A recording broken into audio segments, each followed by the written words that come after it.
The National Broadcasting Company, in conjunction with the Fund for Adult Education, presents Democracy in America by Alexis de Tocqueville.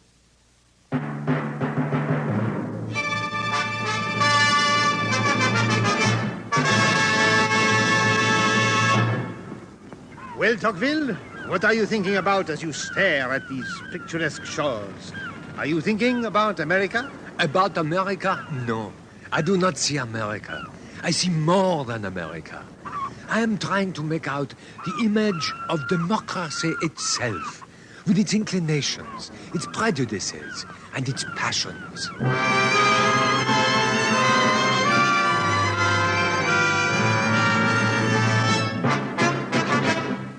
Where could I be better off? A study in Jacksonian America. Item 1 in the series Democracy in America. Prepared by the Division of General Education of New York University, under the direction of George Probst, American historian. A series designed to bring to life the America of 1831, as recorded by Alexis de Tocqueville, and so to illuminate the image of democracy itself. A study in Jacksonian America. Where could I be better off?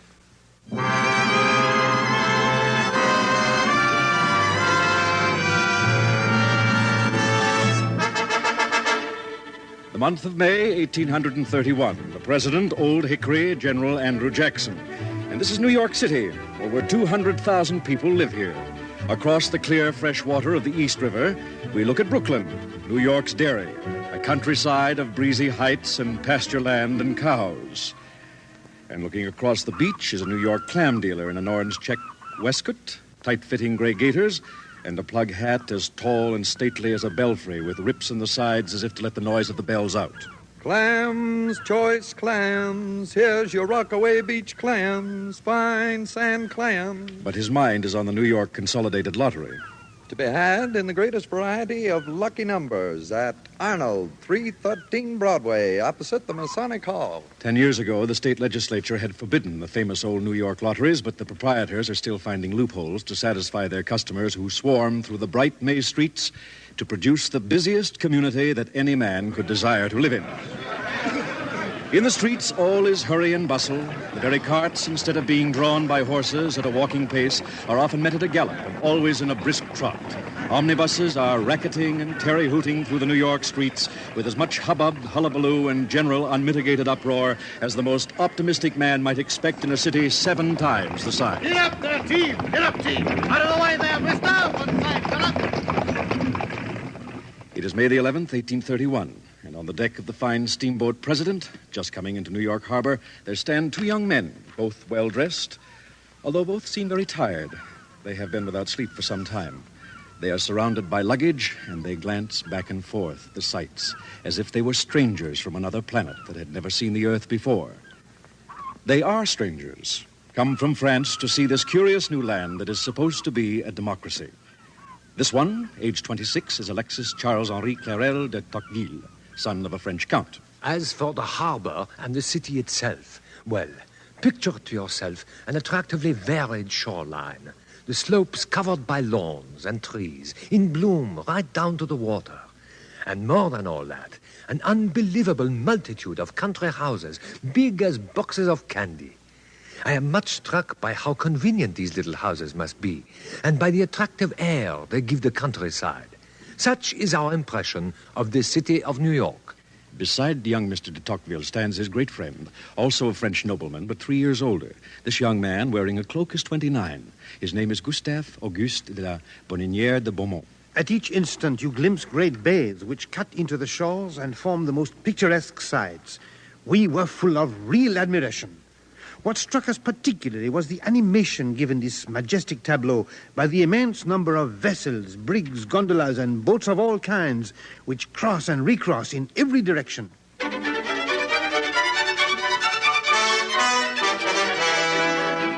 Tocqueville and Beaumont plunge into the crowd as though into a bath and are lost in the tumult of activity and motion.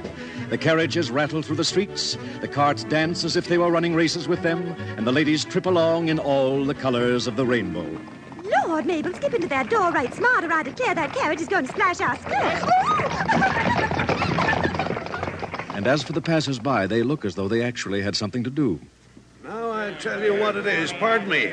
I'm going to let you in on the ground floor of this development. I'm going to let you, excuse me, take an option in the purchase of some real first-rate, Western Pennsylvania speculations. Basically, it's a granite quarry, which can Watch where you're going. Ma'am, I'm sorry. So am I. Now, basically, like I say, the investment is a granite quarry that's financing an India Rubber Company, joint stock, and all enterprise, all pure enterprise, if you want to make money... Everybody is walking as if he were in a hurry. Well, if you want to find your way around this country, you'll have to hurry. We firmly believe that if a man means business, he better look as if he meant business. We Americans are born in a hurry and educated at speed. We make a fortune with a wave of a wand and lose it just as fast, and then remake and relose the whole thing in a twinkling of an eye. Our body is a locomotive ripping along at 30 miles an hour. Our spirit is a high-pressure engine. Our life resembles a shooting star, and death surprises us like an electric shock.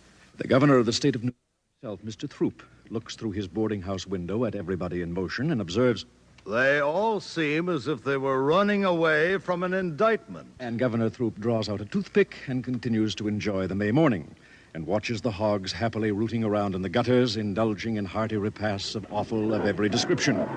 And this, too, in the midst of coaches, horses, and pedestrians. Cholera. That's what you're going to get. Cholera. That's what you're asking for right here in New York City. I wouldn't give you more than a dog's chance. Well, experience, sir, has proven that the most efficacious and powerful method of keeping the streets of a town in a state of perfect and refined cleanliness is plenty of hogs. And if the hogs aren't doing the trick, then you haven't got enough of them.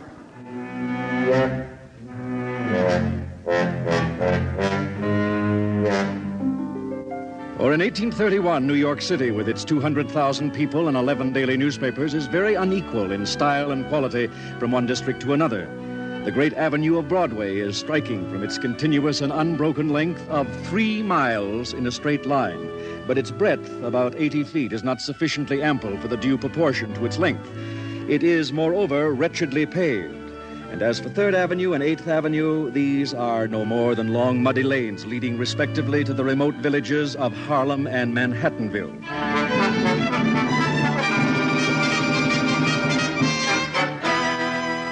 But New York is now and always has been a port, a city of ships.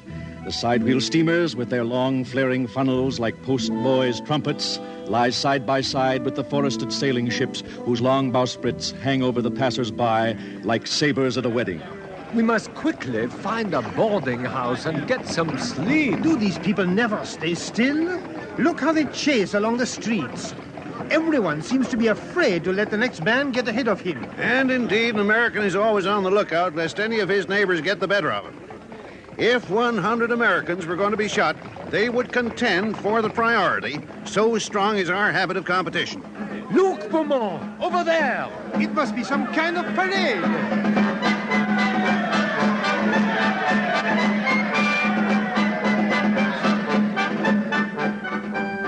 In the early 1830s, New York was a city of parades. Here's Major Downing. He calls himself a major from the state of Maine. He says he's from Maine, rode in one of those parades with the 7th president himself, Andrew Jackson himself, Old Hickory in person and none other.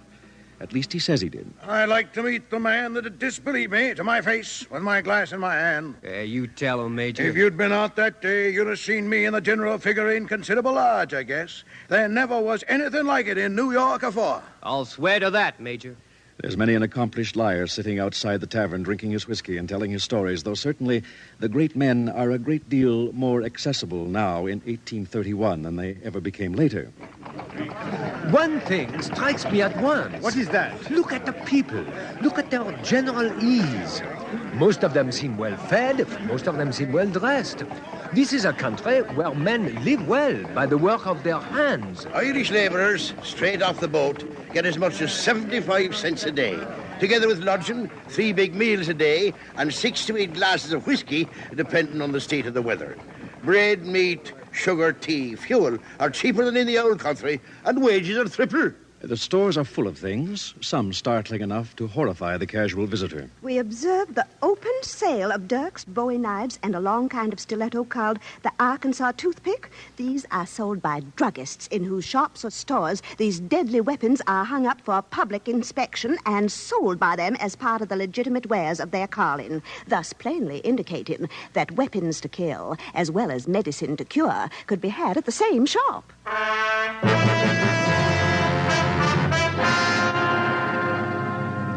A city of green trees and fresh paint.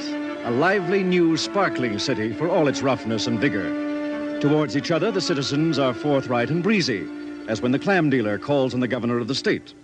Hello there. Brought some fresh clams for the governor. He's sitting in the parlor, picking his teeth. Go right in. Hello there, Mr. Garrett. Step right in. Morning, Mr. Governor.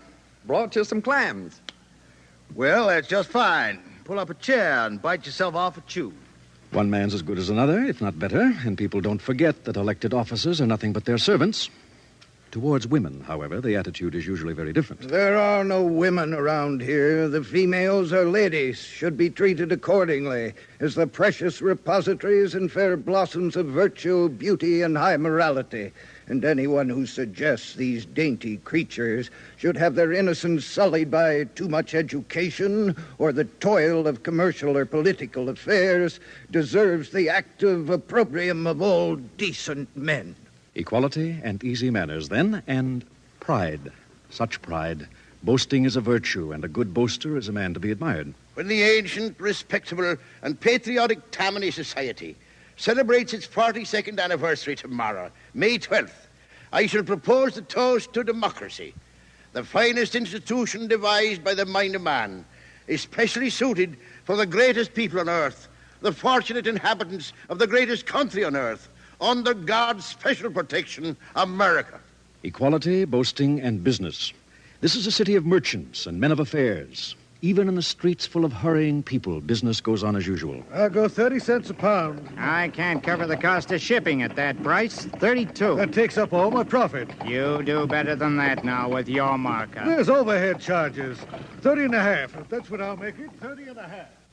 And yet, amid the bustle, there are some who sit calm, like this old gentleman here with a white beard and whiskers and the clean-shaven top lip. He's reading the Mercantile Advertiser at the foot of Cortlandt Street and seems undisturbed by the bustle. What bustle? This is the 11th of May. You've been here the 1st of May, you'd seen some bustle. Well, why the 1st of May? What's so special about that? Why, New York City, the 1st of May is moving time. Well, how do you mean, moving time? Time universal flitting. Time when everybody moves. People here are very locomotive in their habits. They are anxious to better themselves, see? It's the day of all others in the year when the good people of this town have one and all agreed to play at the game of move-all. 1st of May, they're all at it with all their might. 2nd of May, everything will be quiet. It'll all be settled again. Did you move the 1st of May? I most certainly did. I moved every May Day for the last 40 years. Everybody does the same. People can't bear not to be like their neighbors. Or it takes a live fish to swim upstream. Well, good day to you. Nice fresh day. And it is a nice fresh day, perhaps a little too fresh. For down here by the water, there's quite a wind. Look at that poor lady, tacking along with the wind behind her skirts and flounces. A lady has a time of it when the wind blows and the dust is flying in clouds, as it does in New York almost all day long. I encountered a puff at the corner of one of the streets, and there I stood holding my hat with one hand and my cardinal cloak, which has 56 yards of various commodities in it, with the other.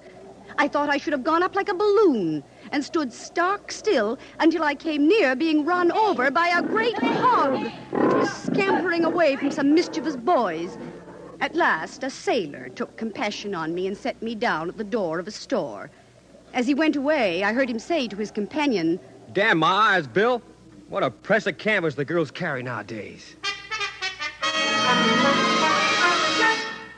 But this lady is not the only one to complain of the wind, for as we near the waterfront, we see the air full of plug hats and people chasing after them. Catch it! Catch it! Don't step on it, you confounded blockhead! But particularly notice this. See the pieces of paper sailing about, together with a variety of vegetables, pieces of linen, and other materials, entirely interrupting the view. Where does all this come from? Is it garbage? No, sir, it is not. All those commodities come from hats. No nation on earth uses a hat for so many purposes as a Yankee. It serves him at once for a head covering, a writing desk, a larder, and a portmanteau. In it, the merchant deposits patterns of various descriptions. The doctor uses it as an apothecary's shop. The married man, returning from market, converts it into a depository for potatoes and other vegetables. And to the traveler, it serves as a knapsack. Look, 66 Broadway. Room for rent. A boarding house.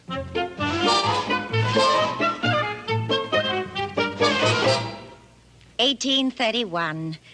Now, let me see. I was in New York City at the time. My husband had gone to his long reward.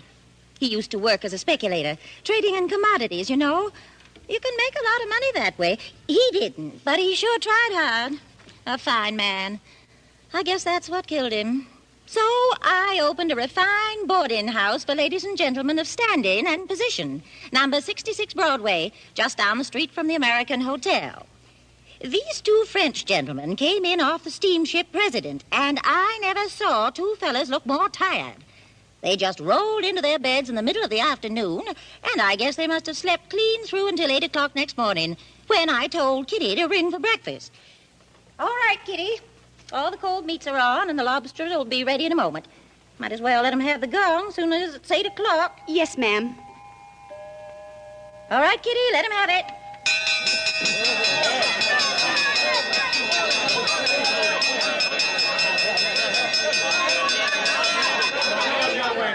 Morning, Mr. Griggs. Morning, ma'am. Do any studying last night? I reckon I did.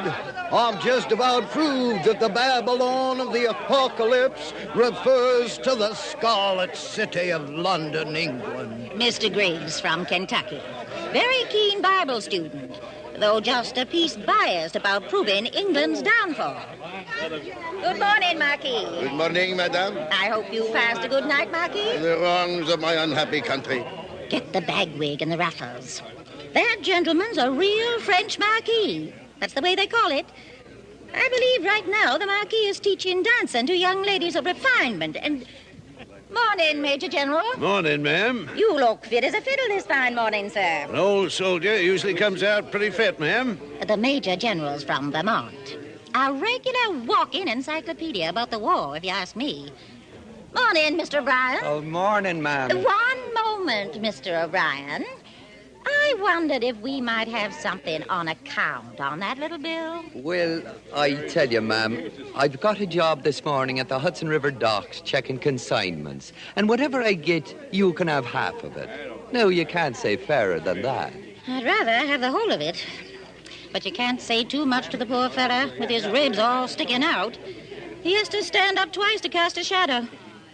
A lot of Irish gentlemen are over here to live cheap, even though it cost them a year's wages to get here. Morning, Mr. Beasley. Morning, ma'am. Any luck yesterday? I thought I saw one of them over near the courthouse, but he'd give me the slip. Well, I hope and trust you have better luck today. Mr. Beasley is from the Carolinas, indigo planter. He's up here on business and keeping his eye open for half a dozen of his slaves that ran away. He's heard tell they're in New York City at present. I hope he can make those slaves realize that every time they run away, they deprive a gentleman of his lawful property. Morning, gentlemen. Morning, madame. Good morning. Now, let me see.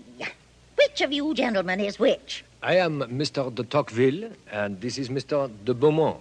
Mr. Tocqueville's the little one. Mr. Beaumont's the big one. Well, I hope I can remember that. And you gentlemen are from France? That is perfectly correct. Well, you can't start the day on an empty stomach, and you will if you don't step lively. Why, it must be 8:05 if it's a minute. The gong here goes at 8 o'clock, you know, and I wouldn't answer for there being many victuals on the board by 1:15. Then we had better hurry. Sit wherever you like. If there's any left, there's fish, ham, beef, boiled fowls, eggs, pigeons, pumpkin pies, lobsters, vegetables, tea, coffee, cider, sangria, and cherry brandy.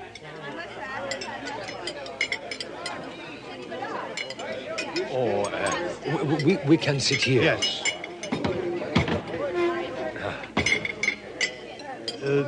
Beef? Thank you. Potatoes? Thank you. Cabbage? No, thanks. Coffee? No, not at this time in the morning. I'll have brandy. Beaumont, look at the ladies. It is also too early in the morning to look at ladies. No, I'm serious. You notice they are completely dressed for the day. Everything complete and finished. And here it is only breakfast. At this rate, a lady would be ready to receive visitors at 9 o'clock in the morning. Things will be very different here in America. See how fast you must eat. This food is melting away before our eyes. More beef? Thank you. More potatoes? Thank you. Oh, some of them are leaving already. Certainly there seems to be very little formality in a democracy. Then you and I shall gobble our breakfast as though we were Americans and hurry out to see the marvels of New York.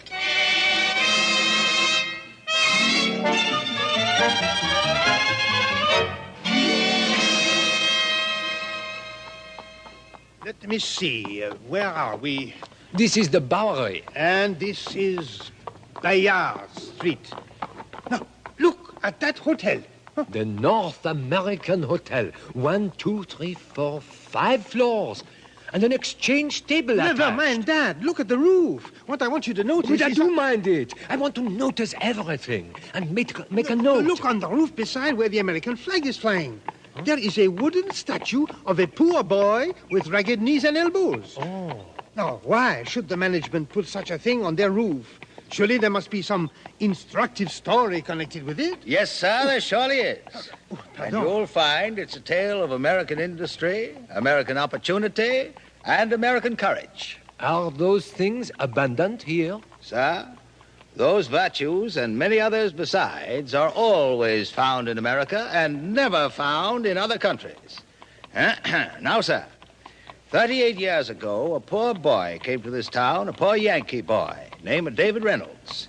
He was 12 or 14 years of age at the time, without a crust of bread to feed him, without a copper in his pocket. Weary and hungry, he leaned against a fine elm tree, since cut down, made into lumber, and sold at a good price. That elm tree stood where the North American Hotel now stands. While young David Reynolds was leaning against it, luxuriating, you might say, in his beautiful shade, he racked his little brains to try and devise some means of procuring for the sustenance of his childish needs a livelihood that should be both honest and honorable. While he was thus reflecting how to get his dinner, a gentleman came up to him. Name? I beg your pardon, sir. I wondered if you knew this gentleman's name. This gentleman's name, sir, has not been handed down to posterity. May I proceed? Pray do. Thank you, sir. The gentleman, whose name has not been transmitted to us, approached this poor friendless boy and asked if he were willing to carry the gentleman's trunk down to the wharf. The boy eagerly consented and received for his labors the sum of 25 cents. Now, what do you suppose he did with it? Spent it on food. Perhaps he reserved some to pay for his night's lodging. Or was he prepared to sleep in the street? He was prepared to do anything, sir, providing it was honest. I'll tell you what he did. He did an American thing. With a little of the money, he bought food. And with the rest of it, he bought fruit, which he offered for sale beneath that same elm tree. American initiative, sir, grasping the opportunity. He soon disposed of his little stock to advantage and spent that night richer than he had ever been before. On the morrow, he repeated the transaction. Soon, he had a fruit stall under the tree, then a small shop, then several houses on either side. Finally, he acquired such an estate that he pulled it all down and built this magnificent hotel. On this plaque, which he caused to be erected, he has set out his own story. And you will perceive it concludes with these words. The tree was cut down, but from its beloved trunk he caused his image to be carved. That's it up there. As a memento of his own forlorn beginnings and his grateful recollections. From a penniless, ragged boy, David Reynolds rose to be one of the most prosperous citizens in his community and the owner of the finest hotel in New York City. And possibly the world. That, sir, is an American story. And I myself am David Reynolds at your service. Sir, I'm enchanted to make your acquaintance. Delighted. But tell me this. Do not your fellow citizens hold against you in some way these humble origins of yours? They do not, sir. Most emphatically not. I am a man of property and position, and in New York that speaks for itself. Oh, I trust, by the way, gentlemen, that you are yourselves not in need of lodgings, because if you are... No, thank you, sir. We are already accommodated. And in any case, we must very shortly leave the city. We hear New York is not America, and we want to see all the country. You should see it all. The finest country in the world. Ask any American, and he'll tell you, where could I be better off? Goodbye, gentlemen. And remember that little American story. I think he is right. That is an American story. A poor boy rising to be a large property owner, enjoying the respect of his community. But chiefly because of his money. Perhaps it is the symbol of position, as blood is with us. This is indeed a new world. And one to which we had better become accustomed. I am going to find out about this place, Beaumont, because I think in this country we can perceive something of the future of our own. Democracy? Yes. America is only my setting. Democracy is my subject. It appears to me, beyond a shadow of a doubt, that sooner or later we shall arrive, like the Americans, at an almost complete equality of condition. But first, we must collect the facts. We must dissect American society and search out the elements of which it is composed. We must ask useful questions. The smallest conversations will be instructive. There is not a man, on whatever rung of society he finds himself, who cannot teach me something.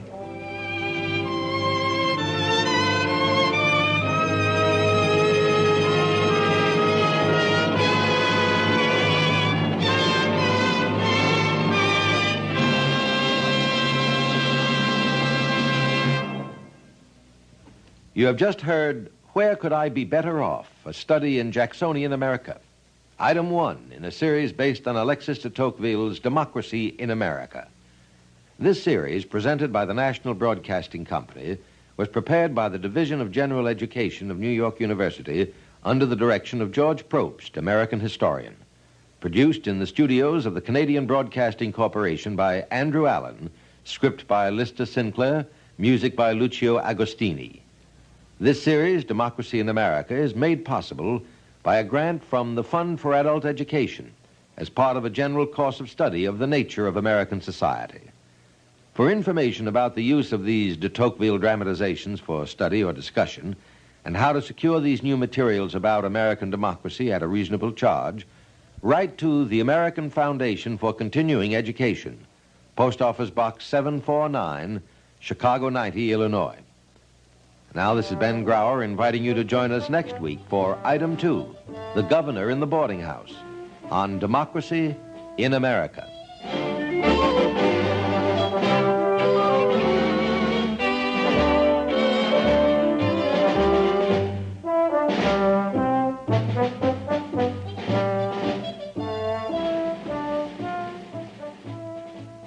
Wherever you travel in the USA, stay well informed.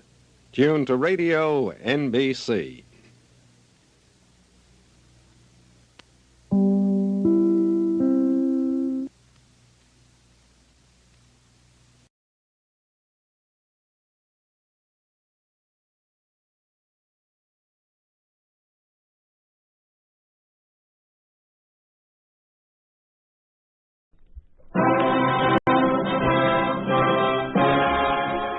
If freedom fails.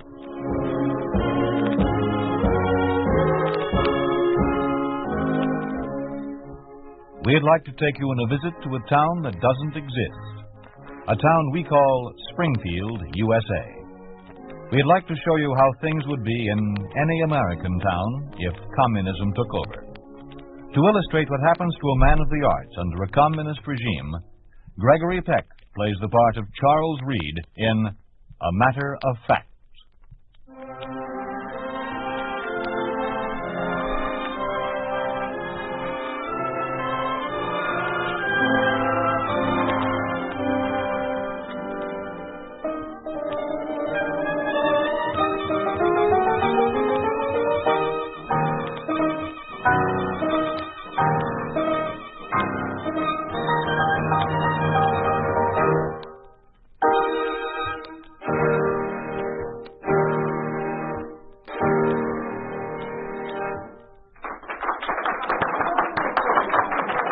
Ladies and gentlemen, this concludes the first of a series of chamber music concerts which is being presented by the Springfield County Museum.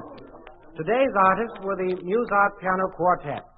Future concerts will include the American Art Quartet, the Seidenberg and Rebner Piano Team, the Lillian Stubner Trio, and the Kempinski String Quartet. I hope to see you all here again next Sunday at 3 p.m.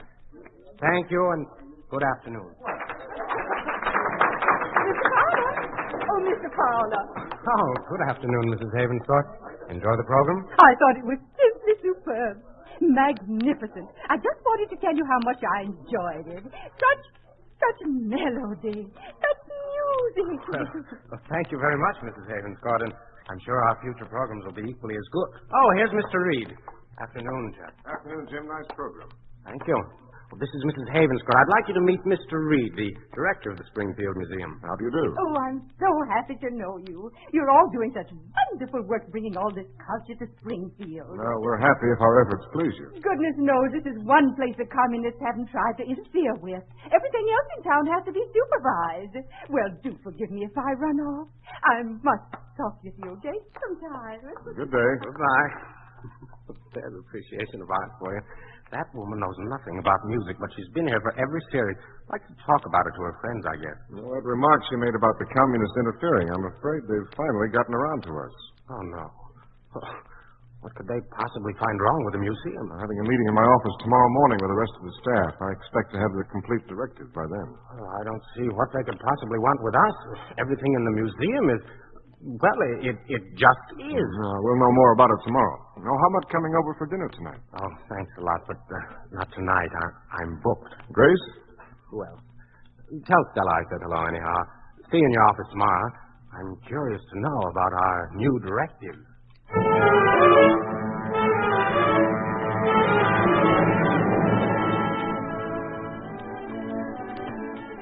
More potatoes, Edward. No, thanks, Mom. Charles? No, I'm finished. What's for dessert? Ice cream cake. Pour the coffee, will you? Say, Dad, I heard you and Mom talking about some new directives for the museum. What are they going to do? Oh, I don't know, son. I'm getting the full information in the morning. Oh, I'll bet they'll do the same thing they're doing to us in history. What do you mean? Remember that history book you gave me? The one you used in college? Yes. Well, every year when we get our new history text, the facts go farther and farther from what your book says. It's a little confusing. Here we are. Pass me your plate. Well, what is it that confuses you? Well, for example, World War II. I want to read something to you that we were studying today. I'll go get my book. Poor boy. He's confused. I don't understand how they think they can twist facts to suit their own purpose. Do they think people will believe them? Well, look at Edward. All he knows about the war is what he learns in school or what we tell him. Stella, what are you driving at? Charles, I really think we shouldn't contradict their teaching. Stella. Well, they've put him in work brigades night after night as punishment for his refusal to accept their version of history. He's the one who's suffering. Sorry to be so long. I couldn't find the place I was looking for. Now, here's what it says. Only the heroic struggle of the Soviet armed forces, which fought fascist Germany single-handed, made it possible for them, without any outside help, to completely smash the Hitler war machine and liberate Europe from the German fascist invaders. Oh, doesn't it say anything about a little help from us by means of an invasion? Yes. Here. The main objectives of the landings by the English and Americans was not so much to defeat the Germans as to forestall the complete liberation of Western Europe by the Soviets. Give me that book. Dad, my book! I'm sorry. Edward, pick up your book. I'll help you in. Charles, I think you'd better rest. You have a meeting in the morning.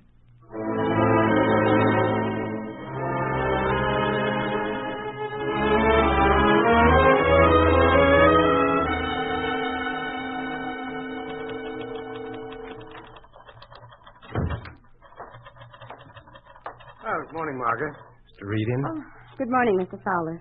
Mr. Reed is in conference with Mr. Davis. Who? After the communists took over here, he was appointed to the top position in the Ministry of Information. And from what I've heard, they're going to take over public information services, like libraries and museums. Well, I can understand why they'd want to take over the libraries. I suppose there's a lot of material they don't want the public to read, but museums, why, everything here is past history. There's nothing they can change here. Well, they've been at it an awfully long time in there. You want me to find out if Mr. Reed can see you? No, the meeting of the department heads starts in 10 minutes. I just wanted to see if he was ready. You might as well sit down. No telling how long they'll be there. I don't exactly know how I'm going to break this to my staff. These regulations are quite radical. Nevertheless, they will be made. They are important. That is why I came here personally to present them. In the future, a member of the ministry will make periodic checks to see that you do not deviate. I see. Morning, Jim. Mr. Davis, I'd like you to meet one of my staff. This is Mr. Fowler, head of our music department. Jim, this is Mr. Davis of the Ministry of Information. Morning. How do you do? It is unfortunate that some of your programming will have to be changed, Mr. Fowler. Changed? How do you mean? Mr. Reed will inform you of the changes. I shall see you again soon, gentlemen. Good morning. What's he talking about? Oh, I'd better break it to the whole staff at once. Margaret, I'll be in the meeting hall. No calls until I'm through. Yes, Mr. Reed. That pipsqueak. That unspeakable moron. Lord, if that is all that. Do you know anything about Davis's background? A little. You won't believe some of the things you're going to hear. And coming from that illiterate, that ignorant... Hey, you'd better compose yourself, son. I've never seen you this flustered. Well, I've never been this flustered. I didn't sleep well last night. Blew up at home, and now this. Good morning. Good morning, gentlemen. Please be seated. Gentlemen, I suggest you prepare yourselves for a shock. Or rather, several shocks. All of our schedules here at the museum have been altered. Music, films, talks, and the art exhibition. We'll start with Fowler and his musical program. What was your schedule, Jim? We were going to present a series of 12 concerts featuring the chamber music of France. You had the first program yourself yesterday afternoon. Yes. Effective immediately, the entire program will be discontinued. Oh, no. Jim, you can't be serious. I'm perfectly serious. Now for the documentary films, gentlemen. The series of films entitled Fishing Around the World is canceled. An approved film showing the advantages of living on a collective farm will replace the one entitled Speckled Trout Across Canada. I presume that this film is considered subversive. Gentlemen, quiet, please. Now, here are the written regulations governing your various departments. I shall not cover the instructions given us in regard to which paintings we may exhibit, nor on the subjects we may discuss. Your schedules will be altered to conform with these approved programs immediately.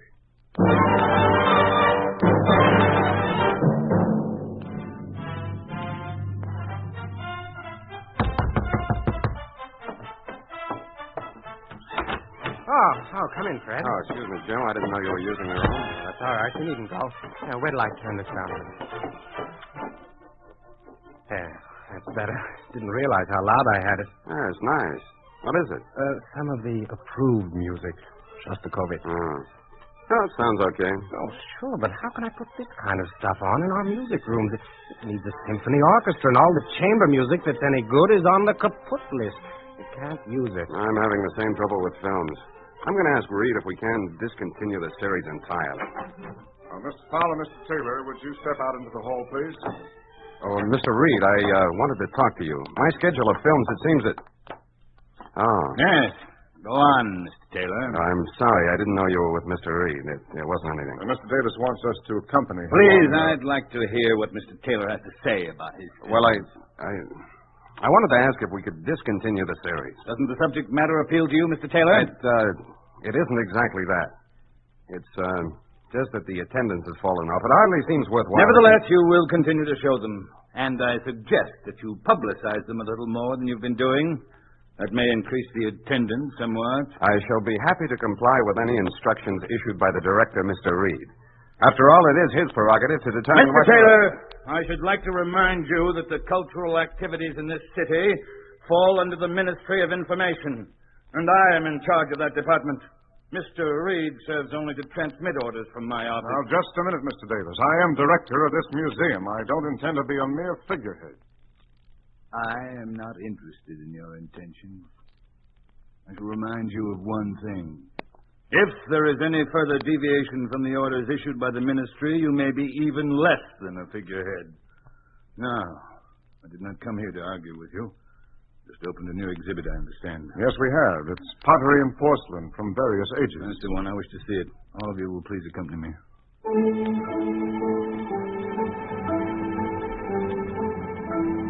This is the section, Mr. Davis. What in particular did you wish to see? All of it. It's quite a large room. Good display cabinets. Good afternoon, Mr. Reed, gentlemen. Now, Mr. Crandall, this is Mr. Davis, in charge of culture for Springfield. He wishes to see your pottery and porcelain exhibit. Oh, that's very nice. We have a wonderful selection from primitive times to the present day. Now, where would you like to start? Oh, looks the same to me. This place reminds me of a novelty store. Oh, but surely you're not serious, Mr. Davis. Well, now, let's start right here with the decorated pottery of ancient Greece and Italy.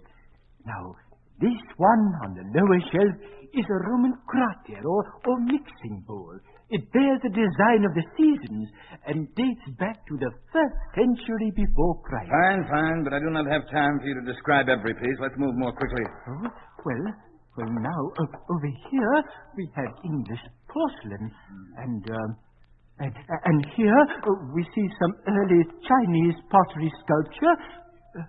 Notice the horse from the Tang Dynasty and the rare blue clay. That's enough. Let's get on with it. But Mr. Davis, you're hardly looking at any of the art objects. Walls and ceilings. I was thinking that it is a shame to waste such good storage space. Mr. Davis. Mr. Crandall, I don't think that Mr. Davis cares to see any more. On the contrary, I find it quite interesting. Do go on, Mr. Crandall. Oh, well, yes. Now, right here. Well, here is our prize exhibit. You mean that flower pot? Mr. Davis, this is a 14th century Syrian vase. Notice the metallic luster and the beautiful blue glaze. And unlock the case, Mr. Crandall.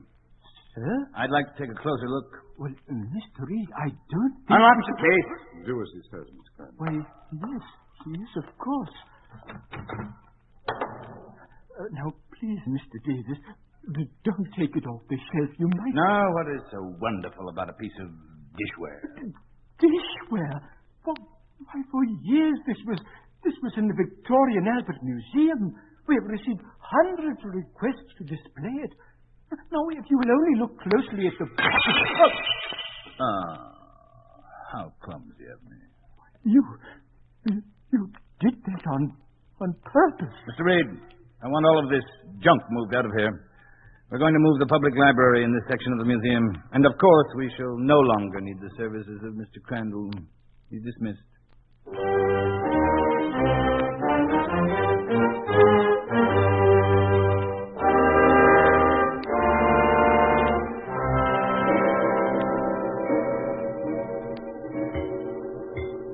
That must be them now, Charles. Will you get it? All right.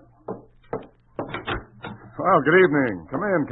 Hello, Charles. Evening, Jack. Here, let me take your coat. Hello, Grace. Jim, nice to see you. Here, Charles, I'll put the coats away. Give the children a drink, will you? Oh, children. You make it sound like you two are a couple of old fogies. No such thing. Here, I have the martinis all mixed. Shall I pour one for you, Stella? Yes, indeed. I hear we have a new employee at the museum, Chuck. You didn't mention that to me, Charles. Well, he just came to work this morning. I didn't know I was getting him. He was appointed by the ministry. Davis's idea. Oh, who is he? His name is Shukov. He's from Russia. Seems they're importing native communists to take over supervision of all the ministries in America. This one's a specialist on museums and art. Someone else to look out for, though Davis wasn't bad enough. This one will be on our necks all day long. No, I don't know. I had quite a talk with him today. Doesn't seem like a bad sort. In fact, when I told him about Davis breaking the vows, he seemed a bit shocked. Oh, he didn't say anything outright, but I think he doesn't quite approve of Davis or his methods. You be careful of what you say to him. There's no telling what he might do, in spite of how nice he may seem. Well, don't worry. I haven't said anything, mostly listened.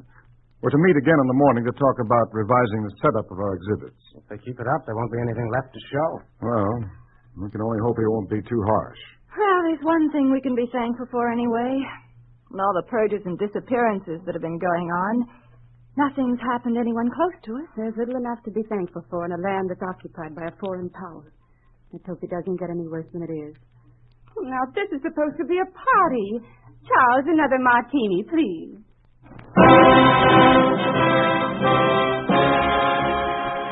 You are listening to A Matter of Fact, starring Gregory Peck, a story of the way things could be if communism took over.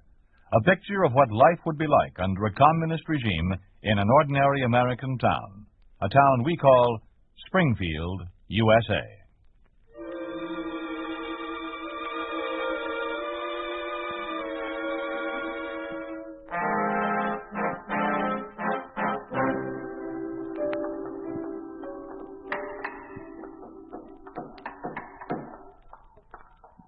This section is where we have our porcelain and pottery exhibits. We're converting it into a library. Another of Mr. Davis's innovations. It seems to be another small area for a library. Mr. Davis tells us that our library will be considerably thinned out by the time it's ready to move in. I see. I have enjoyed immensely this tour of your building. Well, this is all of it. Huh? Well, then I wonder if I might speak to you alone, Mr. Reed. Surely. Oh, Jim Davis is coming in this afternoon to look over our exhibits on inventions. I wonder if you'd mind checking there to see if everything's in order. Oh, sure, be good. Now, let's step into Crandall's old office and get away from this noise. I have a slight headache. Sorry? It's nothing serious? No, I don't know. I've been having them for some time. Please sit down. Thank you. Chairs are a bit dusty. Now, what did you wish to speak to me about? Mr. Reed, some of what I say to you here, I will say at great risk to myself, although I have no notorious revelations to make. You are an intelligent man, and you have a deep appreciation of the arts. Well, thank you, but what... In Russia, I held a position similar to that which you hold here. And in Russia, the communists did the same things they are doing here. At first I protested. I soon found that it was safer to do as they said. By following the party line, I became an authority on museum work, although I was not particularly more qualified than many others. Mr. Shukov, why are you telling me this? Because I respect you, Mr. Reed, and because I want you to respect me. There will be things, intolerable things, that I must make you do while I am here. Changes in your work that will repulse you. I hate it, all of it. You know that you could be killed for making a statement like that. Yes, I know. But I had to speak to someone. You see, I had spent my whole life in Russia until they sent me here to supervise the alterations in the American museums. Always I had heard about how freedom of expression was denied to the American people. What caused you to change your mind? I have been impressed by the truthfulness of your museums. There as they should be, houses of truth in which there can be no place for falsification and counterfeits, things that true scholarship cannot tolerate. So far, we haven't had to falsify anything. But you will. I don't understand. What is there in a museum that you can make false? Everything here is simply a matter of fact. You can't change facts. You would be surprised at some of the facts that communism can change. In fact, you may witness the alteration of some facts this very afternoon when Mr. Davis arrives.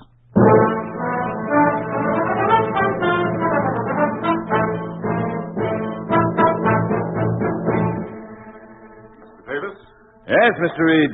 I'm over here in the electrical section. Sorry I didn't catch you when you came in. That's all right.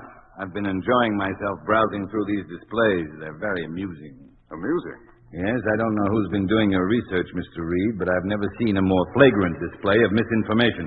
Take this exhibit right here, the works of Thomas Alva Edison. Edison was one of America's greatest inventors. But what did he invent? What? Everything you see on display here. Permit me to show you where you're wrong. This card here, for example. It reads, Edison includes among his first inventions in the field of telegraphy the transmitter and receiver for the automatic telegraph, similar to the model displayed here. Well, he did invent it. Mr. Reed, I have with me some notes from the encyclopedia compiled by the Communist Academy of Science. In them, you will find that the transmitter and receiver shown here were invented by Jacobi in St. Petersburg in the year 1845. Mr. Edison wasn't born until 2 years later. Mr. Davis, I don't believe that, and I don't think you do either. This is just one of the many errors I find here. It seems that your greatest errors lie in the dates of these inventions. The most important advances in almost every field come after the revolution in Russia. Under communism and its resultant freedom, men of science were able to forge ahead in these many fields. Let us consider this carbon telephone transmitter. Edison worked with Emil Berliner on that. They invented it together. The telephone was invented in Russia. I see that you have credited Edison with the invention of the first motion picture machine. This was invented by Boldyrev. What other inventions did the communists inspire, Mr. Davis? In this department, almost everything you have attributed to these imposters. You know, of course, Viktor. No. Then you are not fit for your job. He invented the photographic method of recording and reproducing sound. Edison had nothing to do with that, nor with sound motion pictures. I think I've heard enough, Mr. Davis. There is much more, Mr. Reed. You will see that the proper changes are made. Come with me. Here. A model of the plane in which the first sustained flight was made by the Wright brothers, Poppycock. 25 years before them, Golyubov became the first flyer in the world when he flew the first motor-driven plane built by Alexander Mocharsky, the father of modern aviation. May I see those notes, Mr. Davis? You may. And in your office, you will find a copy of the Academy of Science Encyclopedia to guide you in making the necessary changes in these exhibits. I see. This is quite interesting. The theory of jet propulsion was originally developed under the Communist Aeronautic League. And the design for the first jet plane was suggested by Tsiolkovsky. Yes. Now, this list covers a multitude of subjects. Aeronautics, electricity, transportation, communication. That is correct. Please see that the guide cards are changed in accordance with the Academy Encyclopedia so that proper credit is given for all these works. Is that all? Yes, that is all. Oh, yes. The bust of Benjamin Franklin in the main hallway. You wish to have the bust removed? Oh, yes. Franklin's experiments in electricity were stolen from early Russian scientists. You knew this all along? Why, of course. His statue will be removed immediately. Not removed. Destroyed. Oh, destroyed, of course. Like this. Control yourself, Mr. Reed. You will need those notes. You serve no purpose by tearing them up. Let us play safe. Let us destroy all photographs and paintings and statues and books. Burn them! I don't think that will be necessary. Just a certain few which we find are not in keeping. And the names of the artists will be removed from our paintings, and we'll add the name of some communists. Mr. Reed, you've been working too hard. A little rest will do you. What about painting in the lobby? The one of Adam and Eve. Shall we have it removed? Or has it been established by the ministry that they, too, were communists? Don't get excited. Oh, I have an even better idea. Why don't we just tear down the whole museum, Mr. Davis? This model of the telephone. Edison didn't invent this. Tear down and destroy. Where did communism begin its work of alteration, Mr. Davis? Wasn't it with the churches? All the churches have been closed or destroyed. Like this. What about the symbols of religion? What about God, Mr. Davis? You destroyed the statues and paintings of Jesus Christ himself. And freedom. What have you done to freedom? You've torn it from the people. You've ripped the heart and soul out of every freedom-loving country on earth. Ripped the heart out as you ripped fine history. Destroy. Destroy as you destroy a fragile piece of valuable pottery. Like you destroyed every semblance of decency. Like you destroyed human rights and religion and freedom. Destroy every vestige of decency and honor and faith and life.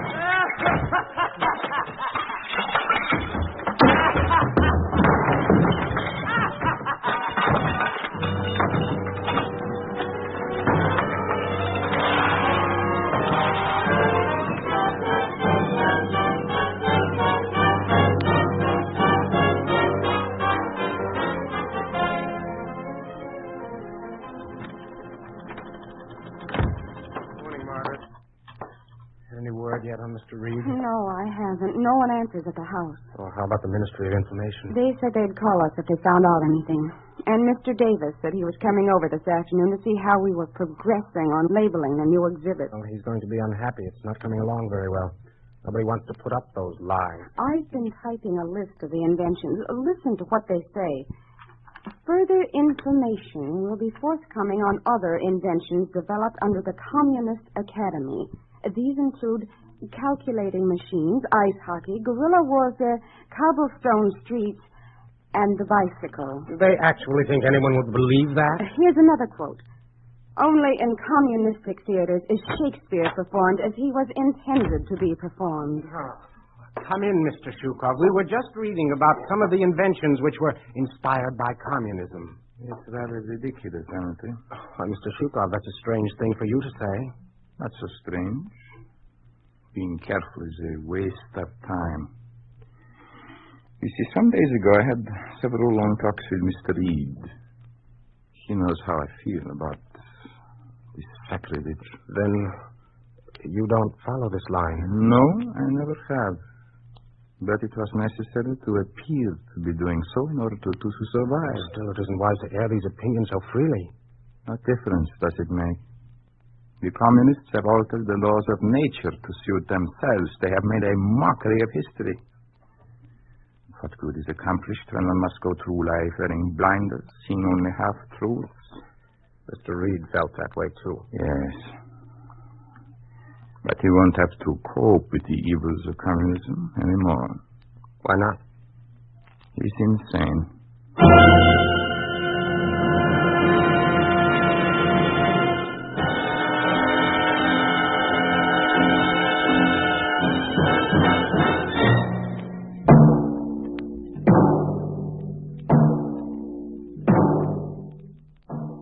You have just heard what happens to a cultural institution under a communist regime. You have just heard how facts can be altered to suit the purpose of the party in power. You think this could not happen? It did happen. It did happen in the communist-dominated country of Russia. It did happen in the Lenin Museum in Moscow. In this museum, in order to hide true facts, the communists destroyed and counterfeited all material unfavorable to their regime.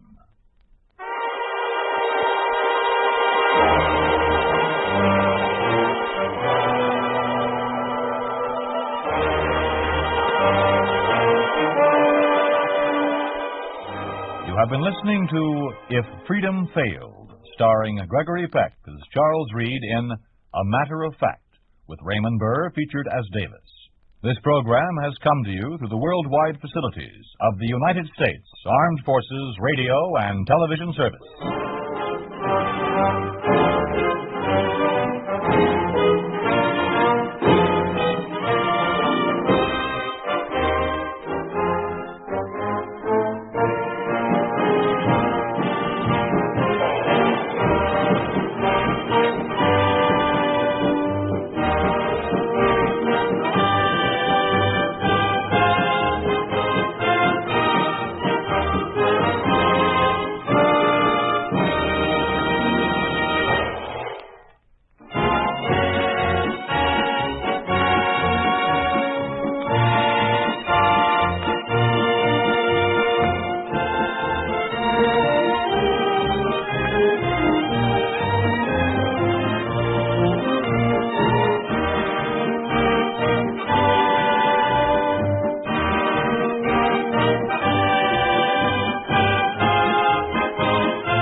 The Columbia Broadcasting System presents The Free Company.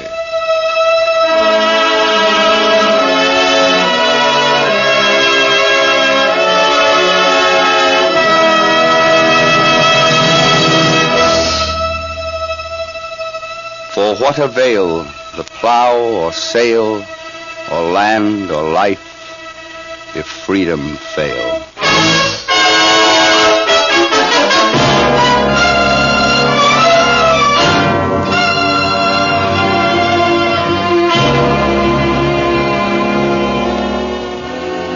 Ladies and gentlemen, today CBS is proud to contribute its facilities to a new and important development in radio history, the Free Company. The Free Company is a voluntary group of distinguished American playwrights, writers, actors, and radio workers who have joined their talents to bring you this series with no compensation other than the knowledge that it may serve America. With James Boyd as national chairman, Robert E. Sherwood, chairman of the Writers' Committee, and Burgess Meredith, chairman of the Actors Division, the Free Company will present original radio plays written by its members, Maxwell Anderson, Sherwood Anderson, Stephen Vincent Benet, James Boyd, George M. Cohan, Mark Conley, Noel Green, Archibald MacLeish, Orson Welles, Elmer Rice, William Saroyan, and Robert E. Sherwood, 9 of them Pulitzer Prize winners. The plays will feature America's most distinguished screen and stage stars in the leading roles. And now, Burgess Meredith for the Free Company. This is Burgess Meredith speaking from Hollywood. The purpose of the Free Company is to present in terms as eloquent as its members can command the meaning of freedom, and to serve as a free expression of their faith in American democracy and in the basic civil rights which make it possible. Some of these plays utilize for their dramatic themes particular sections of the Bill of Rights. Others, like today's drama, will be more general in scope. For our first play in this series, Pulitzer Prize playwright William Saroyan has written The People with Light Coming Out of Them. In the cast will be John Garfield, Nancy Kelly, Eduardo Cianelli, Edmund Gwenn, William Tracy, Tim Holt, and Clinton Rosamond. The brilliant work of these artists in motion pictures is known to all of you.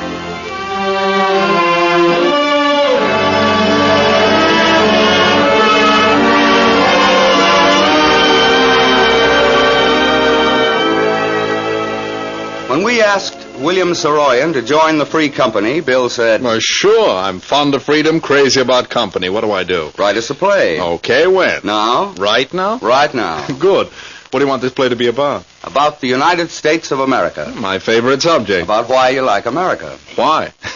You might as well ask me why I like to breathe. What do you really want? Well, Bill, tell us something about why you think this country is worth living and fighting for. Give us your reasons in a little play. You have reasons. Oh, millions of them. As many reasons as there are places and people. Take California, for instance, or Texas, or New York. Take San Francisco, or Peoria. Or take any place. Rockville Center, Freeport, Merrick, Belmore, Wantagh, Seaford, Massapequa, Amityville, Lindenhurst, and Babel. Wait a minute. Can't you sort of break that down a little? Sure. We'll make it local. Now, look, we'll take one city block, any place, one American row of houses. Okay, now, there it is. Now, we'll take one American. Anybody. Let's take something like myself so I'll know what I'm talking about. Otherwise, anybody. Instead of being a writer, let's say this fellow's a painter. He looks at things carefully and then paints what he sees in them. Okay, now, there's one street and there's this young painter. He's standing on the corner. What corner? This American corner. Mm-hmm. Now, give me a typewriter and I'll go to work. Sure, here you are. Now, you sit right down. Thanks.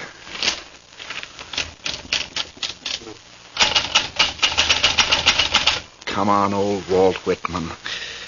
Tell us about America. Tell us about where we live, about home and the family. And Mark Twain, you tell us about it. And old Dan Boone. And 130 million people. You tell us about it.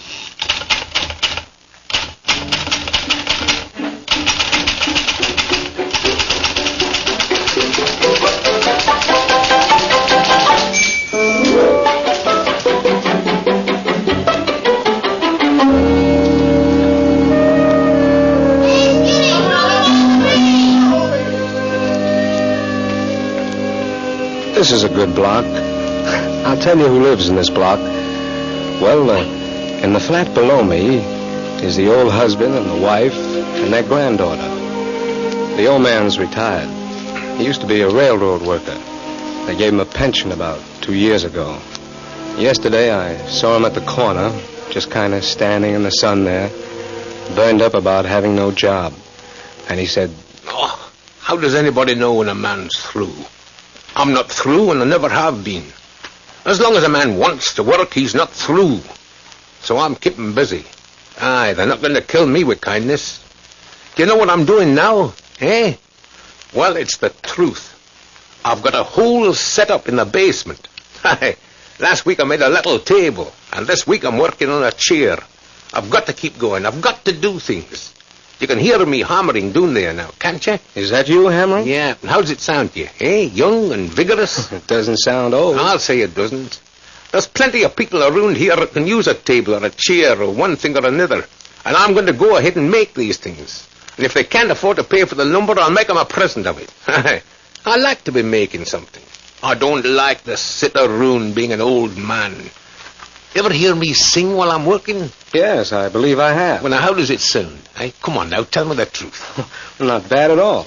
What is that song you keep singing all the time? Oh, it's Dolly Day. Is that what it is? Ah, you mean, oh, Dolly Day, she looks so gay. I run all around and around to hear her fairy footsteps play as she comes over the ground. Yes. It's my favorite, Dolly Day. It's my wee wifey's name, Dolly. Well, so long, lad. So long, Pop. I'll be seeing you. Well, the old man and his wife, they're folks. And the girl, their granddaughter, she's a stenographer somewhere. And she goes to work every morning looking like a princess. The old man, he's Scotch. And his wife's English, with a little French. And the granddaughter's mother, she has some Spanish. That's a lot of folks. Well, I was sitting on the steps last Sunday when the girl came home from church. I never saw anything prettier. She's something like her grandfather when it comes to starting a conversation anywhere at all. She came up the street and started talking from about 10 yards away. Hello. You're the man who's taken the flat upstairs, aren't you? You know, it seems funny not hearing a lot of noise up there anymore. There were 5 growing kids in the family that moved out just before you moved in, and, gee, they sure used to have a lot of fun. Gosh, it's a beautiful day, isn't it? It sure is. One of the most beautiful I've ever seen. Too good to waste indoors. That's one thing I like about church on a good day. When it's all over, you go out humming the last song they sang, and you step into beautiful sunshine and walk home feeling glad and hungry and happy about everything. I've got to do that. I've got to go to a church next Sunday myself. What kind of sermon was it? Oh, it was a little sad and made me feel angry about the war and the way people are behaving, but, well, we got to know about wars and what they mean to people and what they do. So the last song we sang was Rock of Ages. Rock of Ages. I haven't heard that song in years. Oh, it's a beautiful song. Rock of Ages, cleft for me.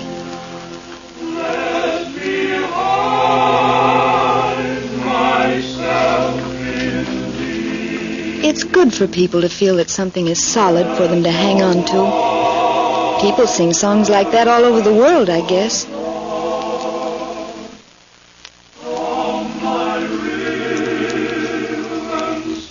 What do you do?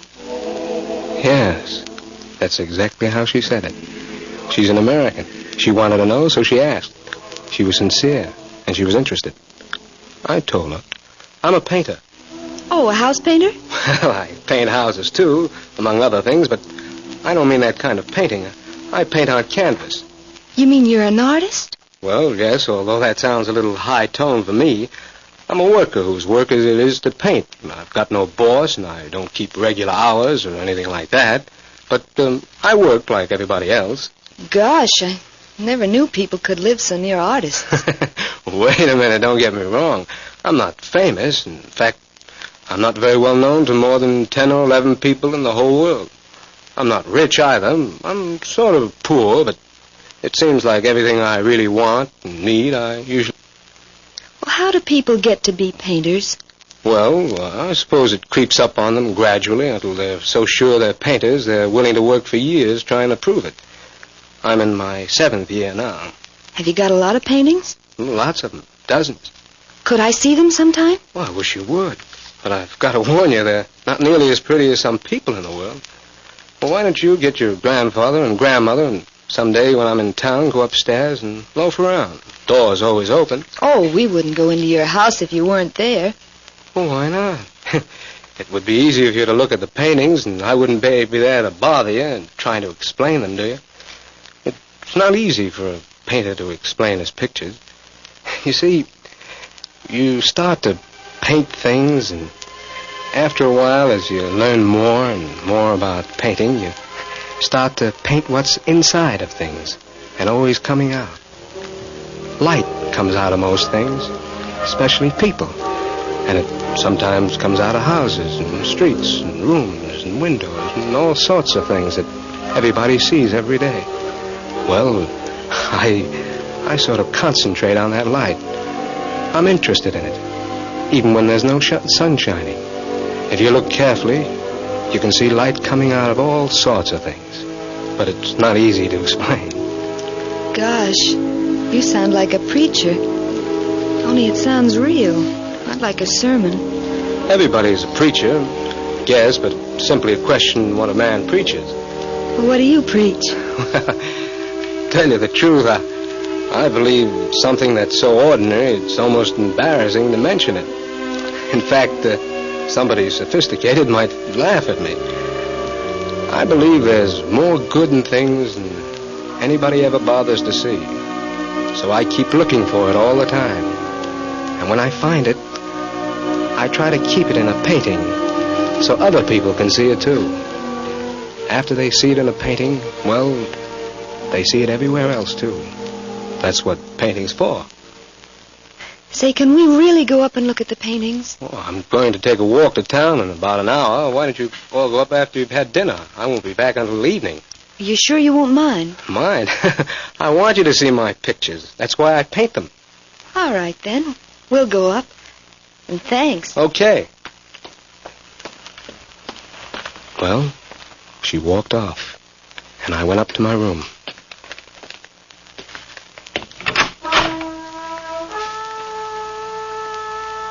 You hear that? That's Mike Ogagawa. He lives across the street. He's 16. His father runs that cleaning and pressing place. Mike delivers for his father. I've been here only 2 weeks, and I know practically everybody in this block. Take Mike, for instance. He came upstairs one afternoon with one of my suits his father had cleaned and pressed. I was working at the time, and it looked as if it was going to be a good picture, so I didn't want to stop working. I hollered, "Come in." The door opened, and somebody said, "I brought your suit." "Okay, bring it up and put it on a chair somewhere."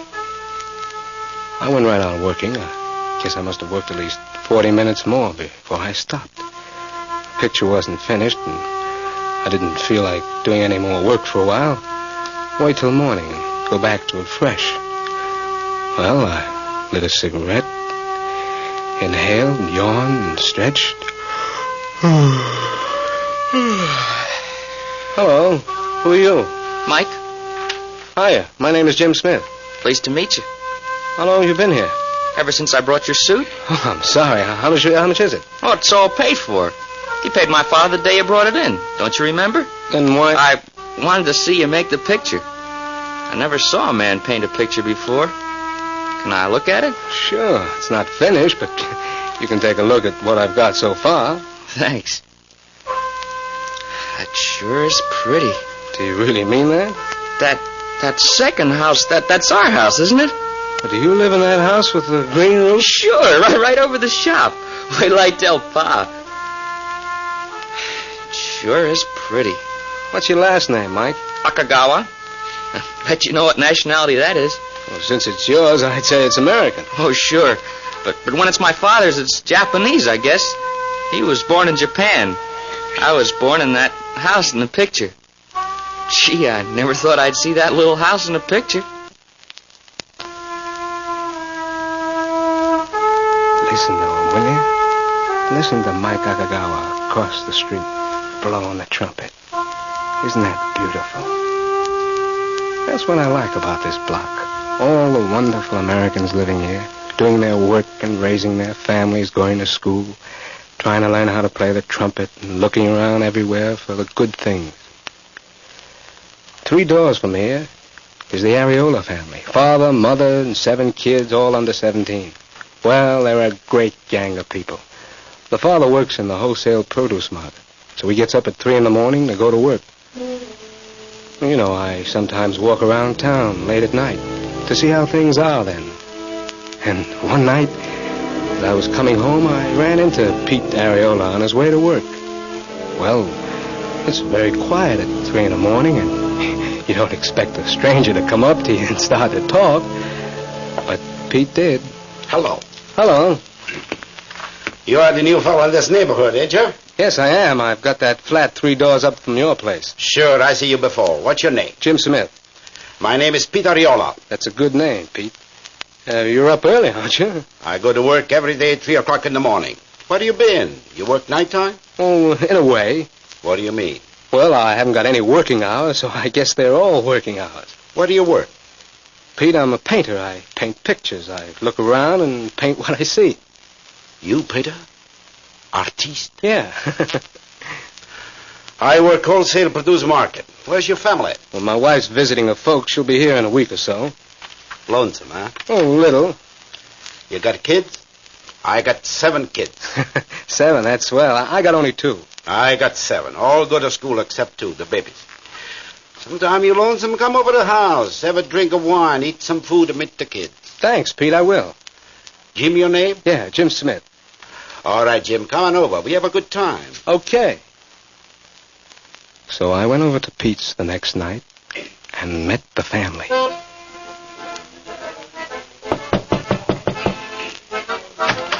Hello, Jim Smith. Come in.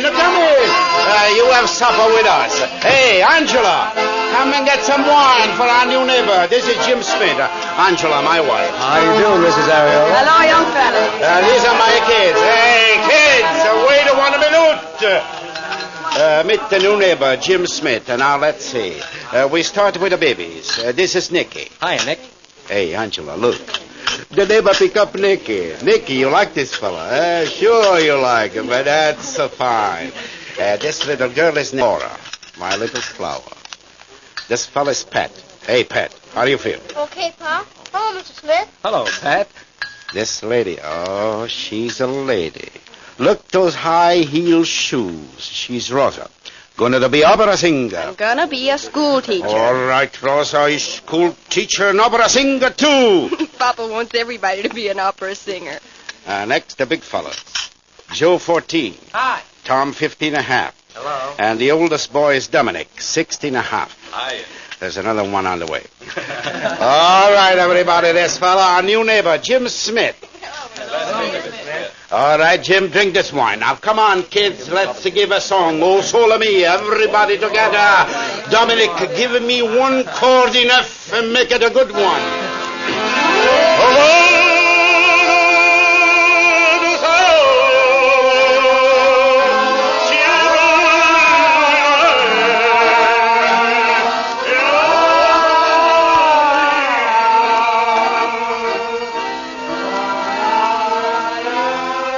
Well, we all sang, and I sang as loud as anybody else. We drank and had supper together and talked, and before I left that house, I knew how important a part of America it is. What a fine American Pete is, and his wife, and all the kids. They've all been up to my place for a visit. Now and then the oldest boy, Dominic, comes up alone and talks. Everybody I've met on this block so far has had something to talk about. Dominic, for instance, wants to know if he ought to go to college, like his father wants him to, or if he ought to get out and go to work down at the wholesale produce market and help out with the family expenses. Well, I don't say anything. I just listen. And after 2 or 3 visits, Dominic answers all his own questions. He gets up and he says, Well, thanks a lot, Mr. Smith. Thanks for telling me. That's what I'll do. I'll go to college and work both. I guess there's time for everything. If a fellow makes up his mind to find the time. I can work during summer vacation. And I can work Saturdays. I'd work Sundays, too, but we're Catholics, and Ma'd get sore if I didn't go to church Sunday. Well, I'll be seeing you. Gee, that sure is a swell picture.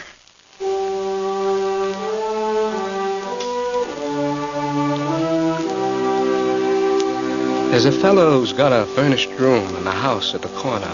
He's a doctor at the hospital up the hill. There's a clinic up there, and I drop in once in a while to see the people when they're sick. And that's where I met this fella. Well, the kids love him. They're afraid of the other doctors, but they love Dr. John. John Bailey is his name, but they call him Dr. John. We got to talking, and he came up one afternoon for a drink. I wanted to know why the kids weren't afraid of him. Most people are a little afraid of anybody whose color is a little different from their own, and Bailey's color is the blackest black you ever saw. I asked him about the kids not being afraid of him. Well, maybe it's because kids are people at their best. A kid with a pain, all he wants is to have the pain taken out of him. I don't go to work on a kid until I get him to know him. We talk a little while, and the first thing I know, they forget I'm a doctor. They even forget I'm colored. And then I know I can go to work. The greater part of pain is feeling hopeless about it. And I never feel hopeless about anything. Kids find out about that, and they stop being afraid of pain too. Well, by that time, more than half of it's gone, and what's left of it is on its way out. I laugh a good deal, too, because laughter's just about as strong as sunlight as a healing force. Where there's laughter, there's never fear. It helps the kids. Well, how does it happen that you do laugh, though? Well, I didn't used to. I used to let my own troubles grow until finally I found out that was foolishness. The living are healthy. Life is healthy. I know that from my work. I've got to help them with medicine and heat and treatment and all that. But what really heals them is their own faith. Mind if I have another drink? Go ahead. Pour me one, too.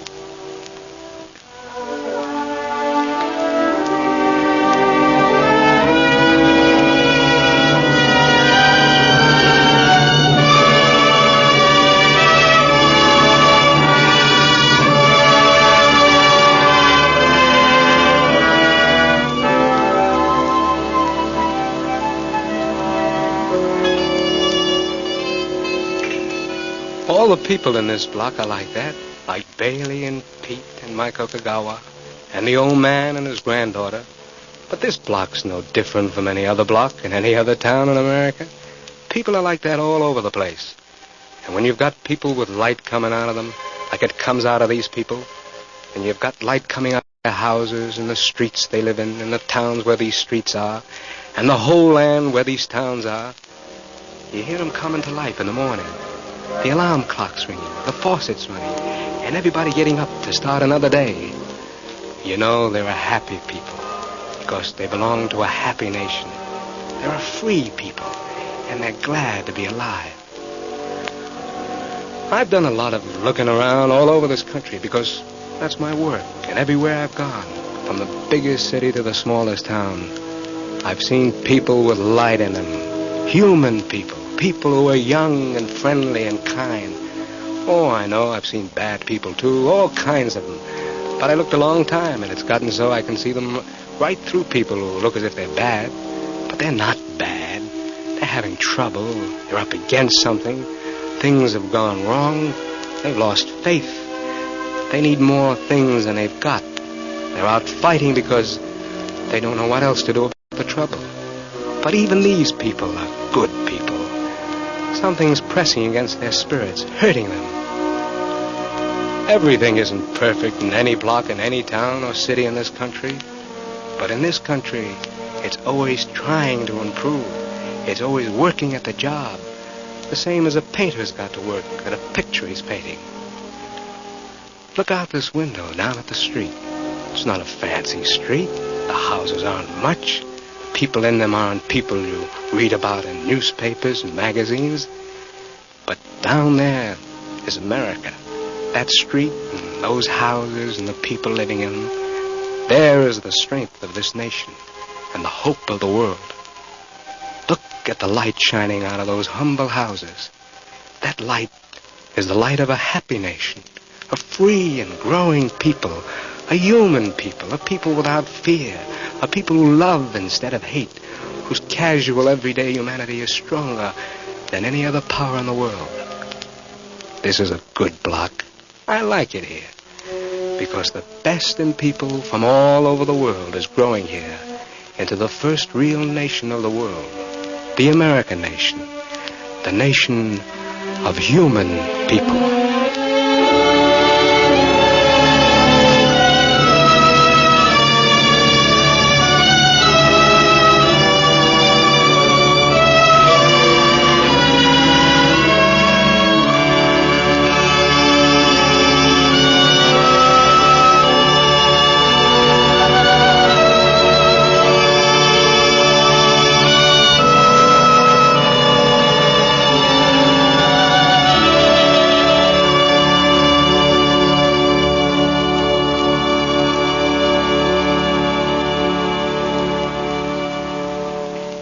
Burgess Meredith speaking. Thank you, William Saroyan. In many countries, the light of humanity flickers and dies, snuffed out by faceless men, by men who have no light in themselves and who therefore deny the existence of light anywhere. Our nation was formulated by men who cherish the light that comes from people. The meaning of our freedom is this: not here in our land. Darkness can never win. Let us resolve again, in the face of threatening shadows, that government of the people, by the people, and for the people shall not perish from the earth.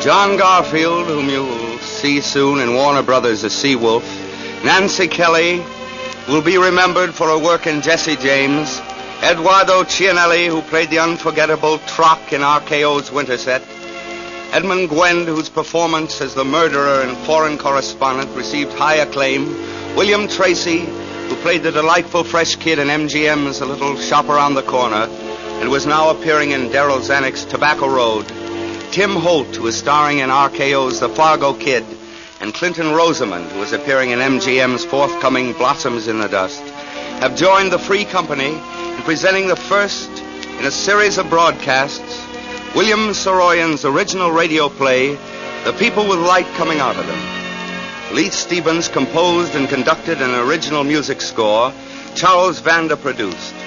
To all these people, to the Screen Actors Guild, and to the American Federation of Radio Artists, and to the Columbia Network, all who have combined to make this series possible, this is Burgess Meredith offering the sincere thanks of the Free Company.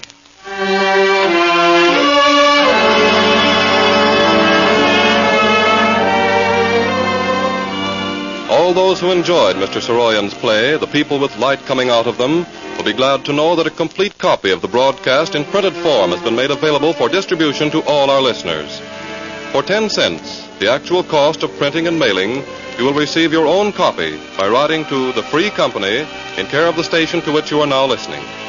Copies of subsequent broadcasts during this entire series of productions by the Free Company will also be made available each week.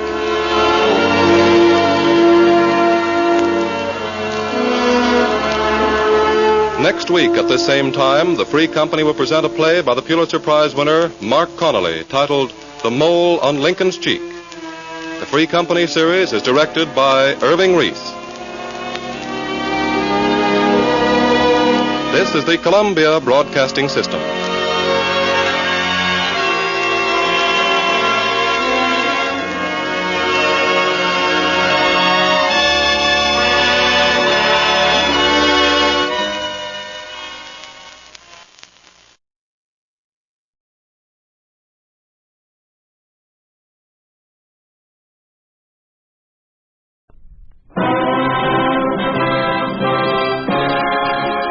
If freedom fails.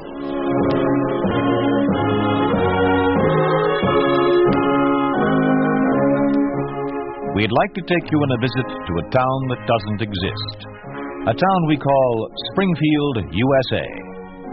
We'd like to show you how things would be in any American town if communism took over. This is a story of what could happen under a communist regime to any one of you who has ever nailed a hoop to a wall and shot a few baskets. With Dana Andrews as Stan, this is the story of The Toss-Up.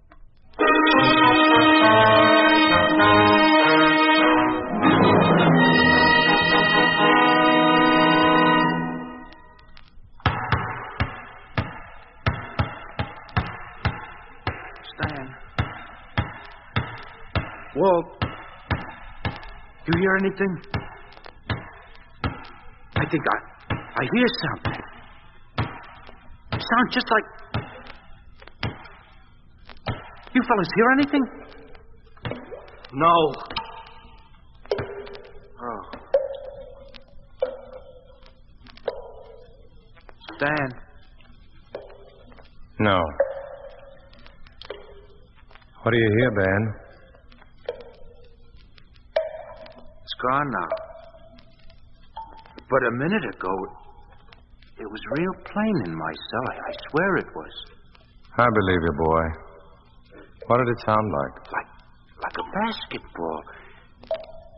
It was a slow dribble, as if it was coming off the sidelines into center court.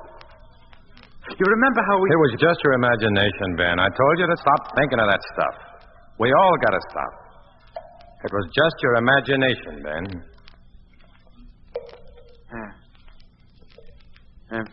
Maybe it was at that.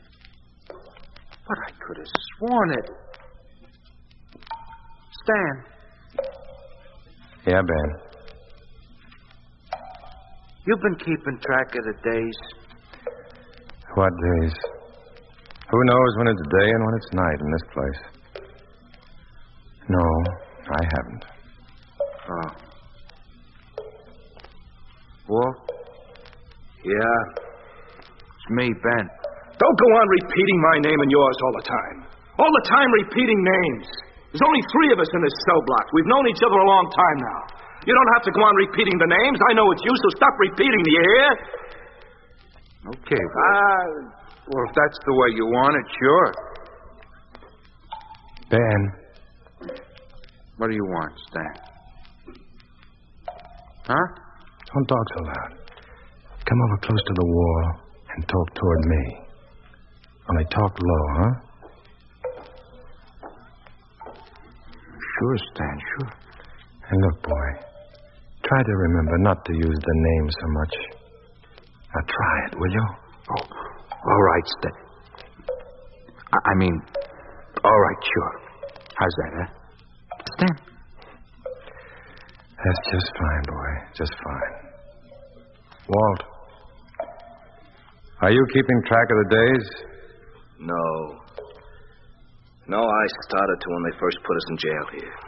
Had my watch, the luminous dial. The one the People's Committee gave the team. But last week I broke it.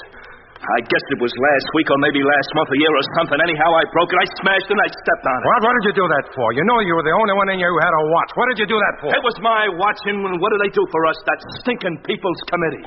Where are they now? Why did they leave us in here? Why did they let them put us in here in the first place without a trial or anything? I'm no jailbird. I didn't steal anything or kill anybody. I didn't even say anything against their stinking Communist Party. So why am I here? And why shouldn't I smash their stinking luminous watch? Who cares how many days it is? I do. I've been trying to find out. I don't know how long. I tried to figure it out from the way they fed us, but I don't think they do it regular. Besides, I keep falling asleep. What else is there to do? Can't even do setups in here. It's so cramped. You know, they shouldn't have put 6-footers like us in small cells like these. What are you laughing at, Walt? You, Ben. You. The 3 of us rotting away in here, getting crazier than Ben. Shut up, Walt. Shut up. Now, you, Ben. Relax. Do you hear me? And forget about basketball. Just think about something else. What else is there to think about, Stan? I don't know anything else. Ever since I was a kid, this is all I know. Basketball. First thing I remember, basketball. My pa only ever talked about to me. Basketball. I can't think of anything else, Stan. Only basketball. I'm sorry, Ben. You go right ahead, then. You didn't have to tell him. He would have anyhow. Isn't like we're clerks or something. Used to sit in the desks. Boy, did I call that. We're used to moving around, aren't we, Walt? We're ball players. Yeah, we're ball players, all right. Look at us. A couple of more months in this lousy hole we're locked in, and we won't be able to hold our own at ping pong. Don't talk that way, Walt. They're going to let us out of here. Why should they want to keep us in here? Didn't you say yourself if we played along with them, they'd take care of us? I don't know.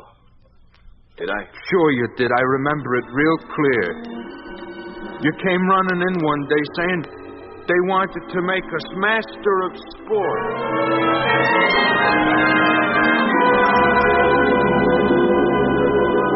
That's what I said. Master of sport. What's that mean? Well, it's going to mean everything. It's going to mean that we I never heard of it. Oh, you will, though. Look, it's hard to explain because we never had anything like it here in this country. This is something they started in Russia. I'm not so sure I want it, then. Not so loud, Stan. You could get in terrible trouble if somebody heard you. Please, Stan. All right. What about this master of sport? What do we have to do for it? Well, nothing, really. Just play ball, what we want to do. Not for them, I don't. Well, if you don't for them, you won't for anybody. Oh, you might as well face it, Stanley, my boy. The communists are running things. You play along with them or you become a laborer or something. Maybe I'd like that better. Oh, you're out of your head. It isn't like they're asking us to be secret police or something. We don't have to kill anybody or even spy. All we have to do is to play basketball. Maybe. What else goes with it? Well, that's all. The rest is gravy. If you're a master of the sport, you're like a high party member. You get an apartment, better rations, and a car. A car, do you hear? I heard you. Well, what do you say? They want me to give them an answer. How about you, Ben? Well, sounds okay. I guess, like you said, we don't have to do nothing wrong. Just play ball. Well, sure, I'll do it. That boy. Well, Stan? Not me. I don't know much about these things. I can't even figure out yet how all this communist business happened here in the USA. It all came about so sudden. Kind of sneaked up on us. All of a sudden it's here. The guy doesn't know what to do about it. But I don't like the sound of your master of sports business. I don't like all that extra ration stuff. There's a catch somewhere. I don't know where, but there is. No, just count me out. Well, if you're out, we're all out. That's the bargain they made. You gonna let us down? It looks that way. Well, then it's probably a labor camp for us. It'd be like a slap in the face if I turn them down now. They'll punish us. We'll never play ball again. We'll be locked up somewhere. Oh, Stan, say you'll do it. I don't know about you, Stan, but I don't think I could stand it if I couldn't play basketball.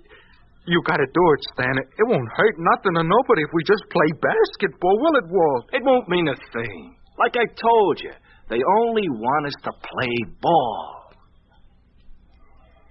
Well, all right, I'll play.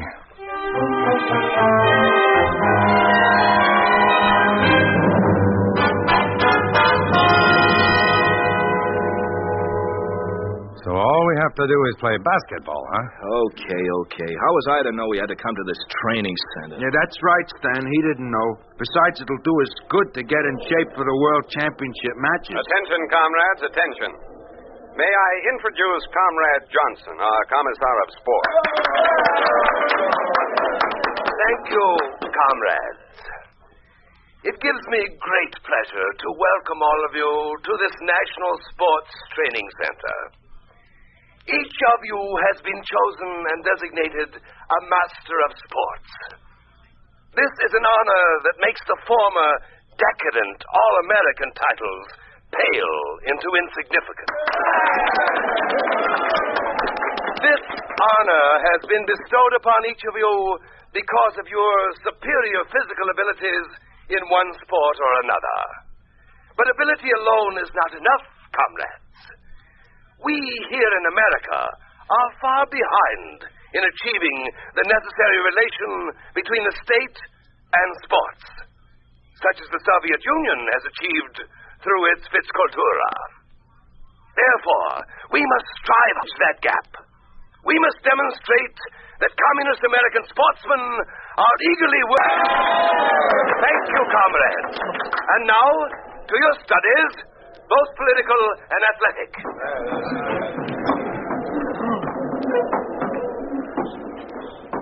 Well, what do you think, guys? I don't know. Yet. What do you mean, decadent all-American? I didn't think it was anything like that. I was proud when they picked us all-Americans. The Galloping Goons. That's what they called us. Remember what the sports writer said? The one in the Springfield Post-Dispatch. In all my life, I never read anything like that. How'd that go now? You remember how it went, Walt? Oh, no. What would I be remembering that for? I remember it, Ben. Enough to tell it, Stan? Well, maybe. I memorized it once. Oh, tell it first, Stan. If you want. Sure we want. Go on, tell it. Well, I don't know how right I got it, but it went something like this. Let's see. Yesterday, our favorite goons went galloping into the Hall of Fame. Yes, Bradley, Rosen, and O'Connor made All-American. And for our money, there never were three guys deserved it more. If you ever watched them, you would know why. They may look like goons, these three, but when they gallop across a court, you know you've seen some basketball players. You watch them. They're poetry in motion. And they're real ball handlers, which is the final measure of a player. They can hook them into the basket from either side or push up the soft, looping ones from straight away, and when they miss, which isn't often, their misses are soft ones that drop down when they hit any part of the rim instead of bouncing away. Go take a look at them when you can, because these three All-Americans, Bradley, O'Connor, and Rosen, these three six-footers are every inch of them American. Come on, we better go. There's another meeting.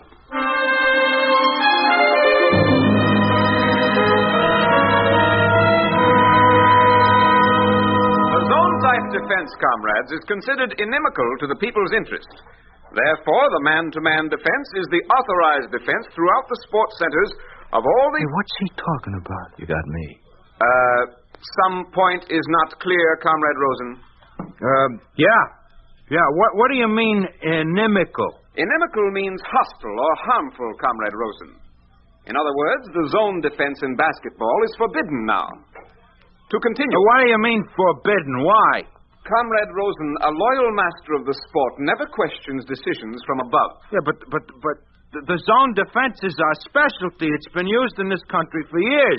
How come it's no good here all of a sudden? Who says it's no good? Ben, forget it. The zone defense, Comrade Rosen, has been forbidden by the Central Rules Committee in Moscow.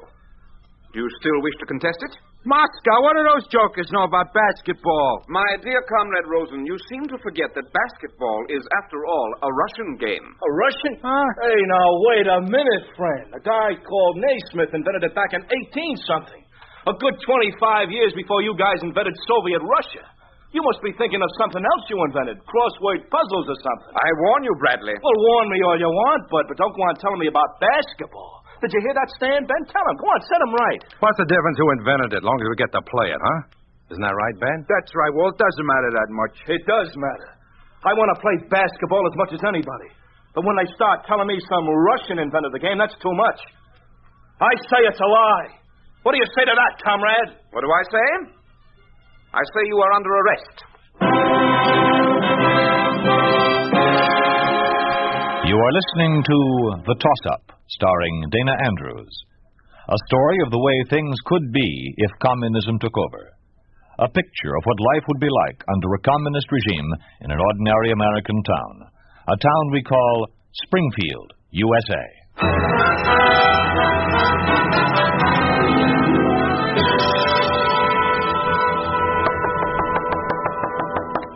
Come in. Come on, all three of you. Dear me, you are tall ones, aren't you? I expect you know who I am. Sure. You're commissar of sports. Very good. O'Connor, isn't it? Yes, sir. So, you're the famous galloping goons, eh? I take it the one with his mouth open is Rosen. Yes, sir, that's me. Center. Center, of course. And that leaves Bradley, doesn't it? Bradley, the malcontent. Bradley, the stickler for the truth. You know, there's no need for you men to be under arrest. Absolutely no need at all. Then why are we? A good question. Because you haven't yet learned acceptance. What does that mean? Quite simply, it means this. Either you play the game our way, or you don't play it at all. That's okay by me. Maybe I just as soon work on a farm or something. Farm? Your alternative is jail. What? Why, what are you talking about? You can't hear? do that to Walt. And Comrade Rosen, never. I say never tell a commissar he cannot do something. Ordinarily, you understand, I wouldn't put up with this. Not for a moment. I'm doing it now only because of the championship matches, because we're to play Russia, and because I want us to look good. For that reason alone, I am being so charitable. Now, which is it to be, basketball or jail? I repeat, which is it to be? The apartments, the cars, the extra rations, or a cell, hard labor and slop? Well, All right, Commissar. all right, what? I guess the Russians did invent basketball at that. Well, I knew you would see the light. Now, let's forget this whole nasty business. The important thing now is the championship matches.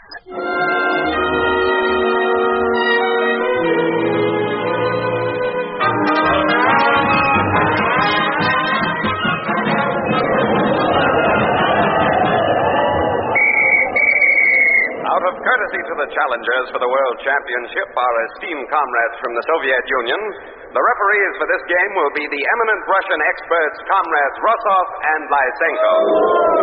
Attention, comrades, attention. Another such outburst and we shall be forced to clear the audience of all but Communist Party workers and Youth Front members. Stan, what do you make of it? I don't know. But even playing man-to-man, these cows can't touch us. What do you say, Walt? You're the boss. Tell the others we play as planned. Well, that's it. Hop to it, Ben. And you hop to it. I'm going to set you up for a score right on the tip-off. This guy looks like a push. Here it comes, Ben. Hey, time! Well, I'm like that just after play begins. I can if I get a ball like this. Hey, what is this, a bowling ball? Feel this, Ben. No, it's not a ball for bowling, comrade. It's a regulation ball. Well, maybe in Russia, but not here. Either we have a ball like we always have, or we... What's all about? What's going on? I saw? Yeah, look for yourself. Is this true, referee? I don't know what they're talking about, Commissar. As you can see, it's printed clearly on the ball itself. Regulation USSR. The real difficulty, I suspect, is that our American comrades are merely seeking excuses for their poor playing ability. What? That's enough of that.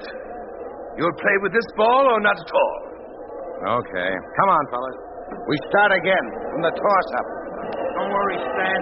I'll still get it to you. Atta boy, we can beat these elephants using a medicine ball. Not so loud. I might bring one into the game. Okay, Ben. Get a point, Ben. O'Connor scoring for America. They never knew I'd hit him. What do you say to that, you Ruski? Foul? You must have made a mistake, Ref. Who fouled who? You did, Comrade Bradley. Comrade O'Connor's score will not count. Foul against America. Bradley. Hey, now, wait a minute. I never fouled anybody. You want to be thrown out of the game, Comrade Bradley? I might as well be if this goes on. Stan. Forget it. Let him have it. The game's just begun. Okay, Ref. Soviet Union 1, America nothing. Well, they're ahead. Not for long. Come on, let's go. All right.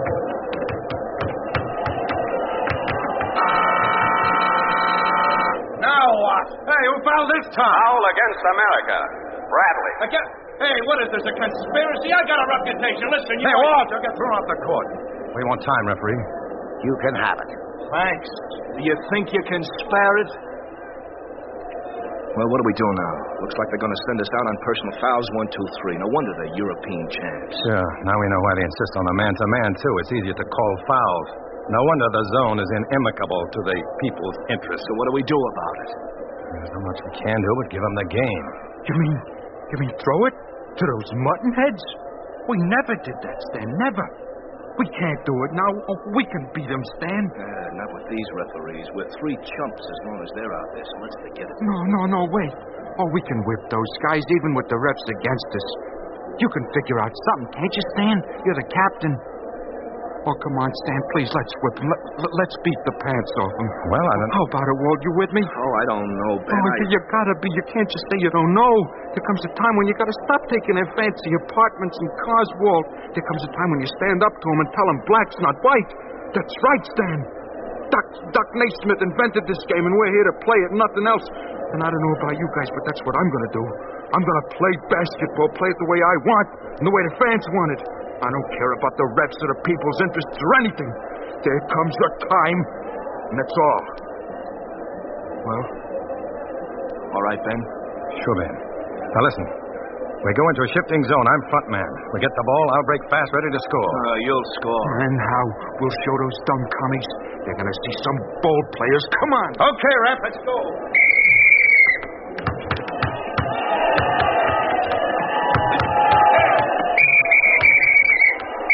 What's wrong now?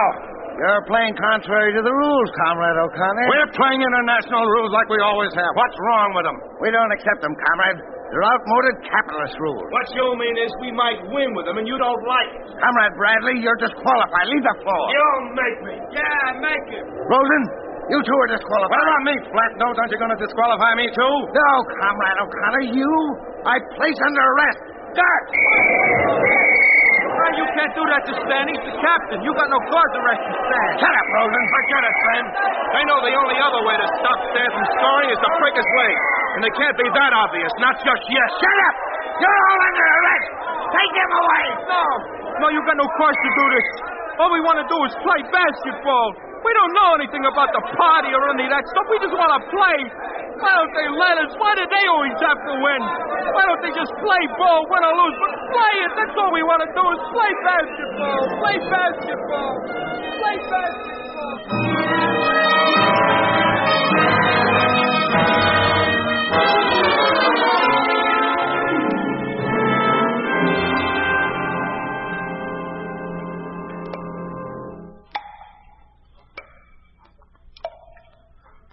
There was no cause for them to throw us in this jail. How come they did it? All we wanted to do was play basketball. How come they did it? Aren't you going to answer him, Stan? You're captain. Tell him, Stan. What am I going to tell him? It don't even make sense to me. We made mistakes, you and me, by giving in and selling out to the commies. But I don't know what to tell Ben. Like he said, he only wanted to play basketball. But he still got caught in this thing. Well, you better do something before he gets another in the fruitcake. And while you're at it, see if you can think of something for me. What are we going to do, Stan? I don't know. I guess we'll just sit here and wait. Dan, Yeah, boy. I keep trying that exercise you told me, but it doesn't help. Charlie horse keeps coming back. It does, huh? Yes, Dan. You know any others? No. You know any, Walt? No. No, I don't. And stop calling me by my name. Tell me, what's going to happen to us? Stan, Yeah, boy. What? what'll I do now? I don't know. Maybe lie down. 6'7", you know. Oh, this cell's just too small. I can't stretch out. I get my Charlie horse worse. And just sit there. Oh. They shouldn't have put us in here, Stan. Not six-footers like us. We're gonna get out of shape. Gonna get flabby. How are we gonna play basketball again if we're out of shape and flabby, huh, Stan? Stan. Oh, Stan, speak to me, Stan. You all right, Stan? Yeah, I'm all right. Now listen to me, boy. Listen to me good. We're not going to play ball again. Not ever. We're going to get out of shape and flabby, and we're going to have Charlie horses. You got that? Yes, Stan, sure. Anything you say. You were always captain. You're calling the plays. Okay, I'm calling it. Now repeat it after me. We're not ever going to play basketball again. We're not ever going to play basketball again. I got it, Stan. I got it. We're not ever going to play basketball again. This is really rich. Could go on saying it now till we rot it. Oh, boy, Stanley, my boy, you really fix things. Oh, boy, you're a real smart captain. Yeah. Real smart.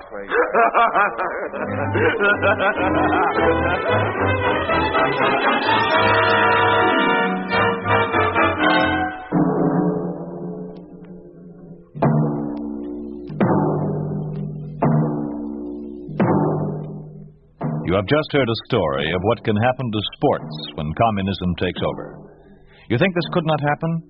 It did happen in Prague, Czechoslovakia, where sports audiences have been purged for objecting to fixed decisions. It did happen in Red China, when a visiting Soviet basketball team played 15 friendly matches in Beiping, Tianjin, and Shanghai, defeating crack Chinese teams by such obvious scores as 95-38. 102-21 and 83-35, using, of course, their own referees, a heavier ball, a new backboard, and their own international rules, as opposed to the American rules by which the Chinese had always played. The Chinese, it seems, have learned that the first rule of Soviet sport is to let the USSR win.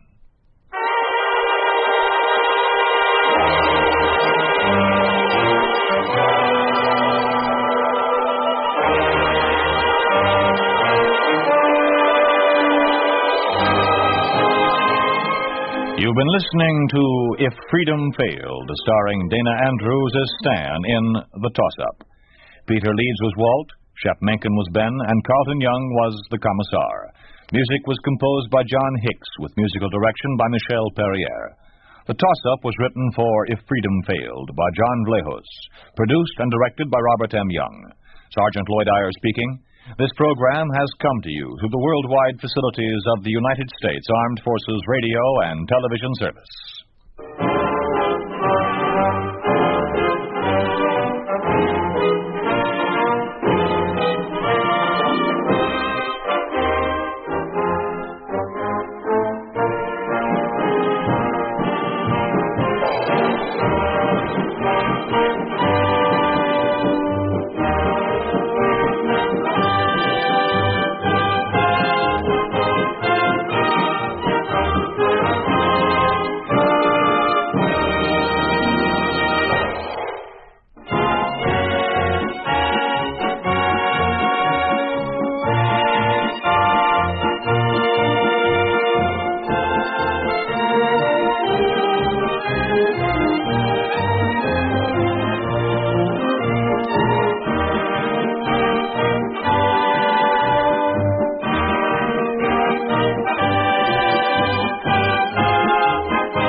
freedom failed.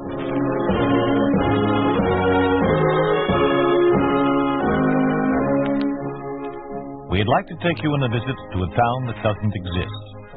A town we call Springfield, USA. We'd like to show you how things would be in any American town if communism took over. This is a factual account of communist methods of conquest. The play is entitled Enemy of the People.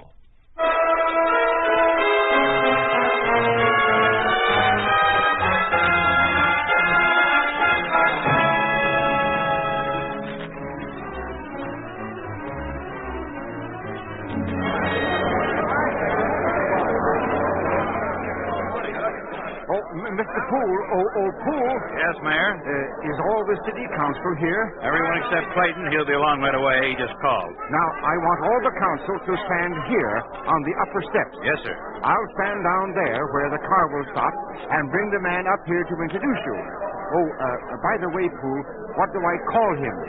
Commissar or comrade, or do I use Mr.? He's an American, isn't he? Well, yes, his name is Martin. He's an old-time communist, according to what I've heard. Been a party leader for a long time. Oh, I guess Mr. would be best. He'll probably let you know if that's wrong. Well, that's just it, Poole. I don't want to do anything wrong. I don't want to get off on the wrong foot. After all, this Martin will be complete charge of the city, and his word will be law. And he'll want a few changes made, I imagine.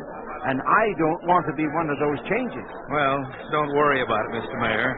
We'll just have to learn how to live under the communists. It shouldn't be too difficult.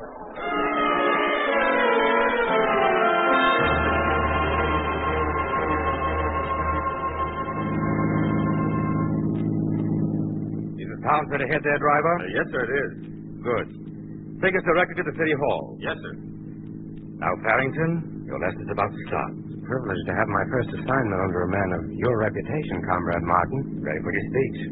Sounded almost routine, like something you'd memorized. I did. Excellent. I've taken a lot of young communists out with me to indoctrinate them with our methods of taking over a locality. Knuckleheads, most of them. Wide-eyed revolutionaries that were about as subtle as a pratfall. But I don't think you're that way. No, Comrade Martin, I'm not. I'm going to do big things in the party. You have a pretty good start already. I believe you're a graduate of the Lenin School in Moscow, aren't you? Yes. Then let's see how well you were trained. Describe the locality, please. Well, Springfield is a town of about 18,000 persons, mostly middle class. 3 wealthy families, principally a farming community with its main income based on the wheat fields which surround it. Other prominent features of the town include the small college, the rolling mills, 2 grain elevators. Well, that's fine. You have the facts well in hand. But let me tell you something that you won't find in encyclopedias or almanacs. Something about those 18,000 persons. In the first place, right now they're completely dazed, like a punch-drunk fighter. They know that the communists are in control, but they don't know what that means. This is the perfect psychological time to attack, but they're off balance. And remember this for the future. This is an attack, exactly like any military operation. I have my battle plans. Soon I shall have subordinates to carry them out. And I intend to win the campaign. We're inside the city limits, sir. You know the way, driver? Yes, sir. It's on the left there, about 2 blocks ahead. Ah, yes. I see the tower and the flagpole. But no flag. There's quite a crowd there, Mr. Martin. Maybe we should have brought a military escort. For what? I don't need protection. After all, I'm here as a friend, bringing to the people of this town all the benefits of our new democracy.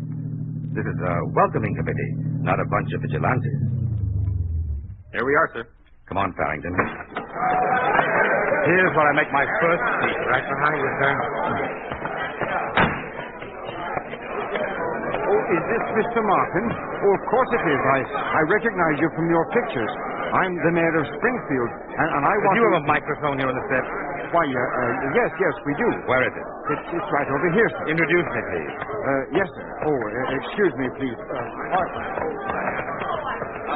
People of Springfield. Fellow citizens, it is my pleasure to introduce a man who has been assigned to help our community achieve prosperity and strength. A man who has come many miles on this mission and who, I am sure, will grow to love our town of Springfield as we love it. Introduce me. Forget about the rest of your speech. Yes, sir. Ladies and gentlemen, the Communist Party leader, Mr. Floyd Martin. My comrades, my friends, the yoke of reactionary oppression is lifted from your shoulders. Henceforth, you are free men. The victorious communists have brought you to the new democracy, and from this moment, your town will blossom.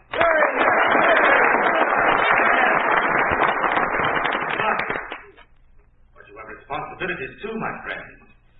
You must expose any nationalist spies who may lurk in your midst. I know you would not willingly hide them within your houses, but if anyone knows where there may be guns or ammunition, you must report it at once. Failure to supply this information is a serious crime against the people, and the people know how to punish their enemies. Comrades, one thing more. We want to know your problems, your complaints. Has anyone hurt you or stolen something of yours? I want to know his name. Our party is determined to banish injustice forever. You must help us by revealing the crimes of the unjust. Together, we shall march forward to the bright sun of the new democracy.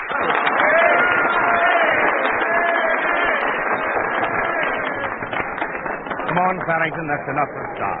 Excuse me, sir. What about him? Who? The mayor. Oh, yes, sure. Bring him along. I want to offer my services, Comrade Martin, in any way they can be used. I have always been a servant of the people. Farrington, what time is it? Just after 2, sir. Where is your office, Mayor? Why, it's right down this corridor. I'll use it as my temporary headquarters. In 30 minutes, I want the city council there. All of them, understand? Yes, sir. Oh, here is the office. Very well. Come on in, Farrington, and we'll... No, not you, Mr. Mayor. But I was only... You have your orders. Go find a phone someplace and start rounding up the council. Then report back to my office.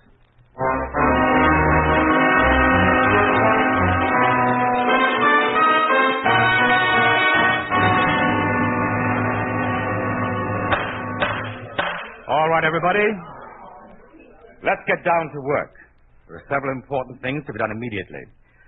First of all, we are establishing a workers' league. We want the strong, young people of the city who are willing to carry out the party's orders.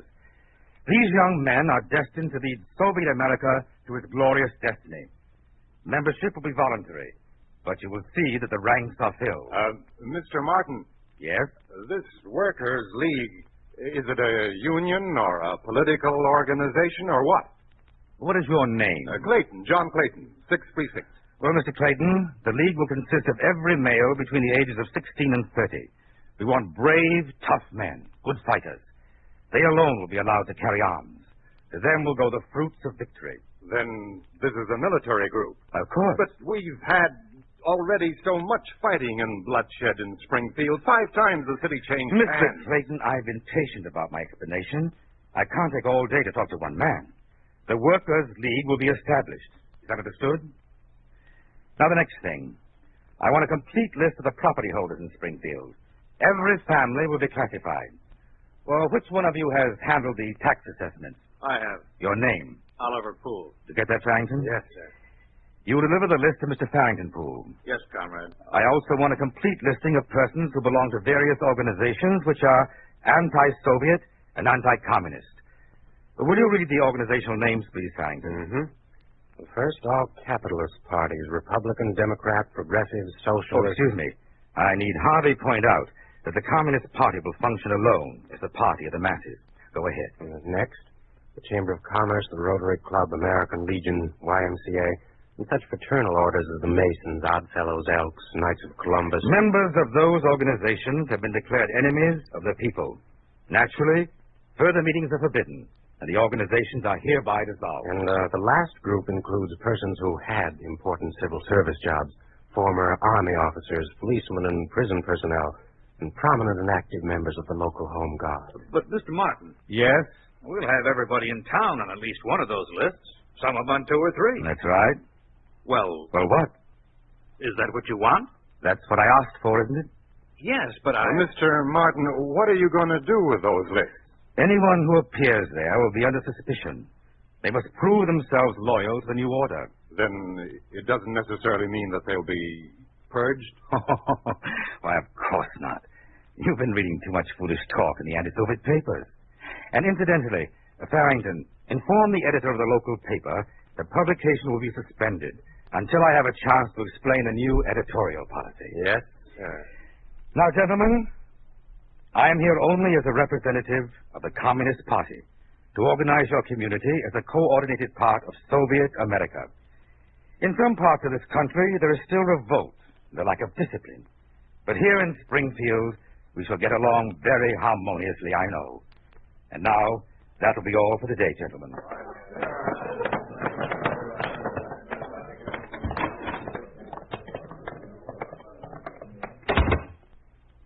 I admire your technique, Mr. Martin. Yes, it's difficult when you have to deal with such as these. You'll want Clayton and Poole removed, won't you? Well, you're a jump ahead of me, Farrington. Yes, write out their resignations. Also, I can't stand much more of the mayor. It reminds me of nothing quite so much as a dead fish in a delicatessen window. He'd better resign, too. All right, sir. Do you have any questions about this operation so far? Well, I'm not familiar with setting up this workers' league. What is it exactly? Oh, yes, I should have explained to you. You see, the Soviet Union is preparing a new assault on the areas in this hemisphere that are not yet under our control. A big army will be necessary, and it will come from these occupied states. Now, the Workers' League is a device which we set up in each community. You notice the age level, 16 to 30? Yeah. Well, this will be the nucleus for a disciplined, indoctrinated corps. We'll give them classes from morning to night, both political and military classes. They run errands for us, follow up clues on hiding of arms and spies in the city, and we'll use them for patrolling the streets. Then when the call comes, they'll be ready to be the shock troops of the new democracy. Very clever. Yes, isn't it? Yes, our leaders have planned well. And what's the next immediate step? Right now? Mm-hmm. Well, this is a very touchy point. Now, we must train the minds of the entire population. We must change them psychologically.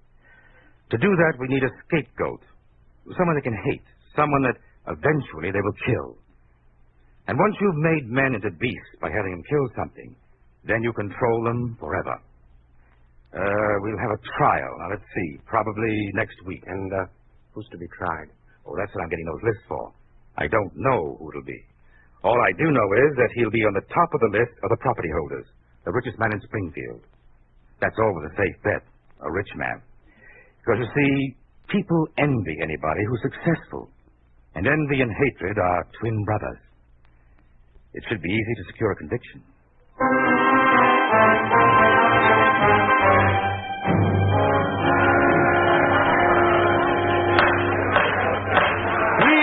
Please, comrades, no demonstration.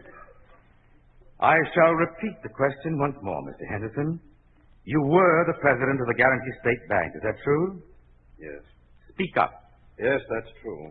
And you've heard the testimony given by the members of the Workers' League that you foreclosed on mortgages, forcing families to leave their homes and their fields. I need some legal advice on this. You have advice. I advise you to answer the questions. Yes, I did foreclose, but that's... Just yes will be sufficient. But that's how the banks are run. There's nothing different between what I did and what's done all over the country. If someone defaults on a mortgage, then it's only a matter of time until the collateral is impounded. Quiet, please.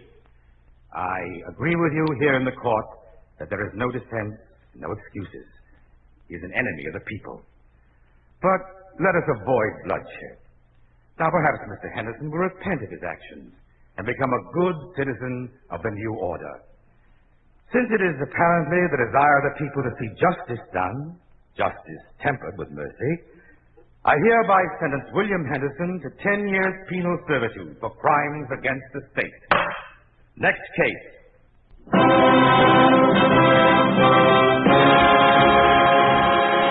You are listening to Enemy of the People, a story of the way things could be if communism took over.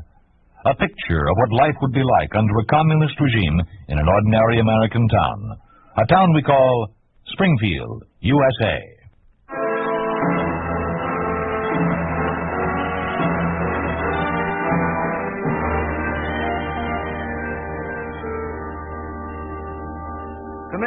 Come here, Mr. Tang.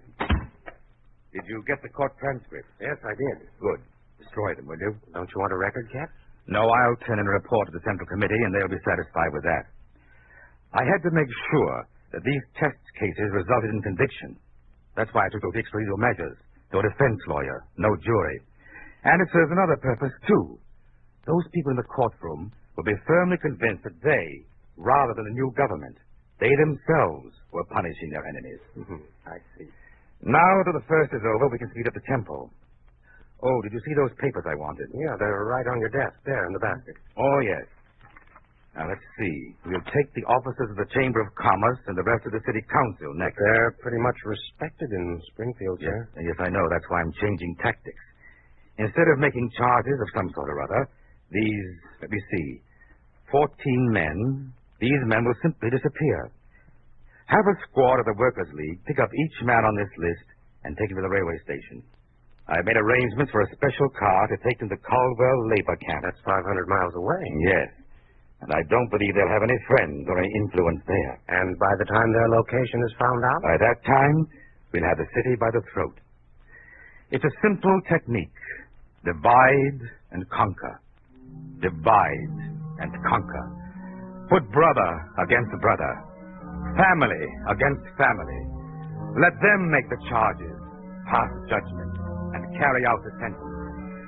We confiscate the land, the houses, the money, the tools.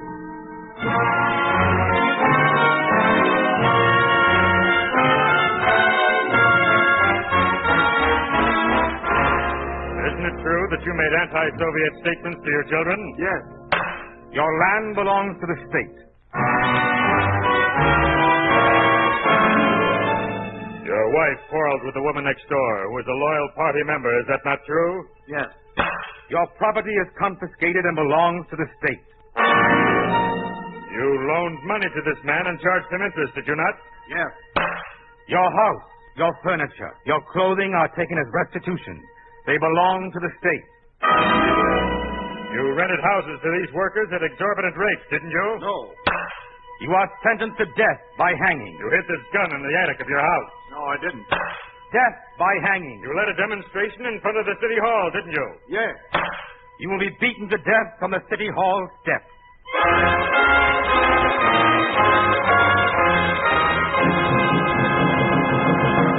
What should I do with these death reports, Comrade Martin? Oh, file them there. Keep a running report on who participated in these executions. It gives us a hold on the man and his family. Oh, how do you mean? Well, our only hope of life is to continue to support the Communist Party and the new democracy. Once they're involved in one of these killings, we can assure them that they'll be on the receiving end if the old order should ever come back. I see. Well, things have gone very well so far. The indoctrination team has done wonders with the Workers' League.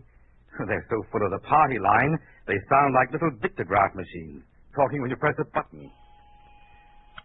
Yes? Mr. Tyler, the Central Committee is on the line, sir. All right. Go ahead, please. Hello. Oh, hello, Tyler. This is Floyd Martin. How are you, Floyd? Got an important assignment for you. All right. What condition are your recruits in? Perfect. Politically, physically, in every way. What do you call them there? The Workers' League. Well, there's something in the wind down here. We're calling in the whole lot from every town and city in this area. How many do you have? Oh, 2,116. Good. Send them to the training camp at Beckley, and we'll assemble the rest. Is that all? Yes, unless you have something to report. No, not a thing. Everything in Springfield is well under control.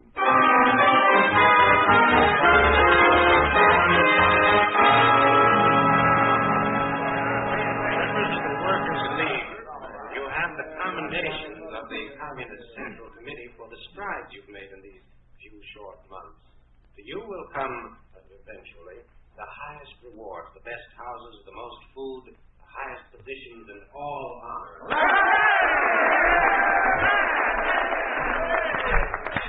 I have honors await you. And here to tell you about this is your beloved leader, Comrade Martin.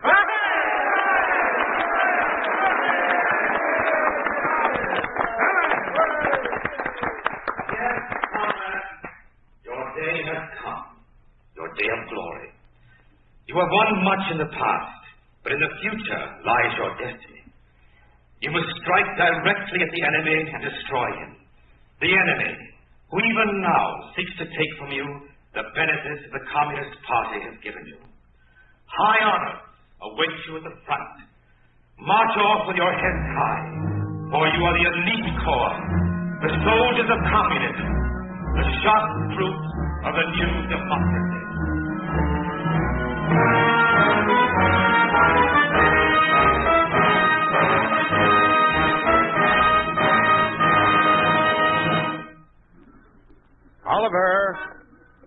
Oliver Poole. Yes? Oh, hello, Clayton. Nice to see you again. Oliver, is your son with the League? Yes, just said goodbye to him. I'm ashamed to admit it, but I'm glad to see him go. He's changed so. Yes, I know what you mean. Old town's changed. Springfield's a ghost town now. All the older men of any influence are gone. Almost all the business district and residential property belongs to the state. Now our children are gone. Our boys, who just a few years ago had bright futures, now they have a future of training camps, battlefields, and eventual death for the communist cause. Watch out. Someone will hear you. Yes. By all means, be careful. Don't say a word against the new order. You'll wind up in the Caldwell labor camp. You're lucky. Or is it the lucky ones who get a quick and painless death by hanging? You know, this is dangerous. Even the two of us standing here in the street talking together can mean trouble. Something evil has happened to this town. Something that prevents men from speaking their minds, even to defend a man who is falsely accused. You heard about the latest trials? Yes. Frightful. We had bad times before. Went through a depression, suffered fires and community problems. But we worked out of them because we had faith. We had faith in our way of life. Now we have nothing but fear. Careful. Here comes Farring. Oh, Mr. Poole, I've been looking for you. Good morning, Comrade Farrington. Hello, Clayton. Farrington? I've just come from the leader's office. He'd like to see you immediately, Mr. Poole. Even though I resigned from official duties? Of course, if you refuse to... Oh, no. I'd rather walk over there than be dragged. Do you want me to come along, Oliver? No, I'll be all right. I'll call your wife. Thanks, but she's not at home. She left at 5 this morning with the rest of the women to go out and work in the wheat fields.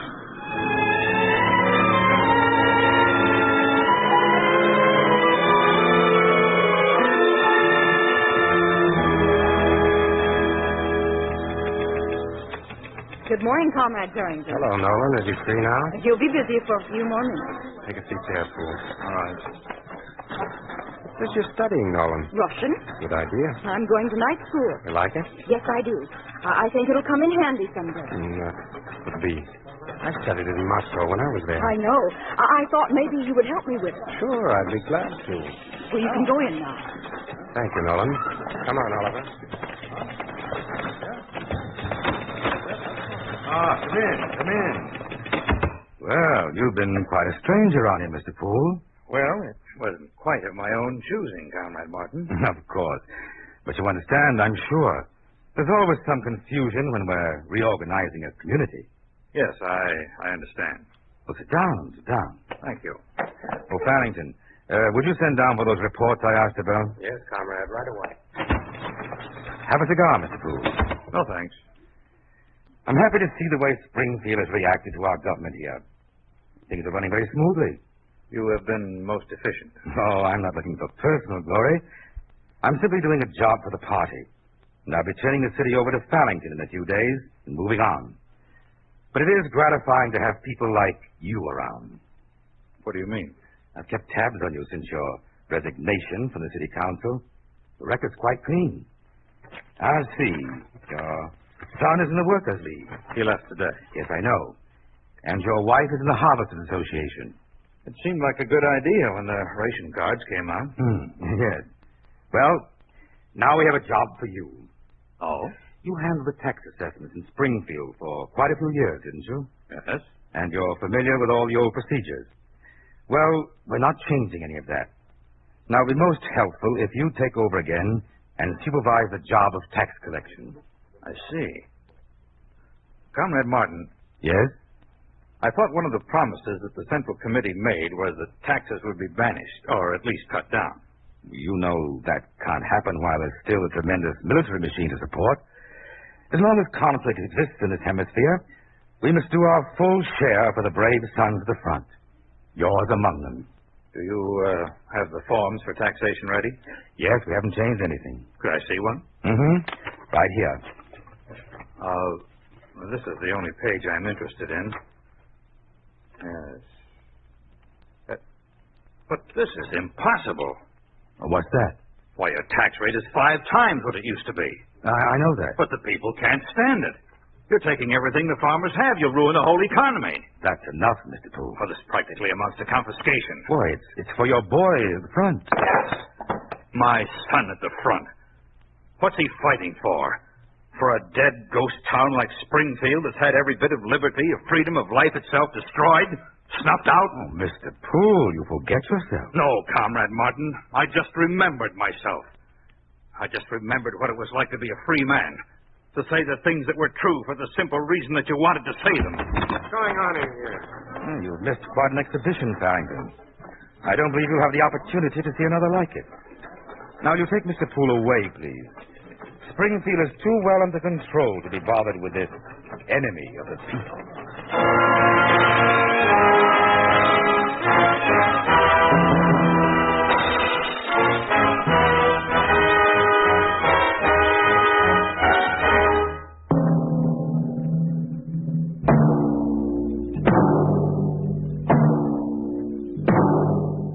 You have just heard what happens to a city under a communist regime. You have just heard what would happen to every city if communism took over. You think this could not happen? It did happen to the village of Chongqia-Chuang, Hunan province in communist China. This was a factual account of communist methods. They were welcomed as liberators of a Chinese village. Then, step by careful step, they revealed themselves as bloody terrorists who turned the village into a ghost town and took from it every last semblance of liberty and freedom.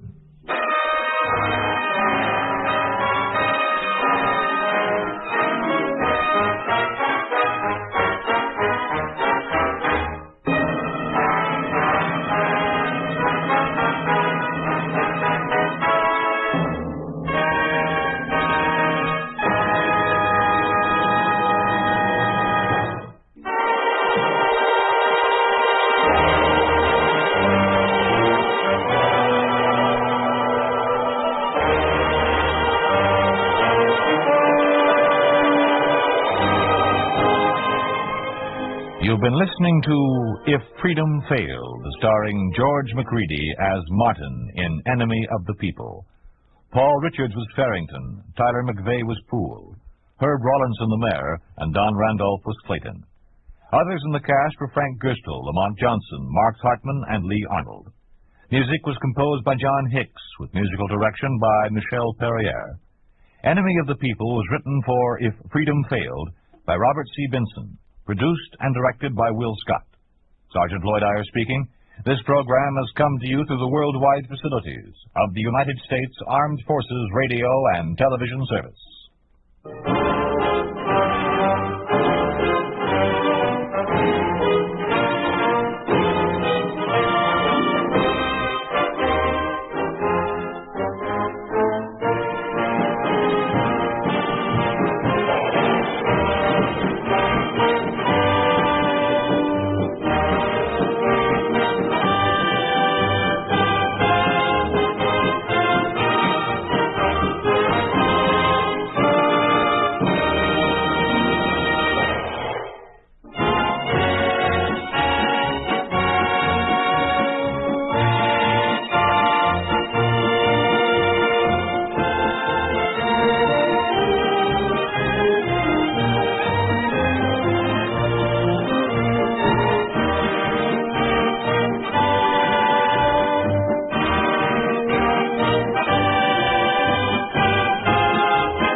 freedom fails.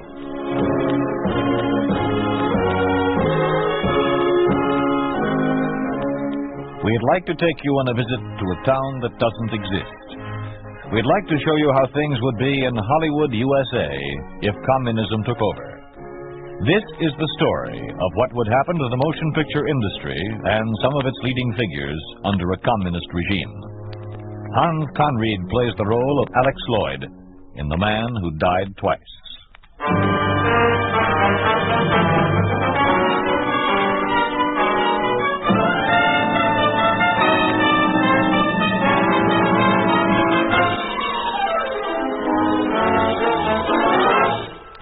You didn't think I'd find you, did you? Tom, please. Please what? Let go of my arm. You're hurting me. What do you know about real pain? The real kind of pain.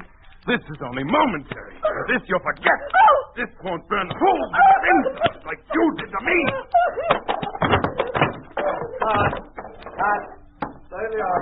Let's try it again. Hold everything, boys. We're going for another take.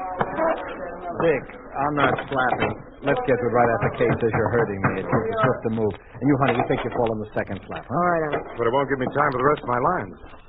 Oh, let's cut them then. The scene needs visual pace. Tell us about a story that way. Okay, then let's try it again, huh? We ready, Bob? Reloading the camera, sir. Did you know it's 12:30? Okay, break for lunch. We'll pick it up in the same setup right after. Okay, kids, lunch. Hello, Alex. Got a story? Oh, hi, Mark. Who let you in? Front office. They obviously don't know I'm a friend of yours. Have you had lunch? Nope. Let's go. Provided you let me pick up the tab. What'll it cost me? A comment for my paper. For you, yes. For your paper, no. Pays my rent. You tell him to go to blazes. Get me another job. Since when's the public interested in what I say? Since the switch in government and general policy. It's no concern of mine. I make pictures. Oh, let's face it, Alex. You can't stay cooped up on an island in a changing world. Who says I can't? Mark, you know me well enough to know that I don't care what color flag the studio's flying. Yesterday was red, white, and blue. Today it's plain red. Tomorrow it may be yellow for all I care. Well, you can't ignore the party line. My line is entertainment. Weathered greater storms than this. Ever since creation, man has sought escape from daily toil. Dynasties have come and gone. Empires have risen and crumbled. But, well, if you'll pardon the cliche, through it all, the show has always managed to go on. May I quote you? If you like, yes. I wouldn't, for your sake. Oh, you can't direct pictures in Siberia. You're wrong, my friend. I can direct pictures anywhere. You're incorrigible. Oh, I should hope so. But if it's dirt you want, here comes your man right now. Hey, Leon, you got a minute? For you, Alex, anytime. I'd like you to meet a friend of mine, Mark Selden of the Evening Herald. Pleasure. Mark, this is Leon Forbes, my producer and nemesis. I do. I've always wanted to meet the man who could keep Alex in check. Would you care to see my ulcers? All Mark wants from you is a statement on the studio's change of policy, if there is any. Well, you can tell him yourself after the meeting tomorrow night. What meeting?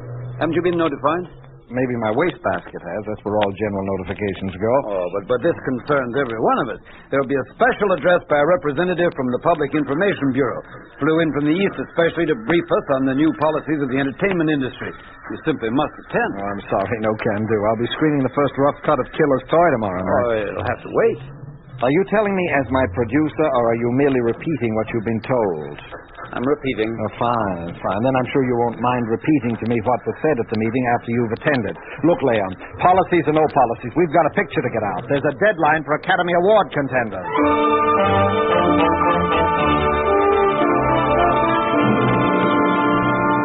Therefore, gentlemen, never lose sight of the fact that your brainchild will become adult, conscious of its purpose as a citizen of the Soviet States of America, and must be ready to reap the harvest in the field of entertainment. I thank you. Mr. Ford. Yes? May I see you for a minute? Oh, certainly, Mr. Dixon. I enjoyed your talk. Most informative. Thank you. It was a pleasure addressing such a distinguished group. However, I must confess I felt a bit cheated when I noticed one of your most prominent members absent. You mean Alex Lloyd? Yes. After coming all the way from the East, I certainly would have enjoyed meeting Mr. Lloyd. Well, we're rushing out a picture, and he simply had to work tonight. Well, my plane leaves at 1:30 this morning, but while I'm still on the lot, couldn't we pay him a visit right now? But watching him pick apart each reel with the cutter might prove rather dull for you. Oh, on the contrary, I'd be fascinated to watch him add that inimitable Lloyd touch.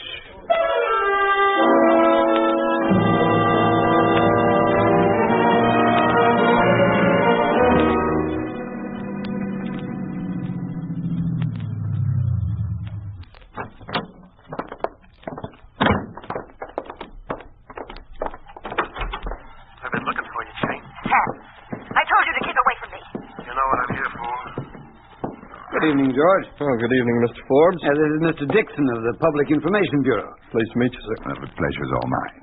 Alex still in the projection room? No, we ran only a couple of reels. Got through about an hour ago. Oh, well, I guess he's gone to the music department. I doubt it. Said he was going to drive down to the beach for some fresh air. Wasn't he feeling well? Oh, fit as a fiddle. Just needed a change. Oh. You know how it is with these temperamental artists. No, I don't. Well, George, while we're here, you might as well haul the film to a projection room so that Mr. Dixon can see the picture. But no thanks. I've seen enough for one night.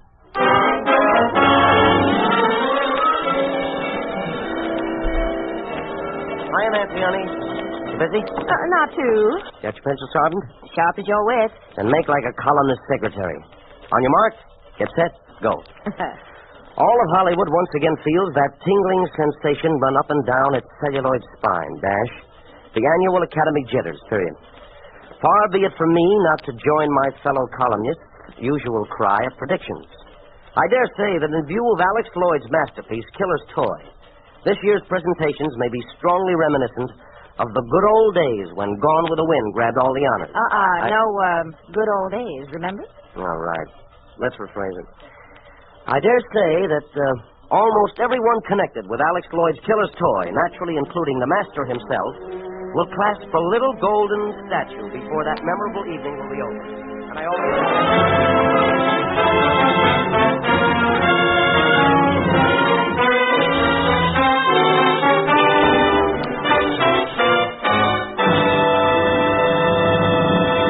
Good evening. The United States Soviet Broadcasting System is proud to present this award presentation by the Academy of Motion Picture Arts and Sciences. The presentation of minor awards has already been in progress for some time, and as the main event of this evening is about to begin, we switch you to the stage of the Shrine Auditorium and tonight's MC, Mr. Fred Astaire. Ladies and gentlemen, there is a reason for my being here. It was quite a while ago when I first got out here. I guess the Academy Board thought that was as good a reason as any to choose an MC. Anyway, I am most grateful for the honor, and I'll try my best. During the year, newspapers carried stories on a number of weird and outlandish happenings inspired by the making of motion pictures. For instance, in January, a woman near Lakeland, Florida, told her husband she was going to the movies. She came out of the show, beat up a cop, and shot a drugstore clerk. In jail, she explained the whole incident by saying, "I always get a big kick out of Walter Pigeon." Enough of looking backward. Tonight is Oscar night. The prizes are being given for its most distinguished film achievement. The prize itself is a 10-inch statue worth $41. But it is fought for, prayed for, wept over. Believe me, Caesar's legions did not fight harder for the jewel of Gaul. These awards are arrived at by a carefully guarded system of balloting. 12,000 people took part in the voting this year. The nominations were made by the members of the Academy branches assisted by the Hollywood Guild. The final selections were voted by the nearly 2,000 members of the Academy. All ballots were mailed to the accounting firm of Price Waterhouse, where they'd been properly accounted. Oh, Alex. Alex, I admire your control. I'm all on edge. Nothing to get excited about. Either I get it or I don't. But what if you don't? It'll save me the thank you speech. Now for the Director's Award. Miss Faye Mallon will make the presentation. Miss Mallon. No such thing. Everyone I talked to said they voted for you. That's too bad. And with our Faye doing the honors.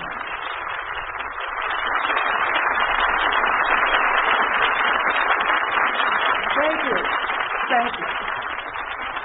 Those nominated for the Best Directorial Achievement: Bert Carlson for Red Soil, Arthur Riley for The Walls of Hell, and Alex Lloyd for Killer's Toy.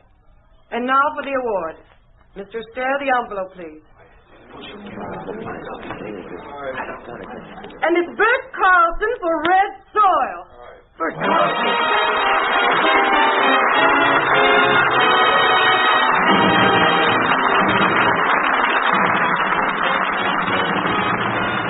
What could have happened? Bert's a good boy. I don't get it. Your picture caught the award in every other department. Maybe I don't live right.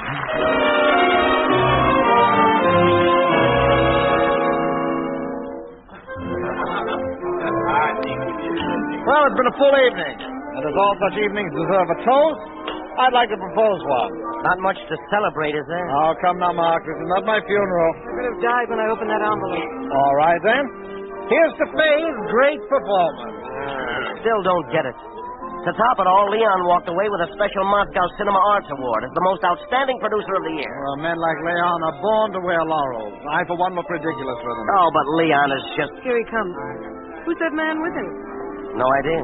Hello, everybody. Sorry I'm late. Well, as a celebrity, you can afford to be. Oh, producer's only a bundle of nerves, never a celebrity. Yeah, but you are tonight. Well, now we all know where the credit lies. Your modesty is nauseating, Leon. Pull up a chair and sit down. Oh, I'm so sorry. All this excitement, I didn't even introduce Mr. Dixon. You haven't met anybody yet, have you? No, I haven't had the pleasure. Well, this is Mr. Dixon of the Public Information Bureau, and from left to right, Miss Fay Mallon, Dick Stanton, Mark Sheldon, and, of course, our one and only Alex Lloyd. How do you do? I haven't shaken this many hands since Starlene paid us a visit. If you gentlemen will excuse us, Fay and I will join the sardines on the dance. Well, my excuse isn't quite that feeble. I've got a phone call to make. Your newspaper men never stop working, do you? Not if we can help it. Pardon me? Well. This is indeed a long-awaited opportunity. Mr. Forbes must have told you how long I looked forward to this, shall we say, little tete-a-tete. Well, I can't imagine why.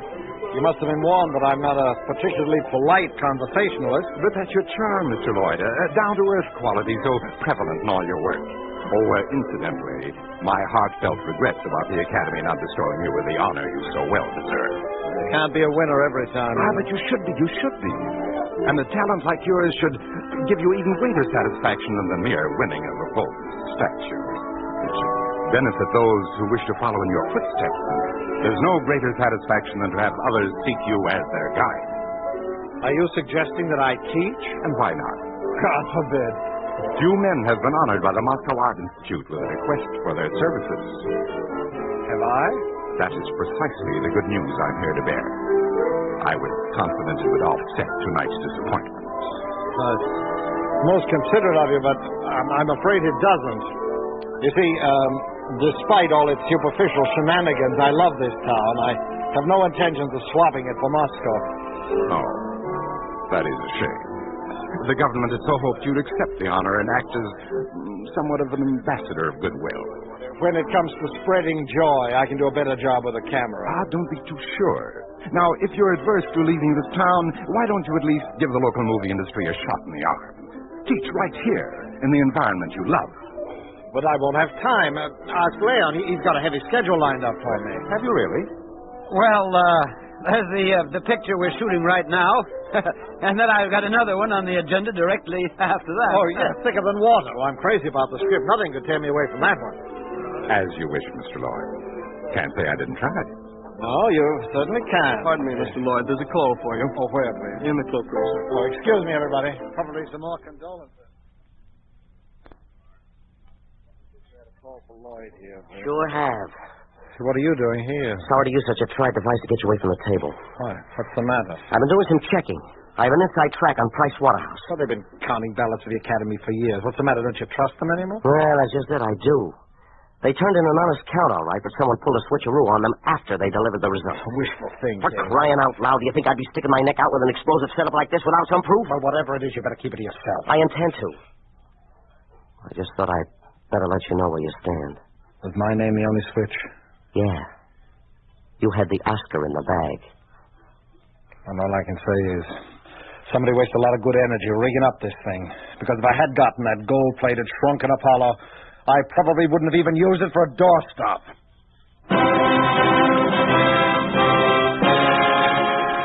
You are listening to The Man Who Died Twice, starring Hans Conried. A story of the way things could be if communism took over. A picture of what would happen to Hollywood, USA under a communist regime.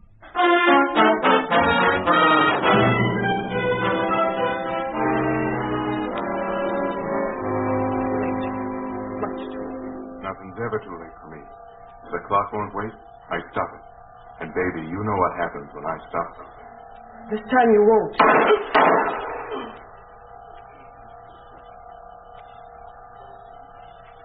You hear the clock? It's midnight, Chuck. a new day without you.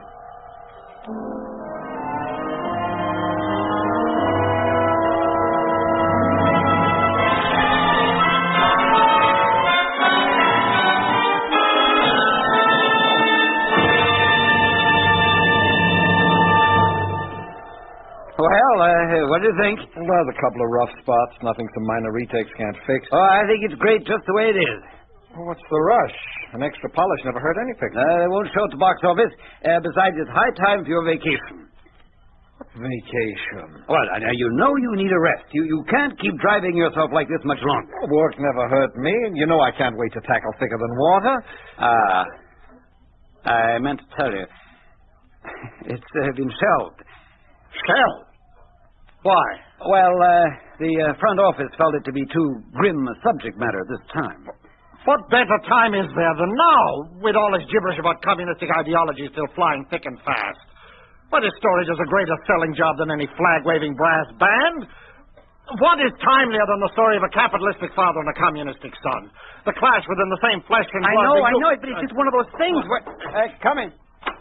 Mr. Lloyd? Yeah? Telegram, sir. Oh, thank you.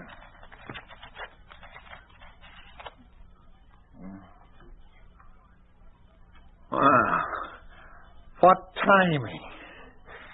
You have anything to do with this? With what? Take a look. Why, it's from Dixon.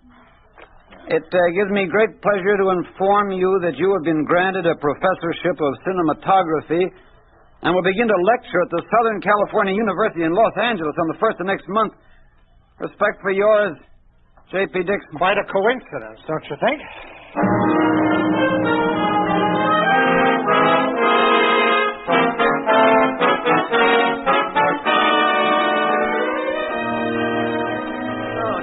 Jupiter, as I live and breathe. Old celluloid brain himself. Where the heck have you been keeping yourself? What's the matter? Don't you read your own stuff anymore? You were the guy who blabbered about my being a loss to the movies and a gain to the university. I had no choice. That's no reason for you to go into hiding. A man who has fallen into a manhole is not necessarily hiding. No, it couldn't be as gruesome as all that. I hear rumors that you may make another picture. Well, I may be permitted to, is more precise. To rope down that manhole. Grab it, Alex. What do you think I've been doing? When it comes to craving a camera, my pride takes a back seat. It took some finagling, though. Yeah? I'm not much a man for pleading, but I finally gave Dixon a heavy dose of it, claiming that I couldn't keep on teaching without some practical experience keeping me agile. What's it going to be? Thicker than water. Your pet project. Some Christmas gift, huh? The return of what's been taken from you is hardly a gift. Think they'll put a ball and chain on it? Maybe, but I'll be carrying a file.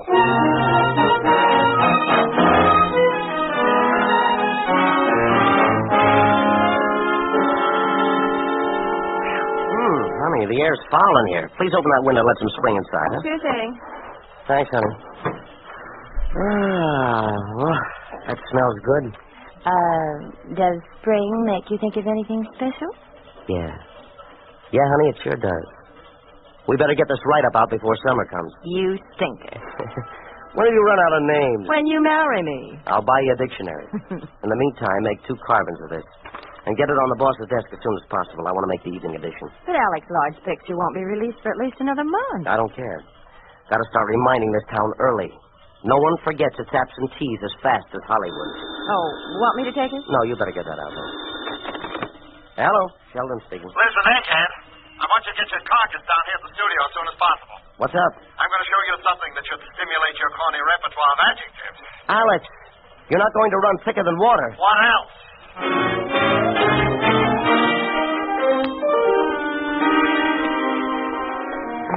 It'll be running projection room 6. It's just over here. Tell me, Alex, just between you and me, how'd you feel about it? Like old times. Oh, here we are.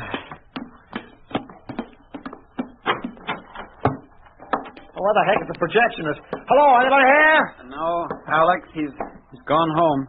Home? Yes, I told him to. Well, you're crazy. We got a running all set for 2:30. Oh, there won't be any. Is this some kind of a gag? Well, I wish it were. You see, they came by to confiscate all prints, including the negative, just a little while ago. They? Who's they? A couple of men from Dixon's local office. But they can't do that. I'm afraid they can. You mean to tell me you just stood by and did nothing while they carted it away? Well, what could I do? They had a warrant and certified instructions by Dixon. Now, who does that man think he is? But, Alex, I had to do it. They could have shut down the studio. You know how... Oh, you didn't have to give him the negative. To make some sacrificial offering, why didn't you give him some of this trash? Listen, man, a loaf of breakfast. Please, Alex, jockey. You're smashing the bread. At least a contribution to communism. You always like medals. Come on, Mark. Let's get out of here.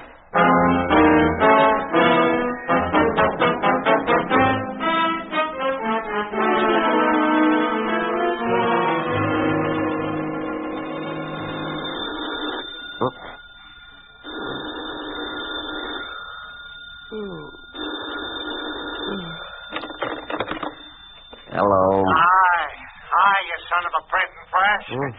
What you doing? Sleeping. What else would I be doing at 3 in the morning? Sleeping the nocturnal waste of mankind, sleeping away the hours of darkness, while life's mysteries step out of the shadows. Huh? What the devil are you talking about? You put on your clothes and come on over. The time has come to talk. Okay, I'll be over.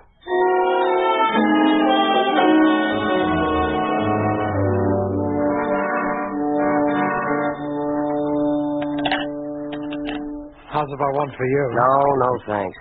Too early in the morning. I thought you never touched the stuff. Since when the change? Since I haven't been feeling good. Well, that makes sense. You think a steady diet of booze will do the trick? It may. Doctor can't help me. Doctor? You mean you've been seeing one? No. Can't find anything wrong organically. I could have told you that. Look, all you need is some rest. Rest? Rest? That's all I've been getting. Ever since Mr. Dixon decided that thicker than water was unfit for public consumption. Well, you should take some time off anyway. You know, from lecturing at the university again. Lecturing. Rapping off some imbecilic theses about the technique of directing, textbook monotony without a soul, a class full of eyes peering at you, searching my face for something that isn't there. It'll be all right, Alex. You'll feel better about it tomorrow. Oh, you think I'm drunk, don't you? Well, my tongue may not be glib, but my head's as clear as a lens. They may have tried to shroud the naked eye with complex deception, but I can still think with my eye. I can see all the beauty of life that has been and could be. How the two-legged creature called man has yet not completed its process of evolution.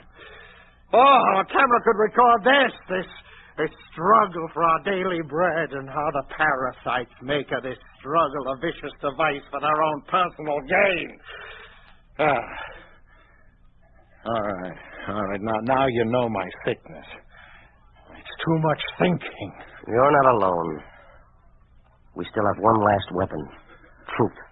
Truth. Look how that failed in thicker than water. I was objective. I showed both sides of a story. Both had their faults, the capitalists as well as the communists. Oh, but no. No communist is ever bad. You hear that? No communist is ever bad. That's a good one, huh? That's a good one. Hey. Take it easy. You're going to have an accident and choke to death. No death is accidental. No one dies if he still has something important to accomplish in his life. Physical death comes to an artist only when his spiritual life, his creative power, has run out.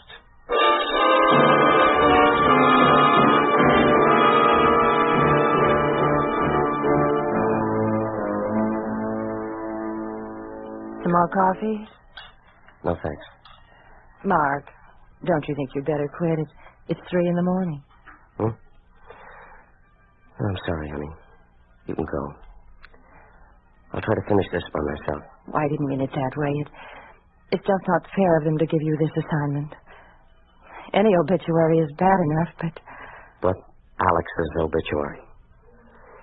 Yeah. Well, it's more than I bargained for. Well, you must stop brooding. Make it brief. That's the way he would have liked it. It's not the length, honey. It's the punch. The punch his entire being had. The punch that's suddenly gone, leaving a vast emptiness. Yeah. Something that only his own words could describe. Yeah, that's it. That's it, his own words. Let's try it. Ready? Ready. Did Alex Lloyd foresee his own death a month ago when he told me that physical death comes to an artist when his spiritual life, his creative power has run out? They said his heart was made of celluloid. But even unbeknownst to him, he was a romantic. And foremost, he was an artist, and as such, he paid a supreme price for his failings. He died twice. You think it'll get in print? In this red sheet? Not a chance. Tear it up.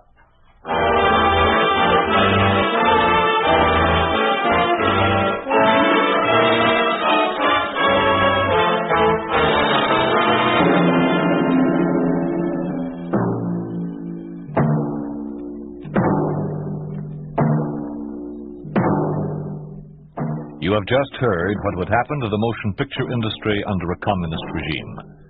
You have just heard how one of its creative members would perish under its yoke. You think this could not happen? It did happen in the communist-dominated country of Russia.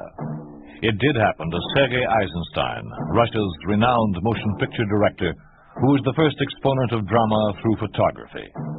Eisenstein made a picture called Béchamp-Luc, which Stalin himself suppressed. His Ivan the Terrible was banned as decadent and bourgeois.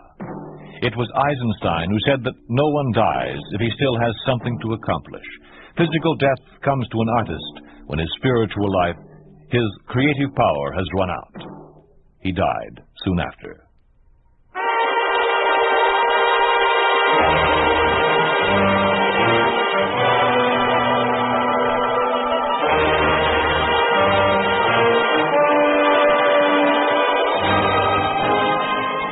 You've been listening to If Freedom Failed, starring Hans Conried as Alex Lloyd in The Man Who Died Twice.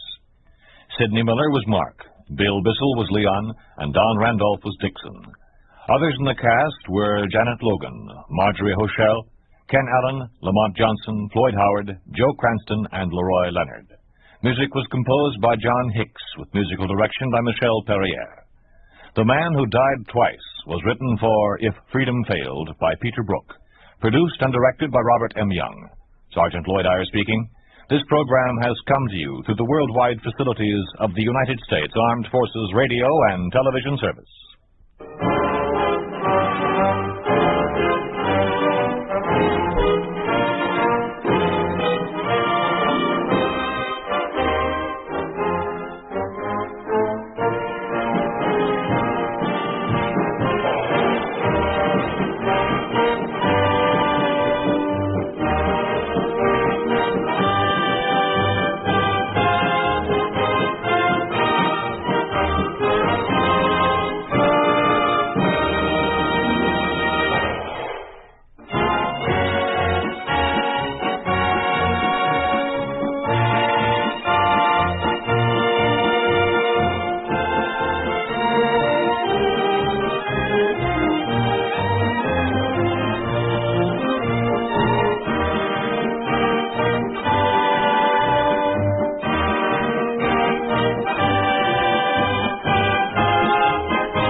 Columbia Broadcasting System presents The Free Company.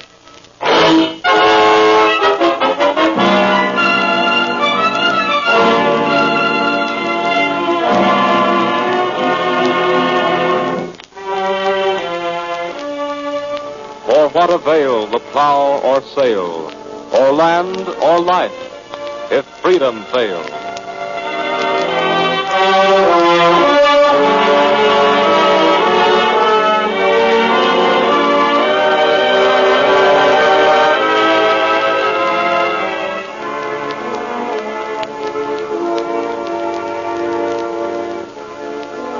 This is James Boyd speaking for the Free Company. Today, Paul Lucas finds himself unable to take part. But you will hear the Dean of American Actors and one of the best-loved Americans, George M. Cohan, with Paul Herrenried in Above Suspicion. Today's drama concerns freedom from police persecution. It was to have been written by Sherwood Anderson. In his death last month at Colon Canal Zone, the Free Company suffered its first loss, and the country lost a great American. For 30 years, Sherwood Anderson represented a vital part of the United States, the America of the small town. He was kind and gentle. He was the easygoing, friendly American with everybody he met. But there was nothing soft about this friendliness. When it came to justice for the oppressed, to freedom for all in equal measure, nothing could move him. He was poor. He was not always well. But he was always ready to give himself for a juster, a fairer, a more honest world. The last thing he ever did was to start his contribution to this Free Company program. The script for his play was not completed. But the Free Company has taken his original idea and developed it. We therefore present it under the title he'd chosen. Not, of course, as his own work, but as a tribute to his memory. In this play, the scene is the combination dining and living room of a small, clean apartment in New York City. The time is 3 years ago, when the storm clouds just began to gather across the sea. And now a play about freedom from police persecution. Above Suspicion.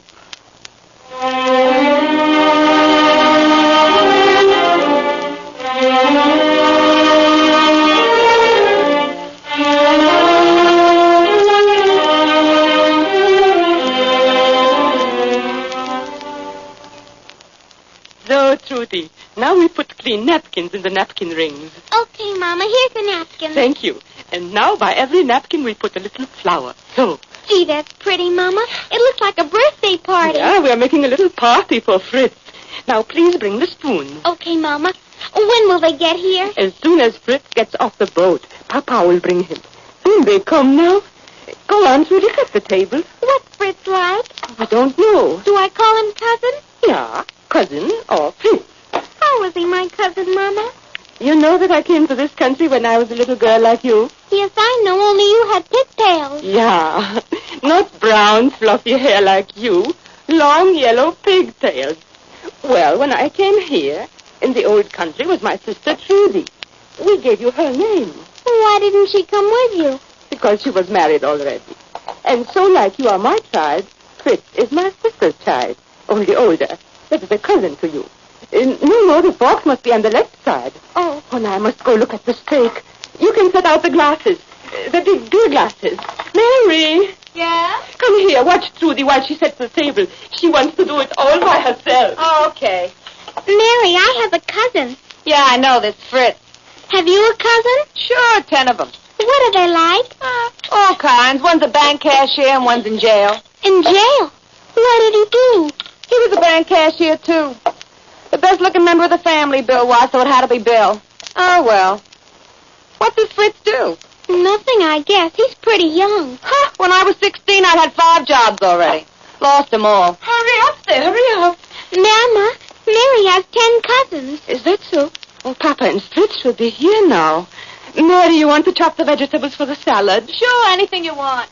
Thank Mama, Mary has a cousin in jail. Did you know that? Oh, I really don't know anything about her. I just saw her at the market and asked would she like to help out for dinner today. But ain't that awful in jail? Well, if she admits it, I guess she's honest. Listen, it's them. It's Papa and Fritz. Now, Trudy, listen, please don't ask questions. Yes, Mama. Well, Mama, here we are. Here he is, right here. Grüß Gott, Tante. Oh, also, das ist der Fritz.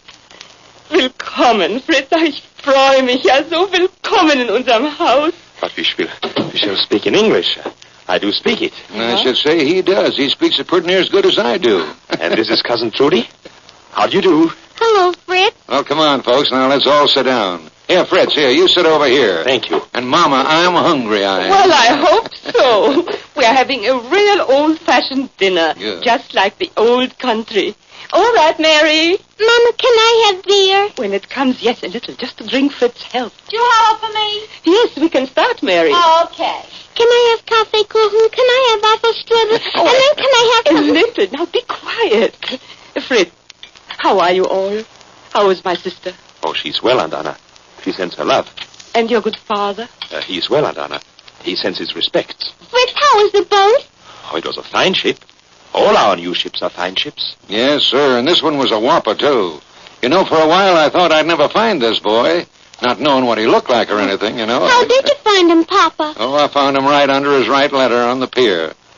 And Mama, Mama, who do you think was the customs inspector going through Fritz's bags, eh? I couldn't guess. You know everybody. Yes, well, it was all out of Rhinelander. You remember? They used to live next to us down 14th Street? Yeah. Yes, I hadn't seen him in years. Say, Fritz, what got into you with Otto there, anyway, huh? Pardon? You know, Mama, I found out I was talking the old country language to Fritz, and Fritz here, he didn't say nothing. He just looked kind of scared. Talk to officials, please. That is not wise. Well, you sure didn't give him anything to get hold of, I'll say that. Say, boy, you ain't trying to run nothing through the customs now, are you, huh? None of them Dutch cigars, no diamonds, no narcotics or something? No, I could not violate the law. I've nothing to declare. Papa, stop teasing Fritz. Fritz, pay no attention to Papa. He's always like that. Papa's a tease. Papa's a tease. And you too, Trudy. Don't tease Papa. Now, Fritz, now we shall be serious. Tell me some more about my sister and your father, yeah? They are well, Aunt Anna. She sends her love and he sends his respects. For so long now they have not written. Sometimes that is best for the good of the state. State? What's the state got to do with it, huh? The state has to do with everything, naturally. Jumping Jehoshaphat. Listen, the state's got nothing to do with folks' private affairs, nothing. Please, Uncle Joe, with all respect, if the state doesn't control private affairs, how can the state become strong? Oh, it'll become strong, all right. You know, it might become too darn strong, I'll say. And I also say let the government mind its own dot-blasted business, and I'll mind mine. That's the way I feel. Excuse me, Uncle Joe, again. I speak with respect. But with us, no one would speak so of the state. And so our leaders say, we shall become strong, the strongest of all. Well, now, son, you know, there's been lots of nations claim that, and they've all had to climb down in the end somehow or other. The end? Excuse me, but who knows the end? Well, of course, nobody knows the end. Nobody knows the end of anything, I guess. But that's why I figure that what we do today stacks up so big. What we do today in my country is big. You shall see, please. We grow strong. All right, you grow strong. Now, what for, huh? So that we shall win. Already the Ruhr we take. Austria we take. What we need we shall take. That is what our leaders say. Yes, well, son, I don't say it can't be done, or that you won't do it, but after all now, what is there in it all? Papa, don't begin to talk politics. You always get indigestion when you talk politics. No, now, Mama, now, please, now, let me finish. Now, what's the idea of giving up freedom, food, and happiness for an end that we don't know anything about? Well, now, I say this. I say if we hang on to the things that a lot of folks have died to get for us, then we know we got something good. Now, don't that make sense, huh? Excuse me, please, Uncle. I cannot agree. Well, all I mean is that any government at all that takes away freedom and happiness on any excuse at all, in the end it costs them more than it's worth. Papa, stop arguing and eat. Me? I'm not arguing. I'm just telling Fritz here. Here, Papa, have more steak, yeah? What is it, Trudy? Mama, how did Fritz learn English? Fritz, how did you? In school. In our school, we learn all things that will be useful. We learn English and marching and running in gas masks, and the history of our country. Is that any fun? With us, school is not for fun. It is for the state. Why did you come over here then? Well, because I cannot run in the gas mask. I have sometimes a little cough. Oh, are you not well? Oh, it's nothing, merely a bronchitis. The state says that here I shall have more milk and butter. Well, that is all. Then I shall return. Well, speaking of the government now... Papa, nobody is speaking of the government. Well, I am right now. I'm speaking of the government. Now, wait a minute. Now, you take this administration, for instance. Now, they've got no experience, and they've got no horse sense. Uncle Joe, with all respect, please. Well, look at the relief record. Well, they're just a bunch of chiselers. And look at this... Uncle Joe, please. Now, son, please, don't interrupt me now. Just a minute. What do you know about it, anyway? You don't know a darn thing. Now, you listen to me. You know, they don't buy votes the way the crowd used to down at the City Hall. They just hire them now and put them on the government payroll. That's what they do. I protest. Oh, shucks, boy, what do you know? Let me tell you something. Before we know it, the entire country will be living off the government, and there'll be about only one taxpayer left to support them. And by gravy, I shouldn't be surprised if I happen to be that taxpayer, too. That talk is dangerous. Dangerous, Lord. I wish it was. The trouble is, nobody pays any attention. Again, all I hope is that the people wake up before the country's stolen right out from under them. That's what I hope. It's dangerous. It's stolen. Always the country is stolen. Did you ever think the government was any good, Papa? Oh, yeah, sure I did. From what I hear, the Second Grover Cleveland administration was all right. Ah, Papa, eat. I'm eating. But all I say is, Fritz, that I may not know much about politics, but I do know a bunch of goggle-eyed, long-haired professors when I see them. And I know a lot of things. Look at Fritz. Here, boy, here. What's the matter with you, Fritz, boy? What are you looking for? In the corner, sometimes they put dictaphones. Dictaphones? Again, I wish they would put some dictaphones here. I'd pay all the expenses to have the record sent right straight to the White House. That's what I'd do. Then they'd know what was going on then. We'd get some results then, eh, Mama? Huh? There's no dictaphone. But you know this woman? What woman? Who? She in the kitchen. Oh, I don't. Do you, Anna? No, I just got talking to her at the market. I told her I wanted a little help for dinner. We'll fix it up. And Anna, you bring a stranger into your home? Someone you do not know? I know all about her. She's always changing jobs, and she has a cousin in jail. In jail? Well, I'll be darned. What's she in jail for? For being a bank cashier. And she's in love with him, I bet. You see? They have someone she loves. And so they have her. She must do what they say. Oh, boy, I don't know what's getting into you, Fritz. Well, she looks to me just like a pleasant, lanky, no-account old girl, that's all. You hush. You'll hurt her feelings. Now, look, here's the beer. Mama, can I have some? Yes, just a little. And Papa will make the toast, just like in the old country. Yeah, Papa? Yes, well, I can't pronounce it very well, Fritz, but Mama's taught it to me pretty good at that. Yes. And, boy, I want to tell you that I sure do mean this when I sing it. Now, here goes, now. Ein, zwei, drei. Ein Prosit, ein Prosit, sehr gemütlich. Go on, Mama, now keep on. Let's listen to her. That's ein Prosit, ein Prosit, finish sehr gemütlich. Now, ein, zwei, drei. Super. I want to tell you something. This has been some meal. Now, it's some meal. Everybody's eating but Fritz. Excuse me, please, but today I have not an appetite. It is perhaps a change from the boat. Oh, never mind, Fritz. Now, you excuse me for a minute. Papa and I are going across the street. It's the Bernolfo's wedding anniversary. We'll take them some of these cakes. Trudy, you stay here with Fritz. Oh, Papa, will you give Mary $1 and tell her to wash the dishes before she goes, yeah? I heard you. They're all washed and put away except them down the table. Well, here you are. Here, Mary. Here's your $1. Well, thanks, Mr. Smith. Much obliged. Well, much obliged to you, Mary. So long, Mary. Pleased to meet you. Same here. Goodbye, Mary. Much obliged. So long, folks. Mary, can I clean up? Sure, you can carry these dishes into the kitchen. Here, you take them now. Okay, thanks. Well, Fritzy, how you doing? You didn't eat very much. I wish you to understand. These people, they are nothing to me. They're your cousins? An accident. I've never seen them before. Well, what's wrong Well, then they look all right to me. I wish to point out that I took no part in the conversation, in the political discussion. You betcha you sure didn't have much to say for yourself. You acknowledge that? Well, you kind of joined in some. But not to agree, not to agree. Well, for heaven's sake, I don't know. You're all talking all together there. So that is all you have to say. That would be your report. Hey, I don't get you. Looks to me like one of us don't understand English so good.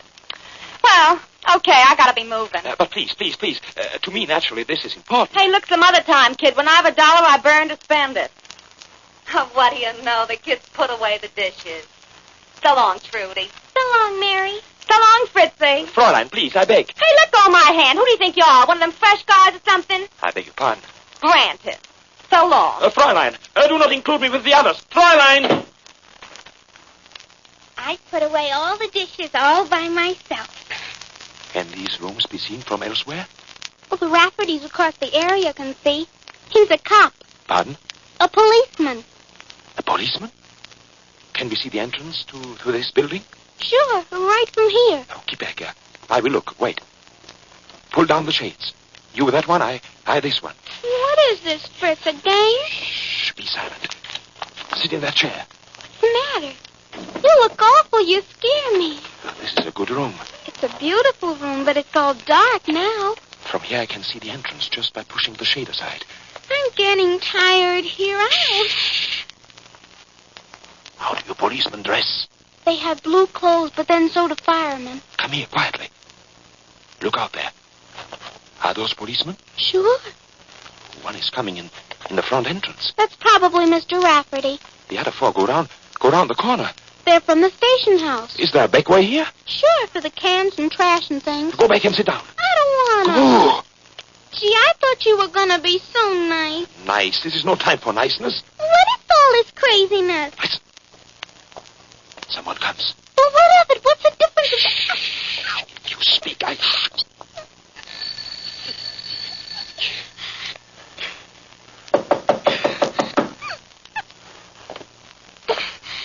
Let go of my arm. You hurt me. I'm sorry.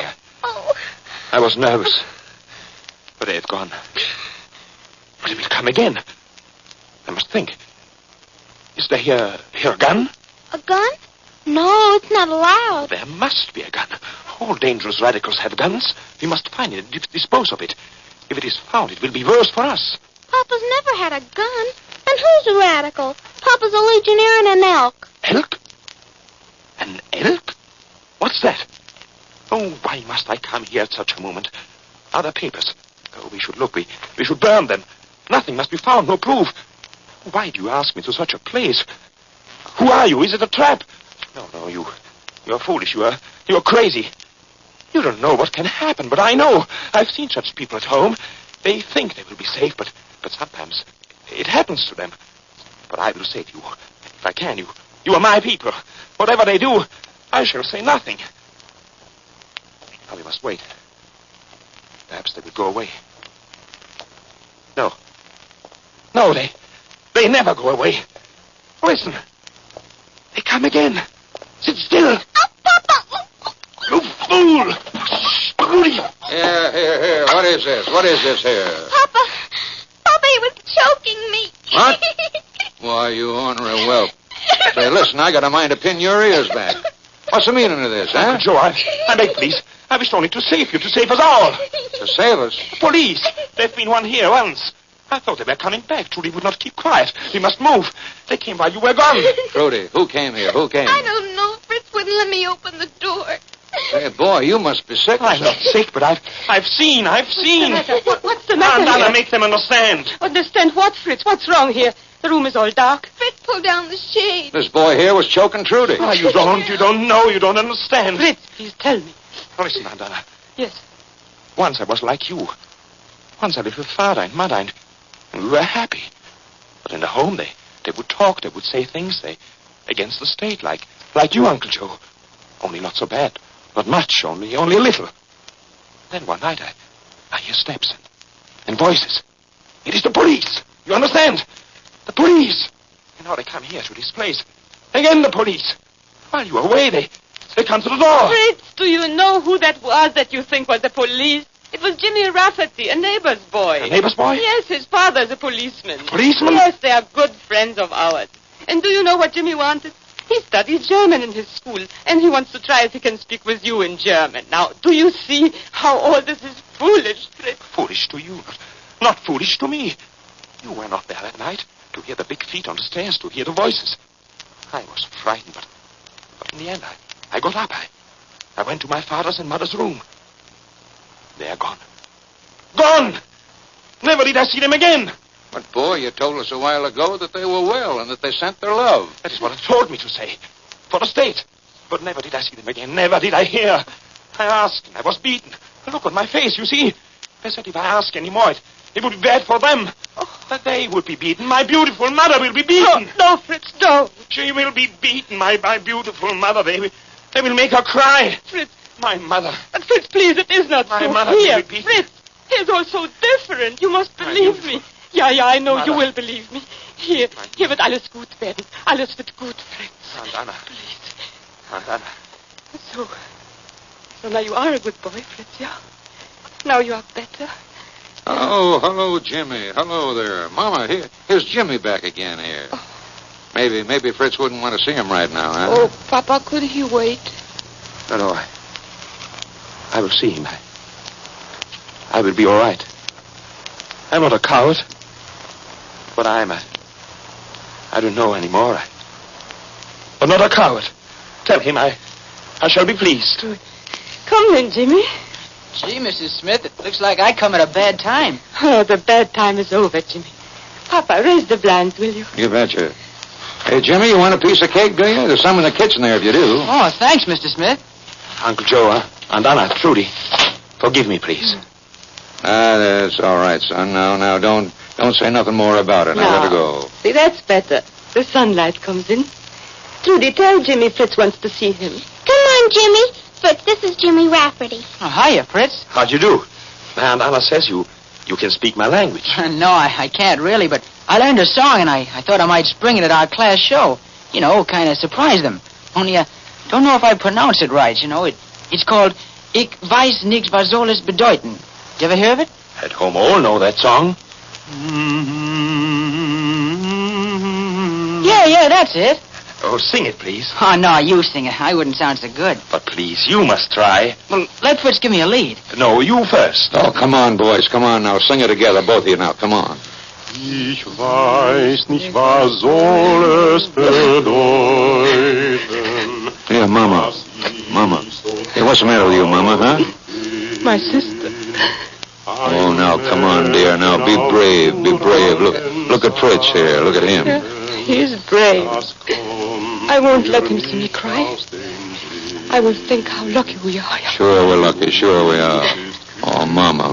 Now, please. Now, listen. Maybe we can find your sister. Maybe we can find her husband, too. Now, maybe they may be all right now. You don't know. I do not know. The end we do not know. Just like you said. Yeah, that's right. But we know what's going on today, don't we? I said that, too, didn't I, huh? Yeah. Today we know. And today we make Fritz just like our son. Could we do that, Papa? Why, certainly, old lady. You bet we can. Yes. Oh, boys, now I'll tell you something. That was pretty good. That was very good indeed. We ain't so bad. Look here, Fritz, do you want to go on with me in the show? Hey, we'd knock 'em dead. I shall be very happy.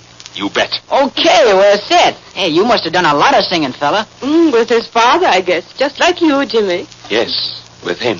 For 20 years, his father sings bass in the Lutheran choir. Oh, one time they made a record for the phonograph.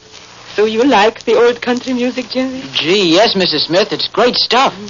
You'd like to hear some real great stuff, Jimmy? Trudy, get out the record. It's in my bureau drawer. Papa, wind up the box, will you? All right, Mama. You know, Mama, it's a long time since you played this record, you know. Yeah, Papa, a long time. Because I'm so sad about the old country. Yeah, I know. Well, now, listen. Now, maybe we better not play it at all. No, I want to play it. Because I'm a little happy, too. Happy about Jimmy, that he loves our music. Happy about Fritz, that he is here in this country where people from all countries are free together. This good country, eh? Yes, Papa? yes, it's a pretty good country, Mama. It's been good to you ever since you came here, isn't it, eh? It's been good to me, too, and to my folks for over 300 years. Of course, I like to cuss it out once in a while, but why, Gravy, don't you ever let me hear anybody else say nothing against it, I'll tell you that. You see, Fritz, Papa thinks like me. Here all should be happy. All should be proud. Because, like Papa says, the end we do not know. Only today we know. So what we have good, what we have great, that let us keep. Please, Papa, play. Here we go.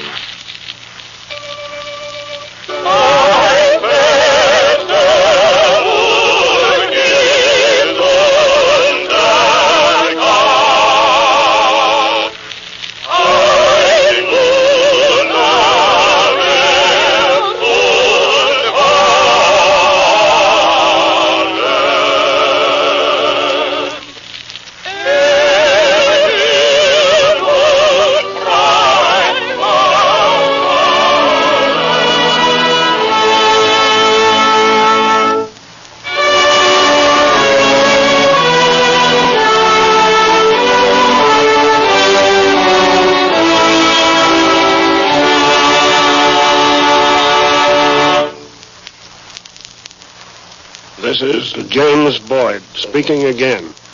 Before our revolution, Pitt, the Prime Minister of England, speaking of the right to be free from oppression by officials, was saying, "The poorest man may in his cottage bid defiance to all the force of the crown. It may be frail, its roof may shake, the wind may blow through it, the storms may enter, the rain may enter, but the King of England cannot enter.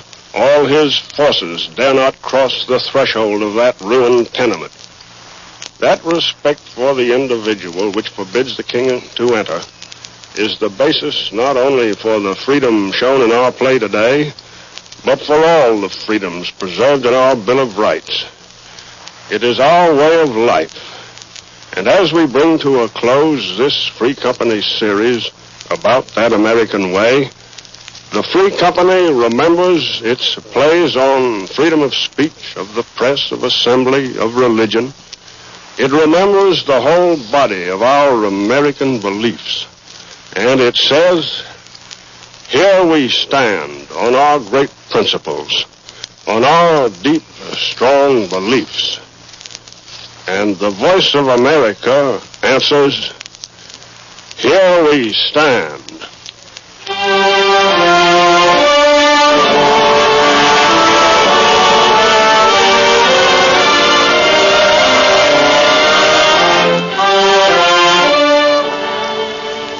Columbia has concluded the first series of broadcasts by the Free Company. Copies of today's program may be obtained by sending 10 cents, the cost of printing and mailing, to the Free Company in care of the Columbia Broadcasting System in New York. The entire series of these radio plays has been published in book form and may be obtained beginning tomorrow at your local bookstore. Today, Mr. Smith was played by George M. Cohan, Fritz by Paul Hernreid. Also included in the cast were Lily Valenti, Betty Jane Tyler, Francis Cheney, and Eddie Ryan, Jr. The music was conducted by Howard Barlow, and the entire production was directed by Earl McGill. Tune in again next Sunday for The Free Company, a presentation of the Columbia Broadcasting System brought to you by means of electrical transcription through WBNS in Columbus. If your son or daughter has artistic or mechanical talent, give it the encouragement it deserves.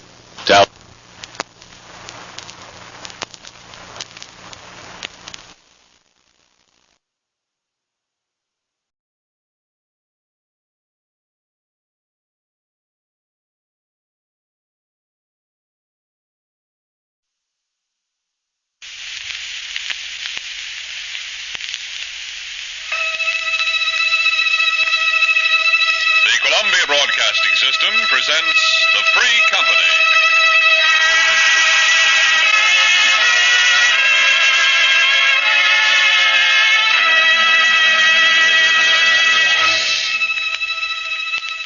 For what avail the plow or sail, or land or life, if freedom fail?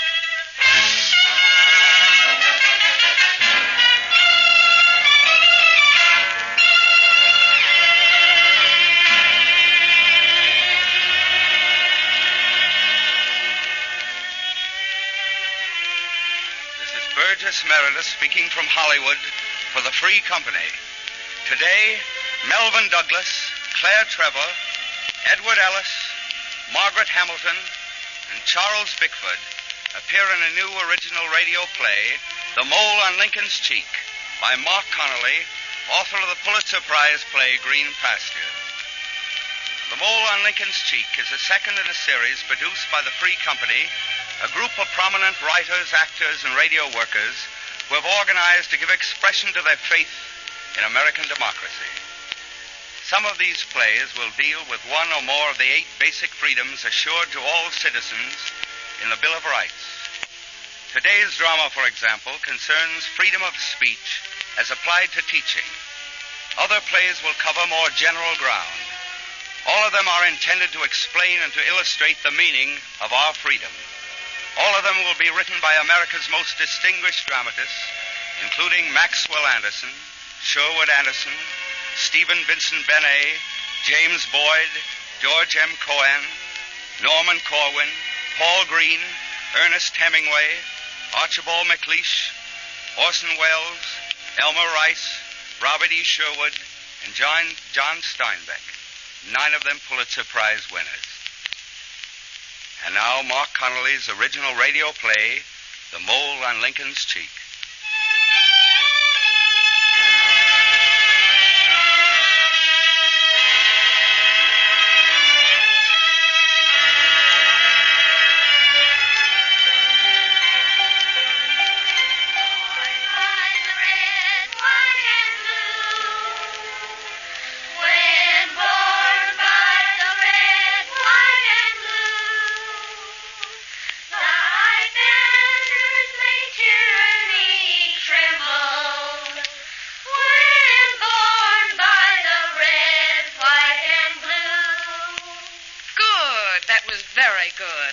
Children, stay in your seats. The bell hasn't rung yet. Oh, I know it isn't easy to get used to school again and a new teacher, but I think tomorrow we'll all feel more at home together. I know I'm going to like being here, and I know I'm going to like you. And you can make it easy for me to like you by being good pupils. Now, that's not what I call being a good pupil. Do you think your seat is about to collapse? No, ma'am. Well, then sit back in it. Will you tell me your name again? Eddie Etheridge. Oh, yes. Have I been boring you, Eddie? You what? Have you heard one word of what I've been saying? Yes, ma'am. Well, then sit properly, please. You're not going to exit under your desk, you know. Remember, march out in order. Class dismissed.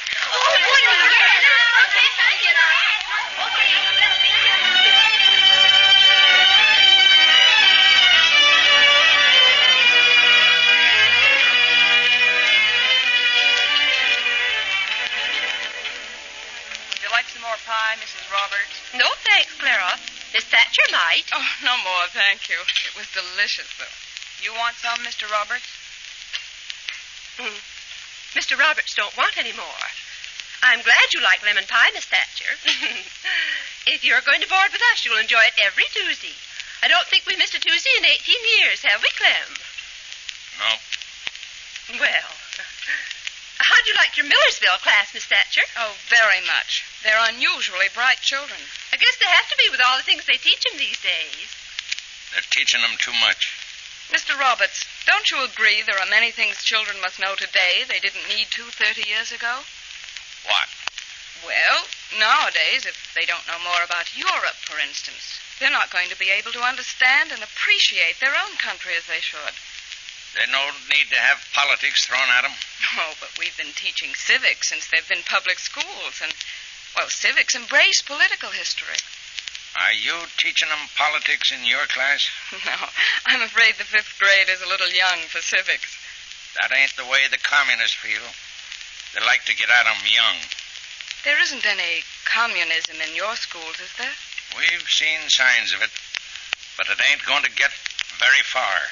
Now, Mr. Roberts and I usually go to the movies on Tuesday night, and if you'd like to come along... Oh, that's very kind of you, but as a matter of fact, I've already made an engagement to go. Oh, that's nice. You going with one of the other teachers? No, Mr. Hunter's going to call for me about 8. Oh, that's nice, too. year, he never took any of the teachers to the movies. Well, I've known Mr. Hunter for some time. That's so. Where did you meet him? The summer before the war started, we were both in a teachers' group that was touring Europe. And you met him on the tour. Mm-hmm. Were you there when the war began? Yes. We managed to get out of Germany just in time. On that trip you made, did you go to Russia, too? Yes. Russia, France, Germany, and England. Yeah, I thought so. What do you mean, Mr. Roberts? I was just wondering where Mr. Hunter got some of those radical ideas of his.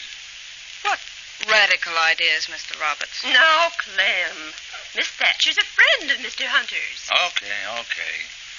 Better get our hats if we're going to go to the movies.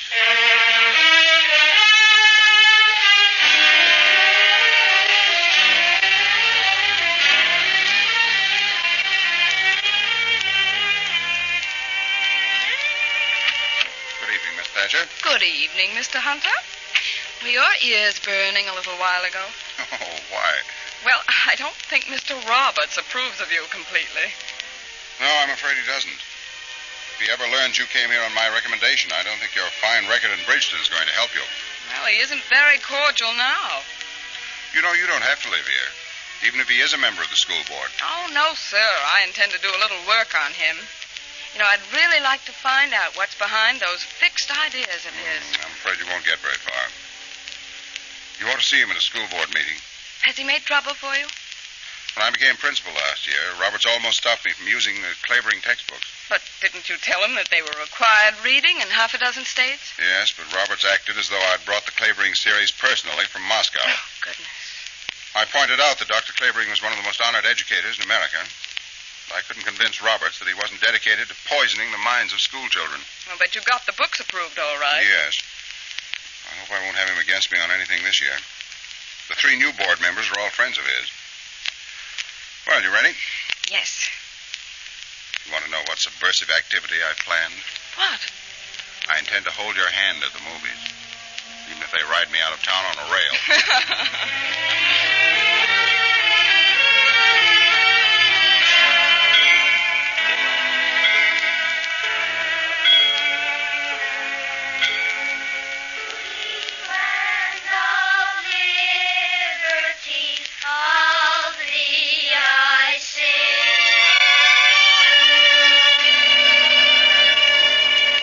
Albert, 3 times 12. 36. Eleanor, 4 times 7. 28.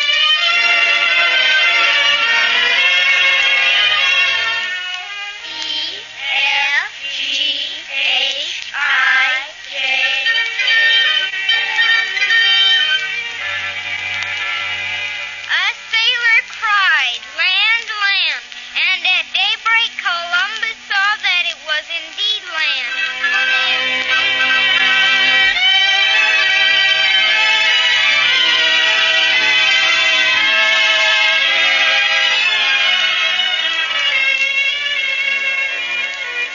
I'm monitor of erasers next week, Pop. The teacher wrote on the blackboard, "Eddie Etheridge, monitor of erasers." Uh-huh. That's fine. Why don't you sign the report card now, Pop? Then it'll be ready. Because I want to go over it. We've got all day tomorrow and Sunday. Is there a league meeting tonight? Why do you think I'm putting on this uniform? Well, there could be a parade. You never saw me parade at night. What are they going to meet about tonight? Oh, we're going to talk about new officers for next year. If you don't ask too many questions, they may make me commander. Isn't being vice commander just as good? No, that's just being second in command. Darn collar's getting awful tight. Pop, did you know in the Revolutionary War, a lot of the soldiers didn't have any uniforms at all? That's right. They were very poor. Some of them were rich, though. Not many. I bet the smugglers were. Who? The smugglers, like John Hancock. What John Hancock? Huh? The John Hancock that signed the Declaration of Independence. He was a smuggler. Who said so? It's true. It's in the book. What book? The history book at school. John Hancock was one of the founders of our country. You remember what happens to you when you tell dream lies. But this isn't a dream lie. It's in the book. And Miss Thatcher had me read it to the class today. I've got it downstairs. I'll show it to you. You bet you will. Wait a minute. I'm going down with you. Get my cap out of the box. What does that book say about George Washington? I forget all, but he had false teeth. Mm-hmm. I suppose he was a crook, too. Oh, no, sir. He was all right. How would you know? I like 'em feeding you kids that stuff. But it's true, isn't it, Pop? Listen, son, they're giving you a lot of anti-Americanism. Now let's get down and look at that book. What's the name of that teacher of yours?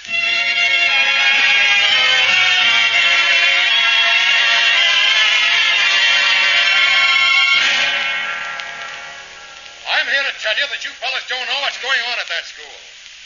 When my kid got through talking, I thought he might be just making things up the way kids do. But I saw the things he was talking about printed in the book the kids are learning from. Printed right there in that book. Something ought to be done about that quick. What do you think we ought to do, Harry? I'll tell you what we ought to do.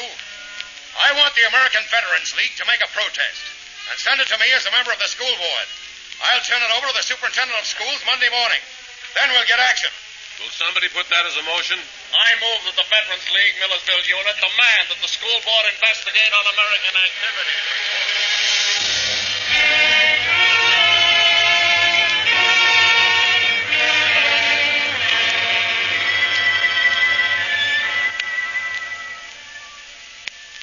I'm afraid I can't have dinner with you tonight. Oh, why? I've got to go to a school board meeting. The witch hunters are riding again. In what direction? Toward a bonfire of the Clavering textbooks. But I thought you convinced them last year that... Now we've got 3 new members on the board. Each as reactionary as Mrs. O'Leary's cow. Put an unexpected truth in front of them, and they'll always kick over the lamp. Tonight, Mr. Etheridge promises to introduce some surprises. I want to go to that meeting. I don't think that would be wise. I'm going just the same. I've got a feeling I'm one of the surprises.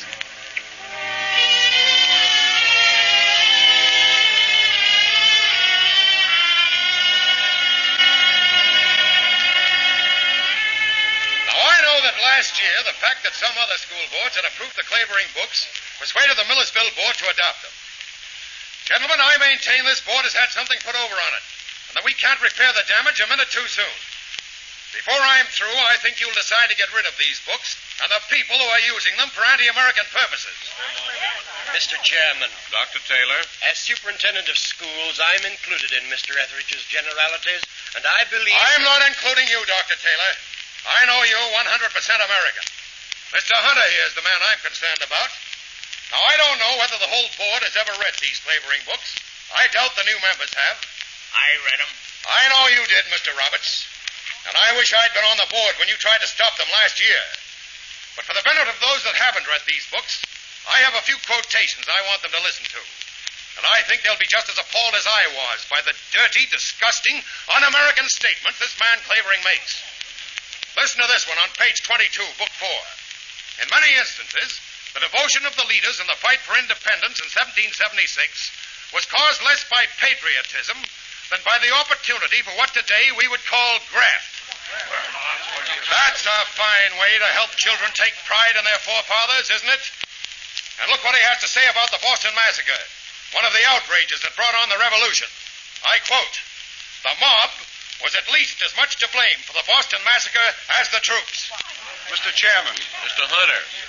I'm afraid Mr. Etheridge will find that the book is quite correct on that point. You mean calling American patriots a mob? On that occasion, they really were a mob. That isn't the main point. It's the whole general attitude the books take I object to. It's the undermining of our children's confidence in the men who help make America what it is. What good is there in saying John Hancock was a smuggler? All these dirty personal insults to great men's memories. Saying John Adams was a political boss. Andrew Jackson was rough and uncultured. Couldn't even spell correctly. He says that about another American president. Dirty personal insults to our American heroes. Now that's swell stuff to feed the mind of kids, isn't it? Gentlemen, if what I read to you isn't enough to justify throwing out these books and the man who brought them to Millersville, I'm going to show you the damage that's been done already. What happens when Mr. Hunter brings his own picked teachers into our schools and turns them loose on our boys and girls? Ask Mrs. Dayton and her son to come in.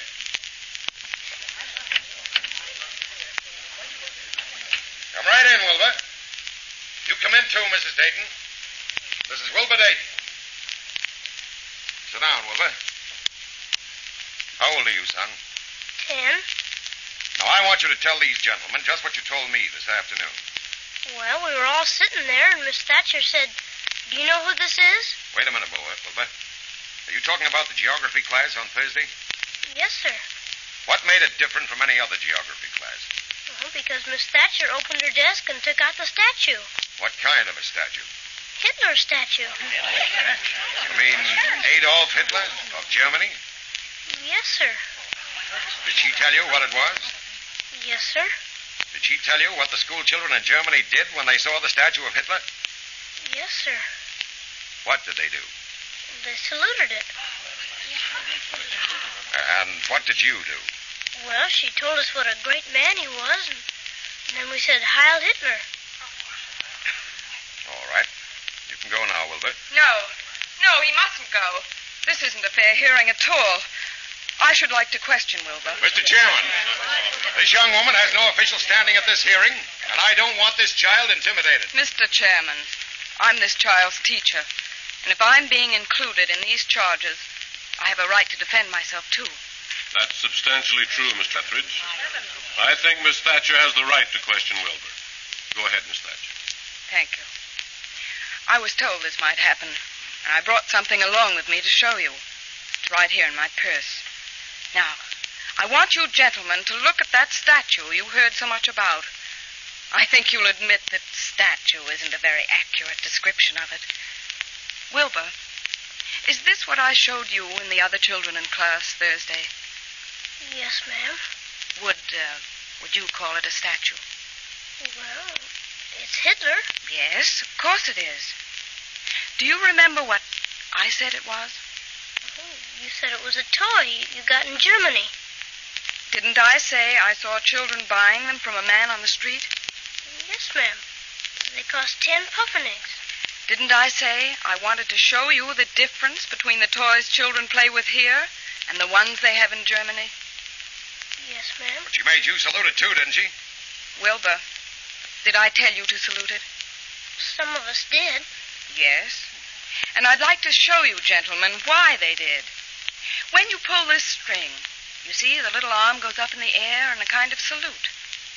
Now, completely for their information, I told them that German children were led to believe Hitler was much more than just a human being. He was perfect and above all criticism. That they had to salute even this little figure of him. I know, because I saw it done. Before I said any more, half a dozen of them were raising their arms and saluting it, too. Isn't that exactly what happened, Wilbur? I guess so. You mustn't guess, Wilbur. Is that what happened? Yes, ma'am. And didn't we all laugh when you imitated the little figure and raised your arms? Yes, ma'am. When you and Eddie Etheridge said, "Heil Hitler," what did I do?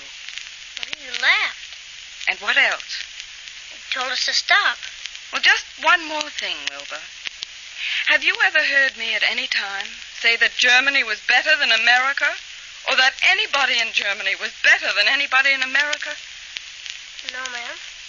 Do you remember what I said Hitler was doing to the children in Germany? That they had to obey him like mules. Did I say mules? Like donkeys. All right. Thank you, Wilbur. That's all I want to ask you. All right, you can go home now, Wilbur. Unless Mr. Etheridge wants to ask you some more questions. This still doesn't change the fact that the Clavering series is a menace to this town. And I move that we vote on the question of removing them. Very well, Mr. Etheridge. Is there any more discussion? Mr. Hunter, is there anything you'd like to say? There isn't very much he can say. It's black and white. Yes, Mr. Chairman, I think I would like to say a few words. The Clavering books were bought by this board on my recommendation. And I must go on record as saying that I've just as high an opinion of them today as I had when I urged you to purchase them last year. They deal honestly with historical truth. That's not the point. There's a lot of things that are true that you don't have to tell children. Mr. Etheridge, what do you believe is the purpose of teaching American history? Why, to instill patriotism. Well, believe it or not, Mr. Etheridge, the great army of decent school teachers in America want our children to be patriotic too. But I think we have different definitions of a patriot. We teachers believe that a patriot is someone who exerts himself to promote the well-being of his country. That's Dr. Clavering's definition. And it's in the dictionary, too. You say Dr. Clavering's a muckraker. I say he's an American patriot who has written in his books not only the great achievements of our country and the men who made it what it is, but the human aspects of our history that let us see and understand as clearly as possible the living world in which the contributors to our greatness existed. They didn't live on monuments. They were human beings, some weak, some strong, some facing crises with level heads, some merely passionate, some scrupulously honest, some not.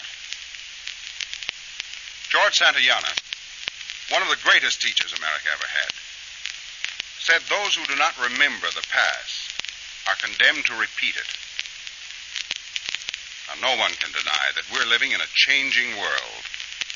Its social and economic orders are vanishing in front of our eyes. The chief purpose of teaching history is not to glorify the past, but to ensure the future. And our children have the right to be given history truthfully, so that they can use its lessons to solve the problems every human being faces today. The only way to make a child a real patriot is to give him history, not an arrangement of eulogies and flowery obituaries under the guise of history.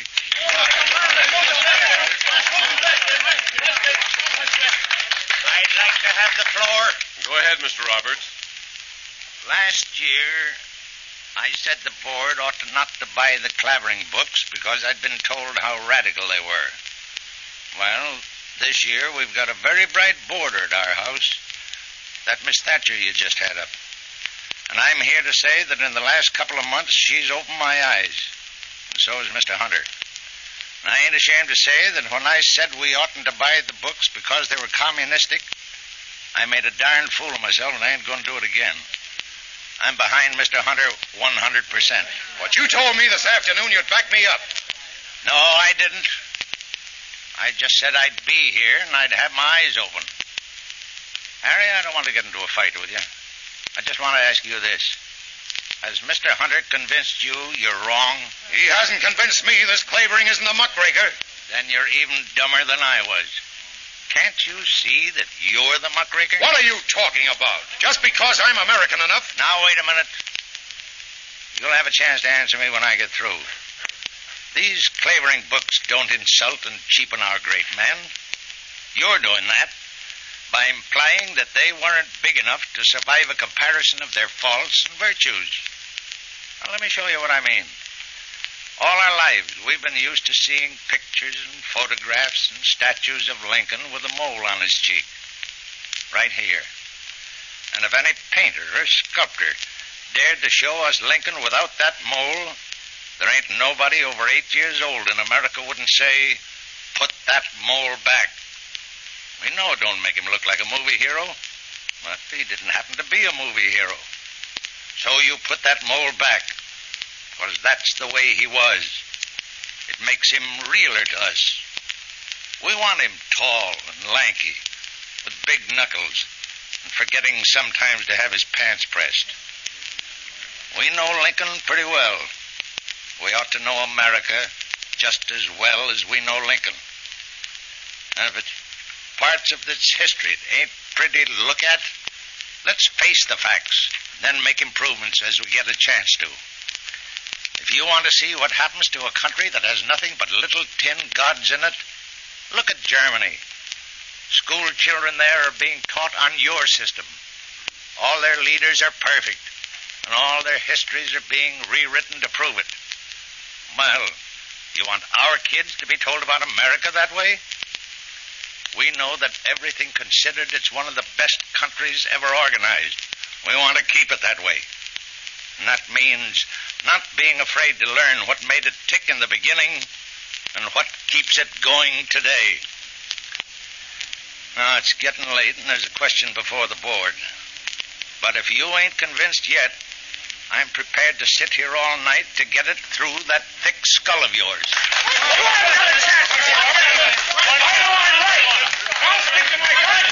It is moved and seconded that the Millersville Board of Education...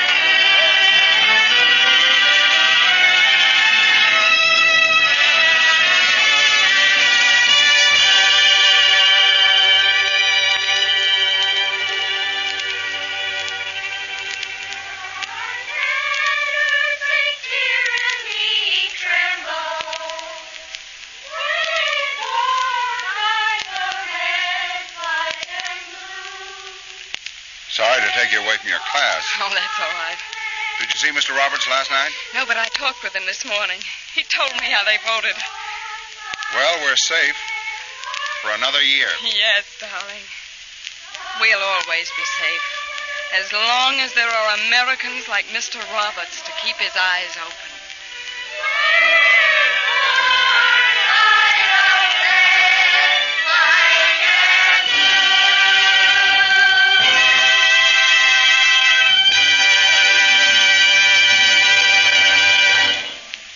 Our freedom, then, has this meaning, that here in our land, the truth may be taught always.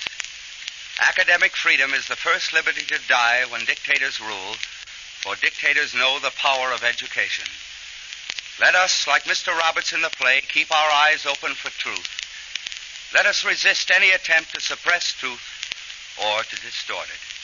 Let us consider again the most powerful words ever spoken against the enemies of man, the lightning-charged words of Lincoln at Gettysburg. And let us renew in this threatening hour his high resolve that the government of the people, by the people, and for the people shall not perish from the earth.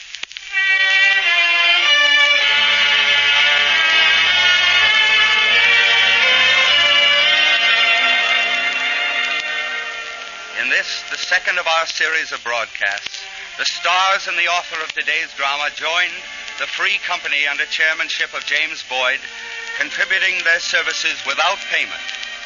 Lee Stevens composed and conducted an original musical score. The Free Company producer is Charles Vanda.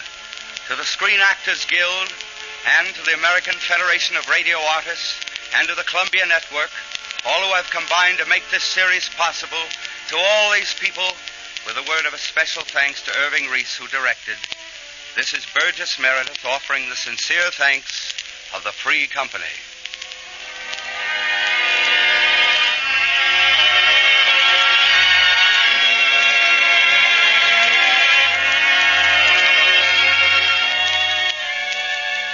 All those who enjoyed Mark Connolly's play today will be glad to know that a complete copy of the broadcast has been printed for distribution to listeners. For 10 cents, the cost of printing and mailing, you may receive your copy. Write to the Free Company in care of the Columbia Broadcasting System, New York City. Copies of subsequent Free Company plays will be made available each week as the series goes on.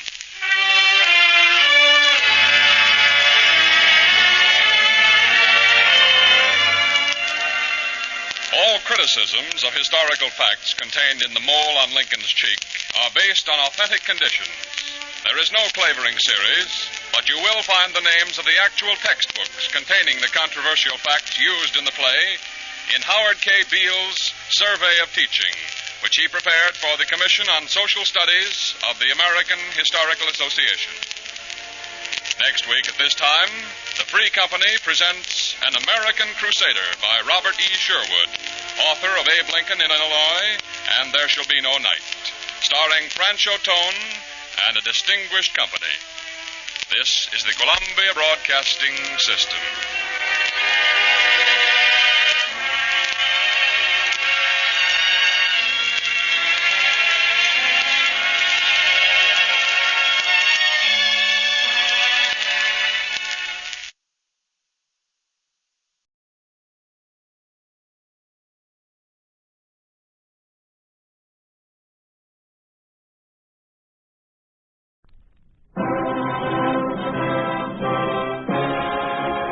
If freedom fails.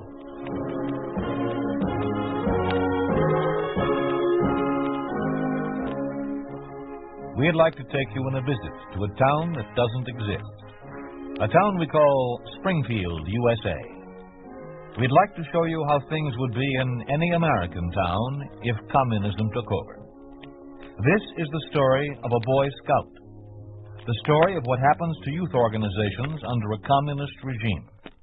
The title of the story is The Pledge.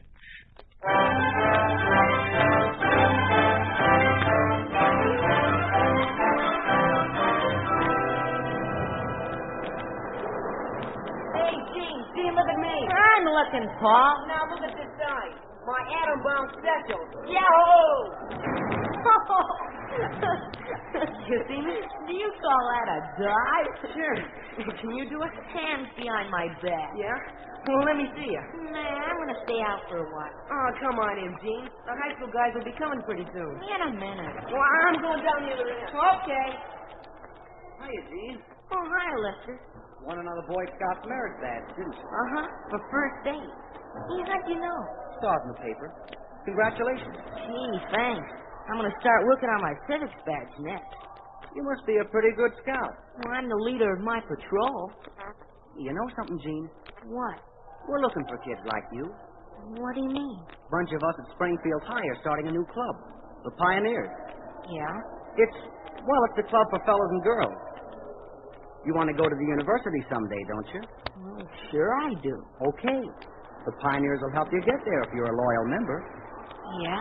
And if you get to know some of the fellows higher up, get on the good side of them, you're a cinch to get into the university. Gosh, how can they do that? Oh, there are ways. Lots of kids are joining us. You don't want to be left out, do you? Heck no. Well, I'll talk to my dad and see what he says. You tell him about the other kids, and he'll let you join. Hey, Gene, come on in. On, just a second. That a friend of yours? Yeah, his name's Paul Gerard. Maybe he'll join the Pioneers with you. Yeah, maybe he will. I'll ask him. Swell. I'll leave an application in the locker room for you. See you at the meeting tonight at the hall. Yeah, okay, Lester. Hey, Gene. Keep your pants on. I'm coming.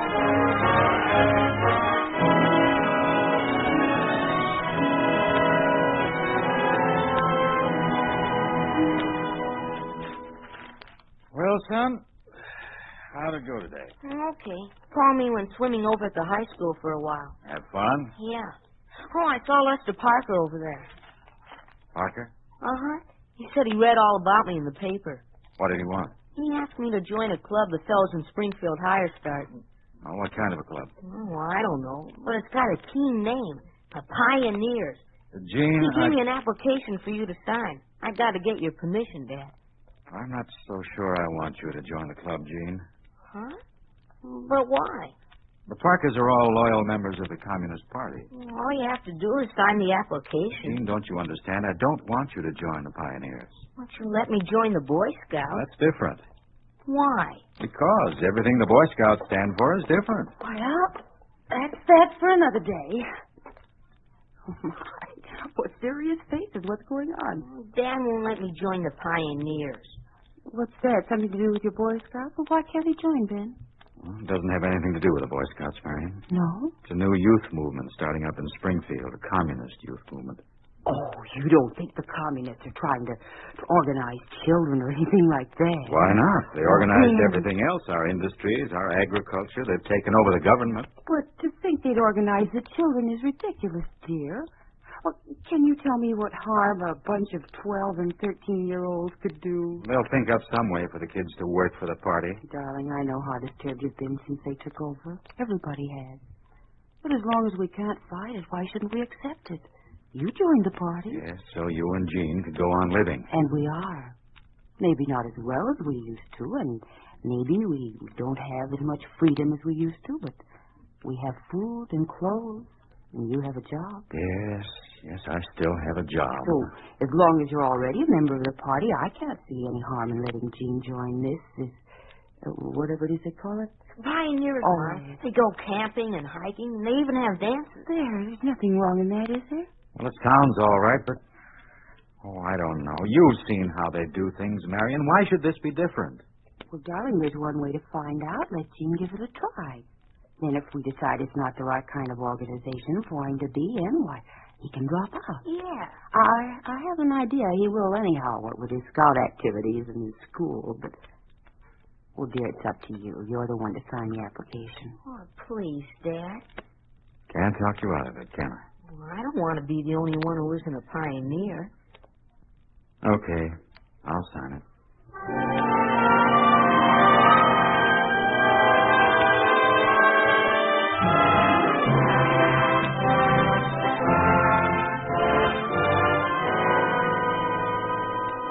You 10 kids are the first pioneer link in Springfield. You and 4 other links will take your orders from me. I will be your brigade leader. Your first order is to learn the pioneer law and remember it. Here it is. The pioneer is true to the cause of the working class and to the laws of Lenin. The pioneer is the younger brother and helper of the Communist Party.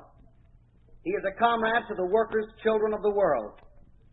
You will all learn it before the next meeting. Now you'll rise and repeat the pledge after me.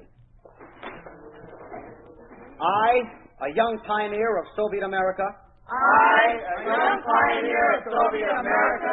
In the presence of my comrades. In the presence of my comrades. Pledge that I will firmly defend the cause of Lenin and Stalin. Pledge that I will firmly defend the cause of Lenin and Stalin. The victory of communism. The victory of communism. I pledge to live and study in such a manner. I pledge to live and study in such a manner. As to become a worthy citizen of my country. As to become a worthy citizen of my country. For the struggle for the cause of Lenin, Stalin, be ready. Always be ready.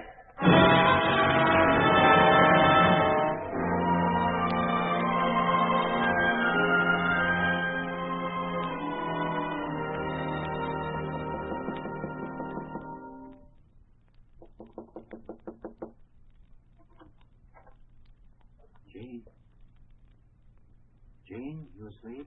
Oh, no, Dad. Come on in. I was just laying here and looking at the stars. Sure are bright, aren't they? Yeah. See that one up there? The one that looks like it's blinking? That's the North Star. I know.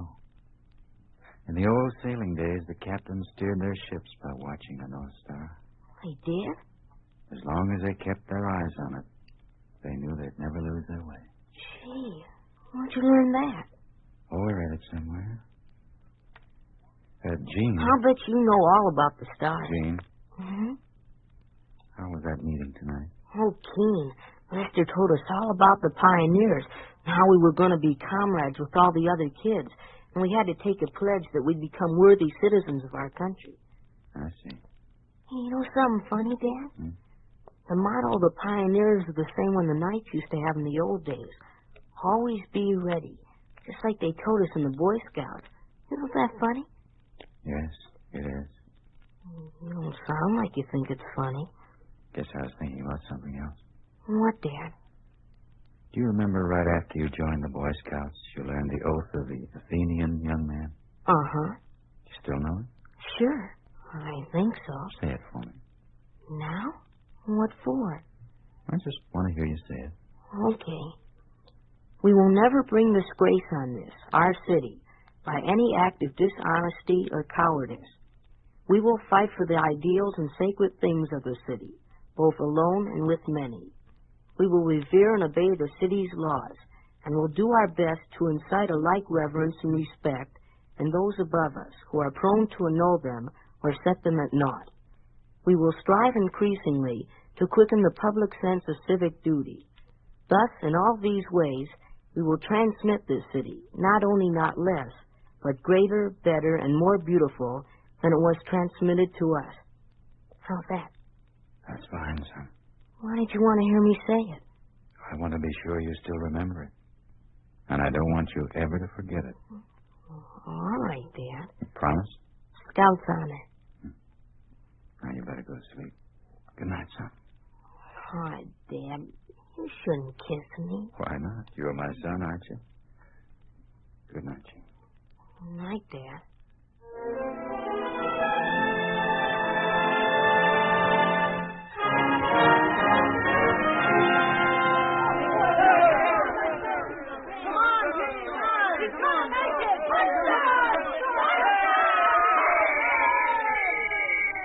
Okay, boys, that's a half. Say, that was a nice run, Eugene. You better sit down and take it easy. Okay.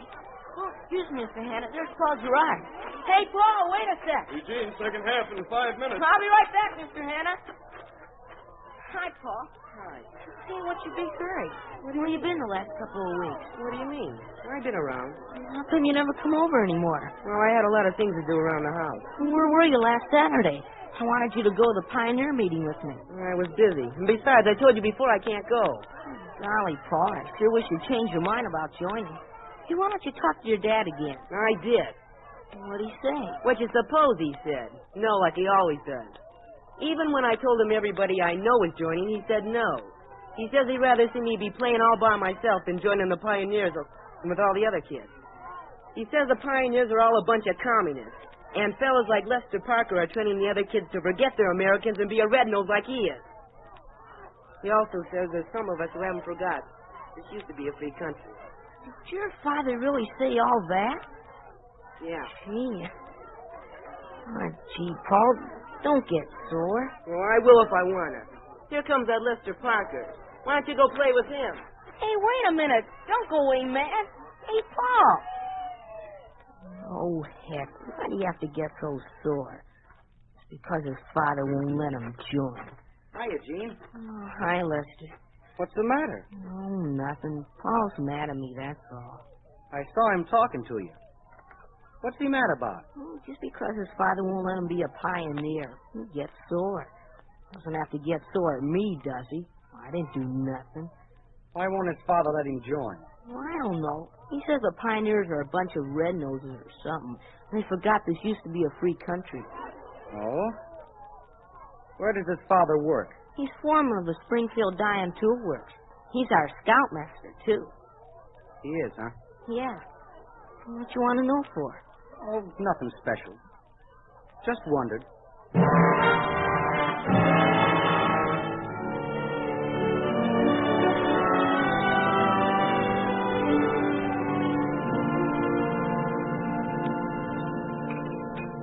What's due, Ben? Thanks. Oh, what'd you do at school today, Jean? We played football. Did Paul Gerard play with you? Paul. I tried to get him to join the Pioneers with me, but he wouldn't do it. Just because his father says they're a bunch of red-noses. What does he know about it anyhow? Maybe that explains something. What's that, Ben? Frank Gerard was fired today. Fired? Why? What do you mean, why? As long as Commissar Chase is plant manager, he doesn't give reasons for firing anybody. But Frank was foreman. What difference does that make? Well, didn't Commissar Chase give any reason at all? No, only the usual. It had been brought to his attention that Frank had expressed thoughts contrary to those of the party. Oh, that's terrible. Frank Gerard, of all people. Who reported him? Oh, you never find out things like that. Well, do you think it's someone at the plant? I doubt it. Frank has enough sense not to say anything when he's surrounded by a bunch of communist informants. Then who could... Must have been someone else, a friend of Frank's, someone he trusts. Oh. Or maybe Paul heard him say something against the communists and innocently told it to someone else who has a communist connection. Oh, Jean, what's the matter with you? Nothing. You want to break that plate? No, it just slipped. The knife, I mean. Oh, dear. Who can that be right in the middle of dinner? Gene, go see what that is. Okay, then. I don't know why people have to ring your bell just when a person's eating. You know, I never saw it to fail. What's wrong with Gene? Wrong? See the way he jumped up from the table? Ordinarily, we have to talk to him 2 or 3 times before he leaves. Well, the doorbell rang. Yes, I know that. I wonder who it is. Jean, who is it? Mrs. Gerard. Phyllis, I wonder what she was. Ben, you seen Frank? Phyllis. You seen Frank, Ben? No. Why? What's wrong? I don't know. He said he was going down to talk to Commissar Chase, trying to get his job back. Should have come home hours ago. Called everywhere, but no one's seen him. Where do you suppose he is? Now, take it easy, Phyllis. He's probably detained somewhere, that's all. Well, then why didn't he call me? Always has before when he was going to be late. I'm sure you know where he was, Ben. I'm sorry, Phyllis. I know something. I just know. No, he's all right, Phyllis. I've told him over and over again not to say anything about the communists. I told him someone would report him if he did. He wouldn't listen to me. He hates them so. Look, dear, come here. Sit here. Now, let me get you a cup of coffee. He only joined the party because there was no other way out. He never really believed. No, dear, please. Then can't you go out and see if you can find him? Where would I look? Phyllis said, Joe.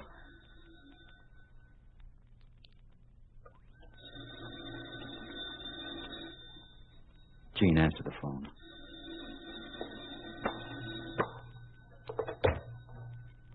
Hello? Oh, hi, Paul. What are you crying about? No. She's here. Just a sec. It's Paul, Mrs. Gerard. He's crying. Let me talk to him. Paul? What is it?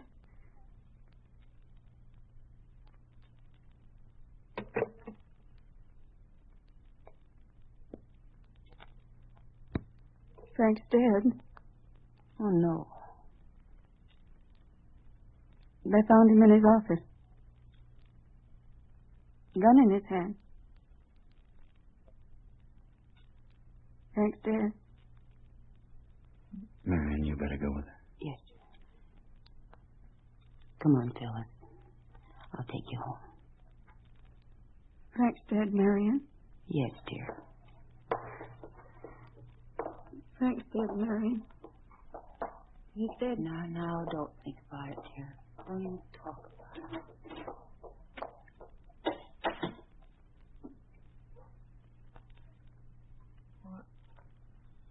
I'll see you later, Dad. Jane. I have some homework. Jane! Yes, Dad? Sit down. But, Dad, I want to talk to you.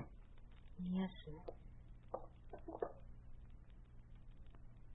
Mr. Gerard is dead, Jean. Yes, sir. I don't know whether he killed himself or someone else did it, but he's dead. Do you know why? No. Because somebody talked to the wrong person. Now, do you know anyone who could have done that? No, Dad. Think, Jean. Are you sure? I'm sure. A scout is trustworthy, Jean. I didn't lie to you, Dad. I don't know anything about why Mr. Gerard's dead. I don't. You've always told the truth, son. I'm telling you the truth now. I don't know anything about it. All right, Jean. You don't know anything about it. And even if you did, it's too late now.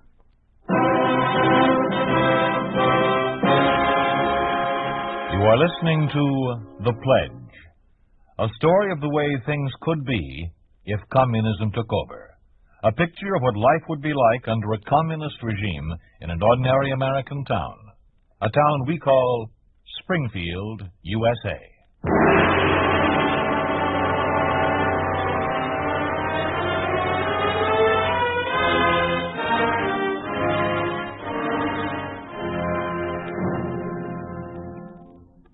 And so it is, my friends, that we have gathered here to pay our final respects to Frank Edward Gerard, who has left behind him a myriad of friends.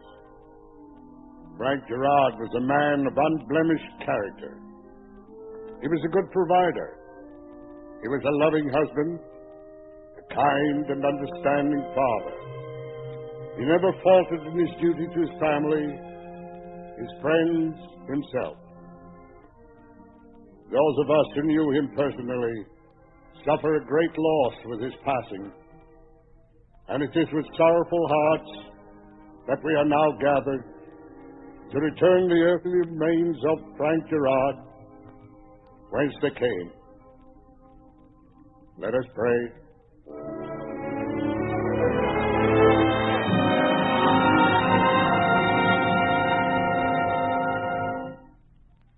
So the funeral's over, and Frank's gone. Yes. Poor Phyllis. And Paul. Don't forget Paul. Pretty tough on him, too. Don't you think so, Jean? Yes. How could they do it to a man like Frank? He never hurt anyone in his whole life. Why would they kill him? They said it was suicide. Suicide. Oh, Ben, you know better than that. Frank had never committed suicide, no matter what happened. He always fought for the things he believed in. And that's probably why they killed him. How far are they going, Ben? They have our government, our industries. Now what do they want? Our souls? Oh, those greedy vultures. Now, take it easy, Marion. Talk like that can get you into trouble. I suppose it could. Thank God only my husband and son hear me. That's what I mean. What? You're alone with your husband and your son. You certainly wouldn't inform on me, would you? No, I wouldn't. But you forget that Gene is a member in good standing of the Pioneers. What? Dan, how can you think of such a thing? Oh, I don't say he'd ever do it deliberately. I don't think he could.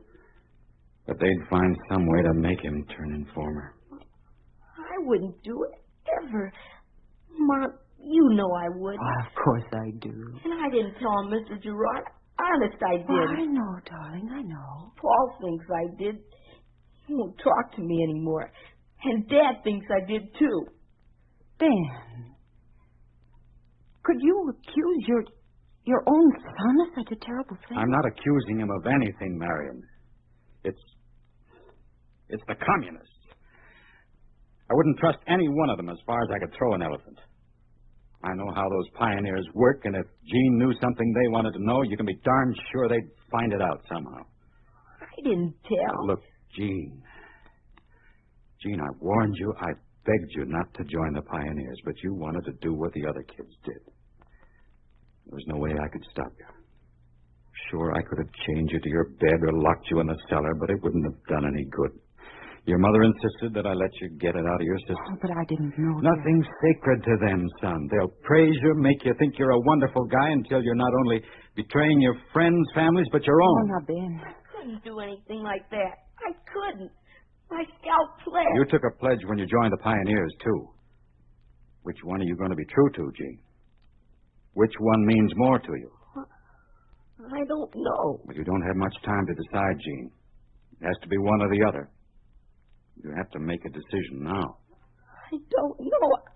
I don't know. Ben, wait. You're confusing the child. Gene, when's the next Pioneer meeting? Tonight. All right, go to it. Be a man. Stand up and tell them you're quitting. Remember, a scout has the courage to face danger in spite of fear. This is your chance to prove yourself. Oh, dear, I don't think he should go out tonight. There's a storm coming up. This is a lot more important than a storm, Marion. It's Gene's whole future. Tonight he'll know in which direction he's going.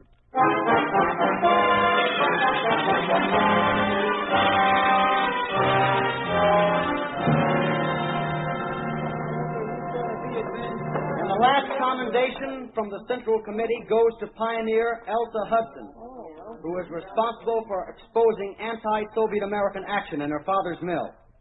I have requested that Pioneer Hudson be advanced to the next group. I knew that. That takes care of the old business. Now for the new business. Comrade Parker. Yes, Comrade Morrison? I want to ask you a question. Go ahead. I want to know why you made me tell you about Mr. Gerard. No special reason. Did you know he's dead? Well, sure I do. So what?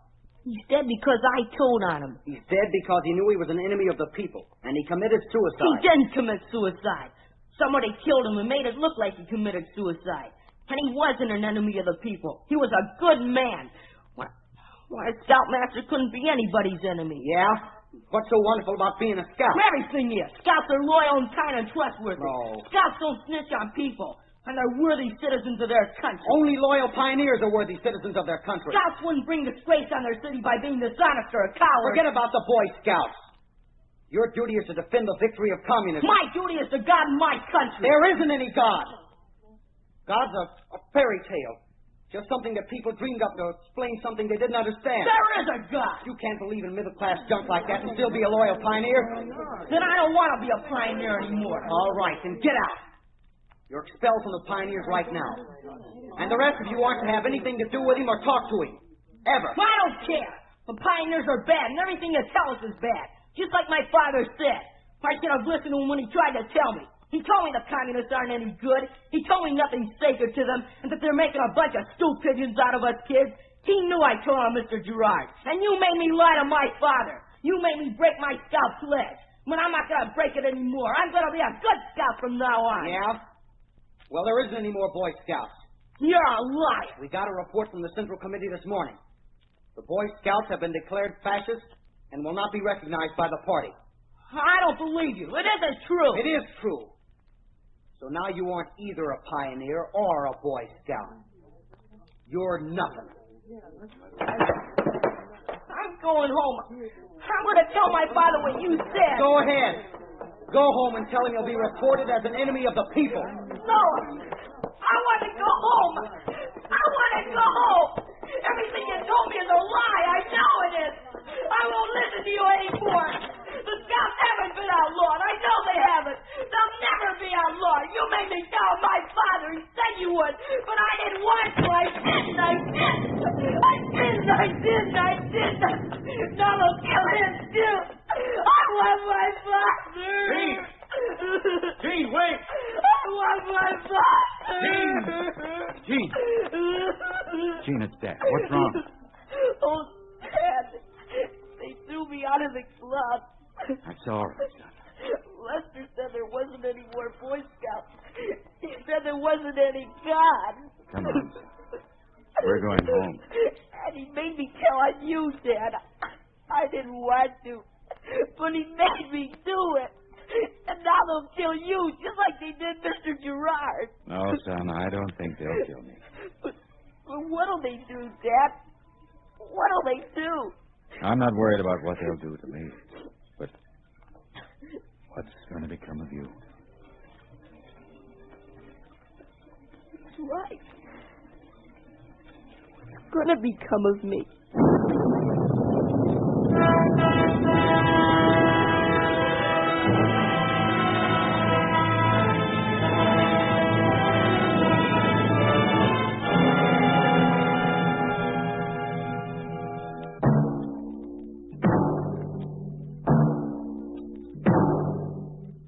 You have just heard a story of what happened to a Boy Scout who was forced to betray everything in which he believed. You have just heard what happens to any youth organization when communism takes over. You think this could not happen? It did happen in Russia. It did happen to the writer Nina Alexeyeva when the pioneer movement was established and the Russian children were taught to believe that religion is the enemy of the people. It did happen in Hungary when Lieutenant General Sviridov, communist commander, purged several youth groups and ordered the suppression of the Boy Scouts.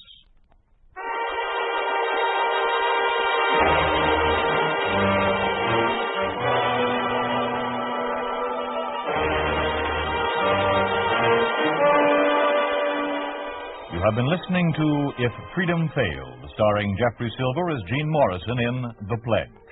Whitfield Connor was Ben, and Ann Morrison was Marion. Others in the cast were Jimmy Ogg, Joel Nestler, Peggy Weber, Joel Davis, Richard Monahan, Joe Cranston, Joe Granby, and Lamont Johnson. Music was composed by John Hicks, with musical direction by Michel Ferrier. The Pledge was written for If Freedom Failed by Milt Kahn, produced and directed by Robert M. Young. Sergeant Lloyd Iyer speaking. This program has come to you through the worldwide facilities of the United States Armed Forces Radio and Television Service.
If Freedom Fails.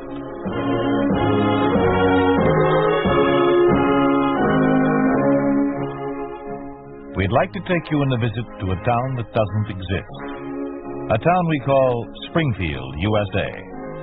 We'd like to show you how things would be in any American town if communism took over. This is the story of what would happen to the little fellow, the average citizen like you and the man next door. Sapphire Anniversary.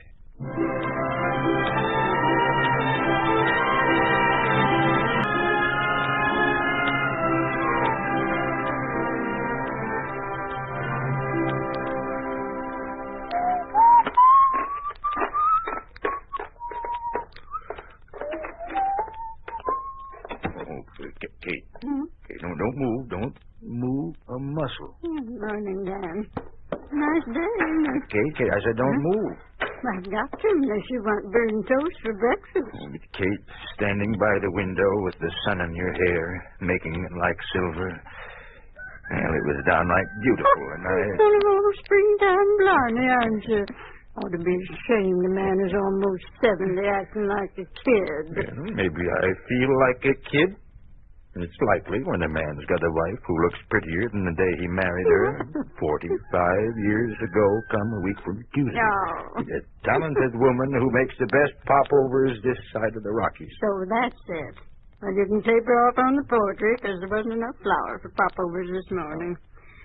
You'll have to settle for eggs and plain old toast. Go on, sit down. Okay. But I meant what I said. I can prove it. I remembered her anniversary. Oh, say, how's the coffee supply holding out? I guess we can manage a second cup for you this morning. No, thanks. Better save it for George Morrow. He'll be along soon. Hey, that venison George gave us, how much have we got left? Enough for a couple of... Think we could feed 3 or 4 extra for one meal on Tuesday? We'll manage it. I'll be very careful, even if we have to eat a little less afterwards. It'll be worth it. Yes. We'll write John. See if we can bring Viola and little Johnny for the day. You think we can feed George, too? I think so. Oh. Is that you, George? Nobody else. Well, come on in. Come in. Yeah. Looks like I might be in time for a cup of coffee, There huh? you are. What you got in that sack? Flour. It's for you. Don't ask me where I got it. Oh, George, that's wonderful. I always thought Santa Claus was an old fellow with white whiskers, but you shaved this morning. George Murray, you can use that flour as much as we can. Yeah, but you can't make popovers with it. Turnabout fair play. Give me half a dozen eggs every couple of weeks. Besides, we all got sick together these days. George, what a way to talk. What other way is there? Say, Hawkins? Well, I know he went to Springfield 3 weeks ago. Is he back? No, never will be. He died in Springfield. Auto accident, they say. Why, who murdered Joel? Everybody liked him. Oh, does a man walk off and leave the best 1,000 acres of farm in the state, stocked and equipped and unattended, all ready for the commies to move in and turn it into one of those what do you call them now? Oh, yes, state farm? Maybe it was an accident, George. Not when Conway takes it over the day before. I don't want to talk about it. I won't believe it's as bad as George keeps saying. Oh, now, there's no need to get worked up, Kate. With your own pessimistic slant. Everybody knows it's too bad the commies got control of the country. So far, they haven't touched anyone but the big people like senators and governors and judges. Oh, they'll get around to everybody in due time. Well, you make it sound horrible, like they were out to kill everyone. Well, it is horrible, I know. Well, maybe. But what about John? He works for them in Springfield and manages to stay happy and raise his family. Family? Well, maybe that's the reason. Friend Blackie. He's waiting for his morning handout, Dan. There's no sugar there. You can get him a carrot, or you'll find turnips in the bin. There you are, Blackie, old boy. Chomp it down. Okay, now go on back to the field. I'll be out soon. Oh, I get it. You think it's time we got to work, huh? Now, don't overdo, will you, Dan? Blackie won't let me. I don't run this place. He does. Tells me when to go to work and when to kid. Well, be sure and turn on the radio, Kate. Catch the news for me. George Morrow, I could break your neck. I could almost tell you to get out and take your flower with you. What'd I do? What'd you do? Oh, nothing. Nothing at all. You just changed Dan from a happy, young-hearted man into a heavy-footed old man. Aged him 20 years in just about 2 minutes. But I don't get it. Dan's old enough to know the score. All his life he's kept up on things. Why, you ought to hear what I heard on the radio this morning. Maybe you can if we missed part of the 9 o'clock news, but turn it on anyhow. Yeah, Dan asked me to listen to it. Well, there ought to be enough news left to give you one if, for it. Immediate effect, and all farmers are cautioned to familiarize themselves with the new regulations. Comrade Kalinsky said that the unfilled quotas for grain, dairy products, and meats were due to a holdover of wasteful and inefficient capitalistic methods of agriculture. Collectivism and state-operated farms will be increased rapidly, with a prime objective, the elimination of the shameful kulak class. Arthur Nesbitt speaking. This is the People's News Service. First part of it was all about another purge of reactionaries for the greater glory of the state. George, I don't care. Dan isn't going to be touched by it, and neither am I. Well, now, you can't isolate a man like Dan. It'd be like trying to keep Blackie in a 3x5 corral. Dan likes to know what's going on. There must be some way. There has to be. Kate, what are you trying to do there? Trying to wreck it? There.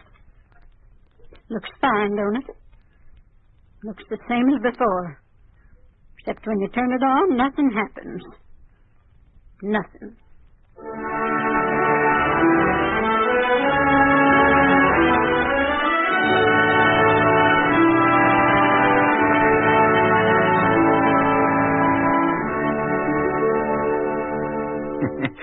And that's what Blackie did. Kate, that horse is practically human. Next to you, he's the most important member of this household. He's a friend. He's as good a friend as George Morrow. Well, he's cheered you up. I'm thankful for that. Speaking of George, Dan, you mustn't take everything he says seriously. He always is looking on the dark side of everything. Let's forget it for now. Did you catch the news for me? I tried, but radio's gone dead. Dead? Well, let me have a look at it. Well, it looks all right. The wires are okay. Oh, here's the trouble, I think. Yup, the power tube is missing. Now, who do you suppose took that tube? Well, it was burned out. I hope you remember the size, because I guess I got disgusted and just threw it away. And here we are, miles and miles from town, no way of knowing what goes on. And Blackie and I better get up early tomorrow and ride into Springfield. 50 miles for that? Oh, well, why don't you wait till somebody with a car goes in? No, I've got it. I have to write to John and get the letter down to the crossroads before night. He can bring a tube along when he comes.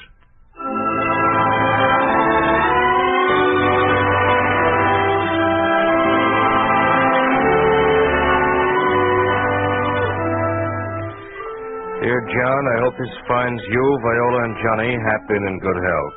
You'll have to excuse me for not writing sooner, but since the state suspended our insurance payments, the past few months have been very rough.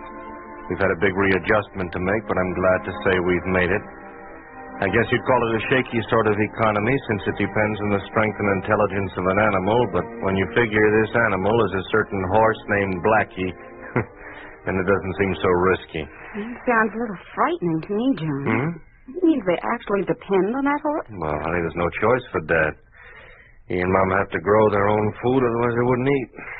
Dad's not strong enough for heavy work like plowing and cultivating and hauling, but Blackie is. That's the economy he's talking about. Still frightens me. Go on, read the rest of it. A week from Tuesday, your mother and I celebrate 45 years of marriage. Our sapphire anniversary. While we don't expect you to bring us a pocket full of star sapphires, we would like you, Viola, and Johnny for the day. The country air will do you all good, and it'll mean everything to us to have the family gathered around the same table once more. When you come, please bring along a power tube for the old radio. We need it desperately because radio is our only contact with the outside world. Unless you count the news that filters fourth hand through George Morrow. Thank you, and don't disappoint us. Love, Dad. Well, Vi, this time we won't disappoint him. I worked right through the last 2 weekends, finishing those new traffic schedules, and the boss is pleased enough to let me have a free day. Well, it's sweet of Dan to ask, but Johnny and I can't go. Can't go? Why not? Because next Tuesday, Johnny's been invited to join the youth group. That great new organization that replaced that capitalistic Boy Scouts, with all the softness and decadence of scouting eliminated, of course. And Johnny had better be there on time, together with one of his parents. On time, so they can start taking all the humanity out of him. Yeah. You know, he's going to wonder about parents who are two-faced enough to give lip service to one thing and preach another. Oh, now, honey, look, there's nothing disgraceful or two-faced in teaching him enough deception to stay alive. We can give him ideals to keep silently in front of himself. So if the chance ever comes, he'll want to free himself. Oh, I guess so. I hope so. But in the meantime, instead of being out in the country with his grandfather, he'll be here with... Look, Vi, honey, if it'll help any, I'll write Dad and arrange a later date for us all. And I'll go with you to this youth group business. We'll get it over. No, I can manage it. I'm sorry I spilled over. Oh, why shouldn't you? Have to once in a while. John, I want you to go to Kate and Dan. It's their anniversary, and one of us really ought to be there. Yeah, but my place is here with you. Yes, but they're getting older, and who knows, this may be your last chance to see them. Later, if we're lucky, all three of us can go and have a holiday in the country. Yeah, if we're lucky. You write Dan tonight. Tell him you'll be there. Yeah, I guess you're right. Well, that radio tube he wants, I'm a little worried about that. Remember the time we had getting a couple of tubes for our radio? You'd think they were solid gold. Well, at least give it a try. That is, if you won't get in trouble.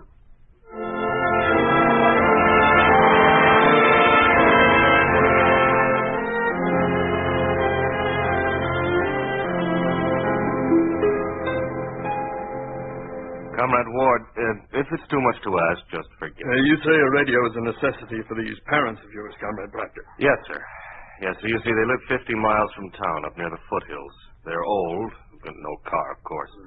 And the radio is their only means of knowing what goes on. And this particular radio uses a number 6X 5G power tube. Mm-hmm. What is your father's occupation, Comrade? Oh, I guess you'd say he was retired. He used to be a logger. Retired? I'm afraid that'll go against him on the application. He has no work of any kind at the present time. Well, he does farm his place. His place. He farms it. I suppose you fill out this form and we'll send it through. Be sure to identify him as a farmer and answer all questions. Yes. How long do you think it'll take before he can get the tube? Comrade Proctor, I can give absolutely no assurances as to that. Your request may or may not be approved. However, we should know that within a couple of days. A couple of days only because of your good record with the traffic bureau, you understand? Oh, yes, comrade. And I'm grateful to you.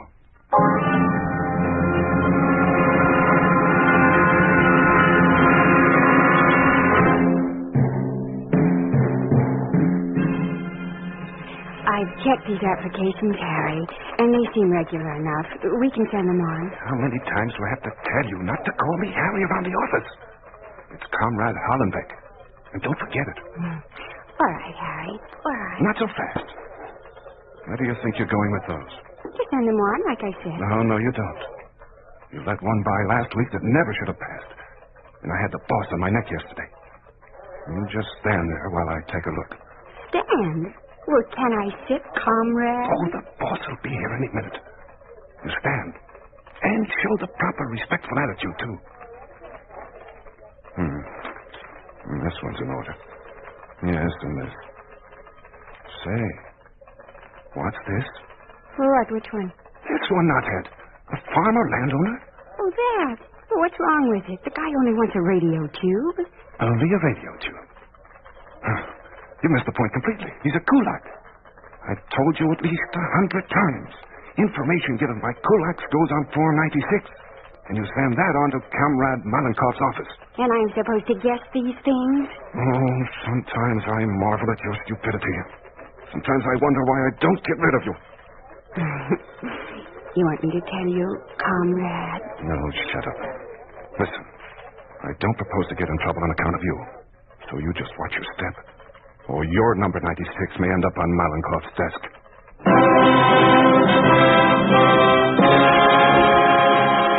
You are listening to Sapphire Anniversary, a story of the way things could be if communism took over.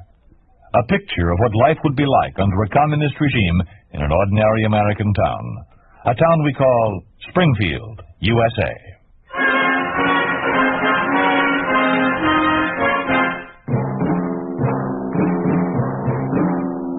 What are these, Conrad? More 96s, ready. Kulak property owners, huh? They'll be processed, all right.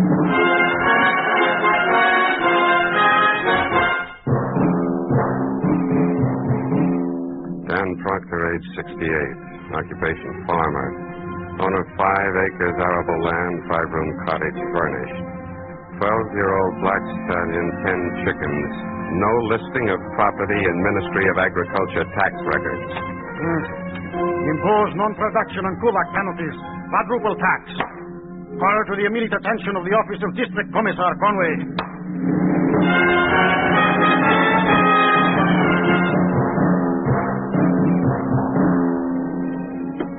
Oh, if there's John with me looking this way. Answer it, Dan. Give me a second to powder my nose. Well, hello, folks. Oh, George. Hey, something smells pretty fine in here. Put your powder puff away, Kate. It's only George. Oh, pardon me. Oh, it's George in a bottle of something. Yeah. Happy anniversary, Kate. Oh, you see, I was poking around the cupboard, you see, at my place, and I found this. You know, kind of thought it might, I thought it might make me a hug, eh, Kate? Not only a hug, but a kiss. Now, break it up. Now, break it up. Now. Say, will you look at this wine? It's from France, yeah, right here, vintage 1935. George, you're a man of iron nerves. How did you manage to keep from touching it all these years? Why, I'm as a weak will as next fellow, you know. Just didn't know it was there, that's all. Well, George, what's new? You've been to town lately? Oh, haven't been to the city. The farther I keep away and stay, the better I like it. You know, I was down to the Crossroads post office just yesterday. And the news is all very bad. Conway's turned into a two-bit dictator in the best Joe Stallion tradition. If the news is bad, we don't want to hear it. Not today. Oh, yes, that's right. Say, is there anything I can do to help, Kate? Not a thing. The two of you go on into the living room. You keep an eye out for John. Let me know when you see him coming. All right, Kate. If you need anything, call me. Seems like old times, all the buzzing around here in the kitchen. Yeah. Hey, speaking of old times, do you remember how to carve a roast? Why, sure I do. Let me see now. You cut with a grain of the meat. Yeah. No, that doesn't sound right now, does it? Let me see now. You cut across. Why, Dan, I don't rightly know. I guess it doesn't matter. Probably John won't know the difference anyhow. Yeah. Oh, hey, somebody's coming. Looks like a state car. Oh. It's John. Kate, he's here. Reach for that powder puff. Hello, Dad. Oh, boy, are you welcome inside. Welcome home, Johnny. Welcome home. Dad, and George. It's great to see you looking so well. Yeah, that goes double for me, too. Johnny! Oh, Mom. It's just perfect. Come here this minute and give me a kiss. Oh, Mom. Sugar and spice and everything. I hope so. This came from the kitchen. Well, Johnny, where's Viola? Where's little Johnny? Well, they couldn't make it this time, Mom. Oh, that's too bad. I've been looking forward to having them. Oh, but thank heaven you're here. You know, Johnny, for once I've timed a dinner right. I can sit down with the rest of you for a minute. And in the living room, no less. Come on. Tell me, how's family, John? All in good health, George. I'm sorry they couldn't be here, but Johnny was scheduled to join a boys' club. Maybe you can bring him for a couple of days when school's out. Boys' club? They didn't get little Johnny in that commie youth group. I'm afraid so. Seems to be no way out of it. George, nothing unpleasant today, please. Okay, now I'm sorry. Hey, I guess I almost forgot to say happy anniversary, you two. I hope Vi and I look as well and happy as you two after we've been married 45 years. Your mother is one in a million, Johnny. Well, look, just look at her now. Look at her. I swear she gets younger every year. Yes, you does. Yes, you do. And today she looks just like a bride. Come on, let's go in the kitchen. Sit down. Oh, Dad, I brought that power tube you wanted here. Oh, thanks, John. I really appreciate it. Little thing like that, you'd be amazed at the red tape involved. Forms, requisites. Sometimes I spend half my life filling them out. That's accepted Connie technique. Kate, the table looks wonderful. Dan, will you ask some blessing? I certainly will. Father, we thank thee for this evidence of thy bounty. We thank thee for 45 years of happiness. For our son John, our friend George, protect and care for Viola and little Johnny. Amen. Amen. Now, well, who do you suppose that could be just when we're ready to eat? Better answer it, Dan. Yes, you weren't expecting anyone else, were you? No. Well, you better start eating before it gets cold. I didn't have anybody drive in, but I guess you can out here in the kitchen. Well, just start in, please. Your dinner's going to be ruined. Wonder why Dan's taking so long. The rest of the family's out here at the table. Come on, say hello. Kate, here's Paul Conway and Mr. Headley, his assistant. We've met before. Good afternoon, Mr. Conway. Mr. Headley? Good afternoon, Citizeness Proctor. This is George Morrow. This is my son, John. Oh, yes. The driver of the state car from the Traffic Bureau. Yes. I work in Springfield. Well, won't you both have some dinner? There's enough for two more. So I noticed. It looks very good. Surprisingly good. But, we're here in a matter of business. Your taxes. In accordance with the new directive. Oh, so that's all. We have that saved, haven't we, Kate? All $30. It happens to be considerably more.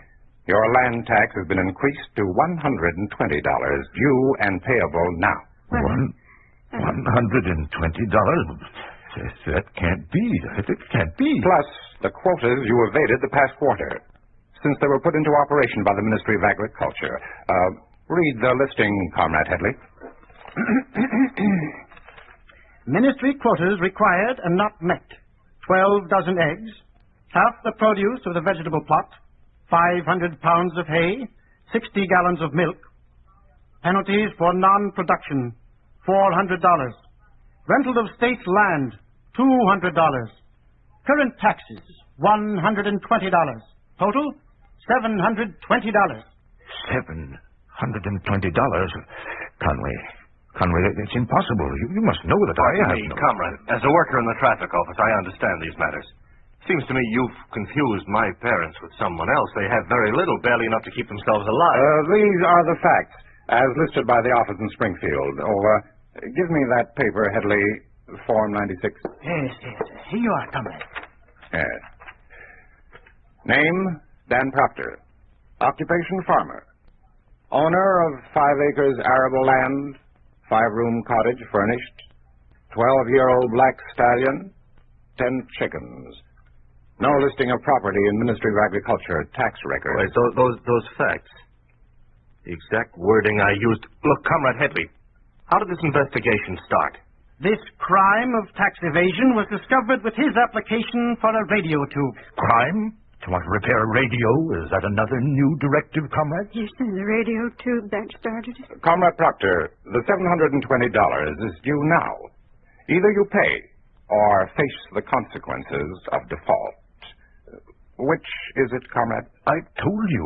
I've got $30. Very well, you won't pay.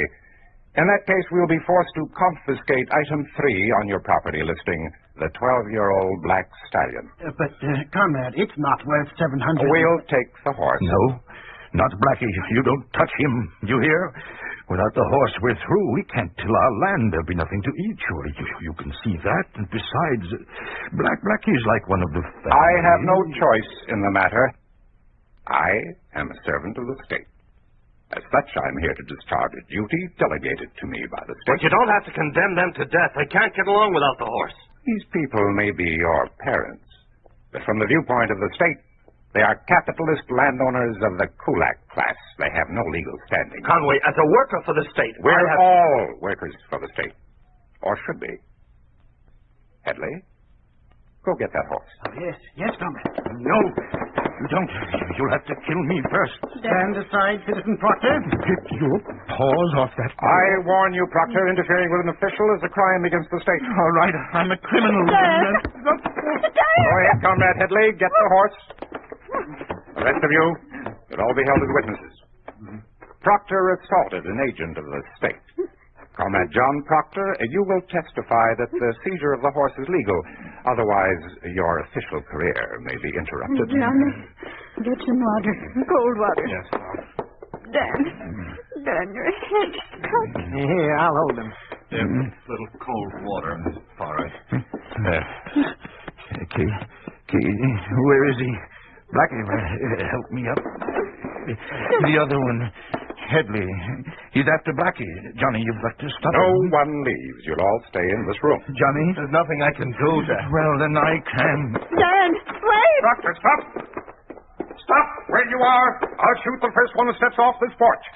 Conway, please, I want you to listen to me. Hold it! Hold! Conway, put yourself in my place. Maybe then you'll see. Have you a pet, Mr. Conway, a dog or a cat you're fond of? Yes, a pet. You see, we love Blackie that way, only more so. He's part of us. He's part of the family.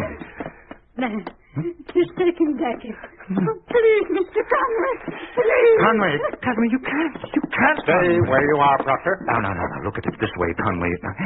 I'm not strong. I can't make a living without that horse. Just use the term comrade. As a comrade, you can't deprive me of my life. Conway, we're two human beings. We can live together as brothers. We each have our rights. There is only one human right. The privilege of serving the state. Thanks to you, comrade.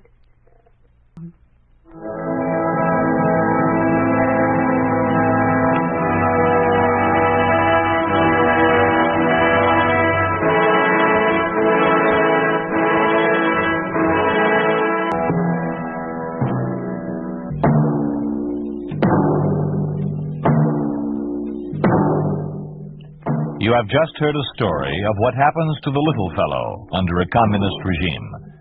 You have just heard what would happen to any American family if communism took over. You think this could not happen? It did happen in the town of Salsk in Russia. It did happen to the family of a farmer named Vasya Golovachy. Because of non-payment of taxes, the communists took from the Golovachys the one thing that kept them alive, their cow, and thereby condemned them to death.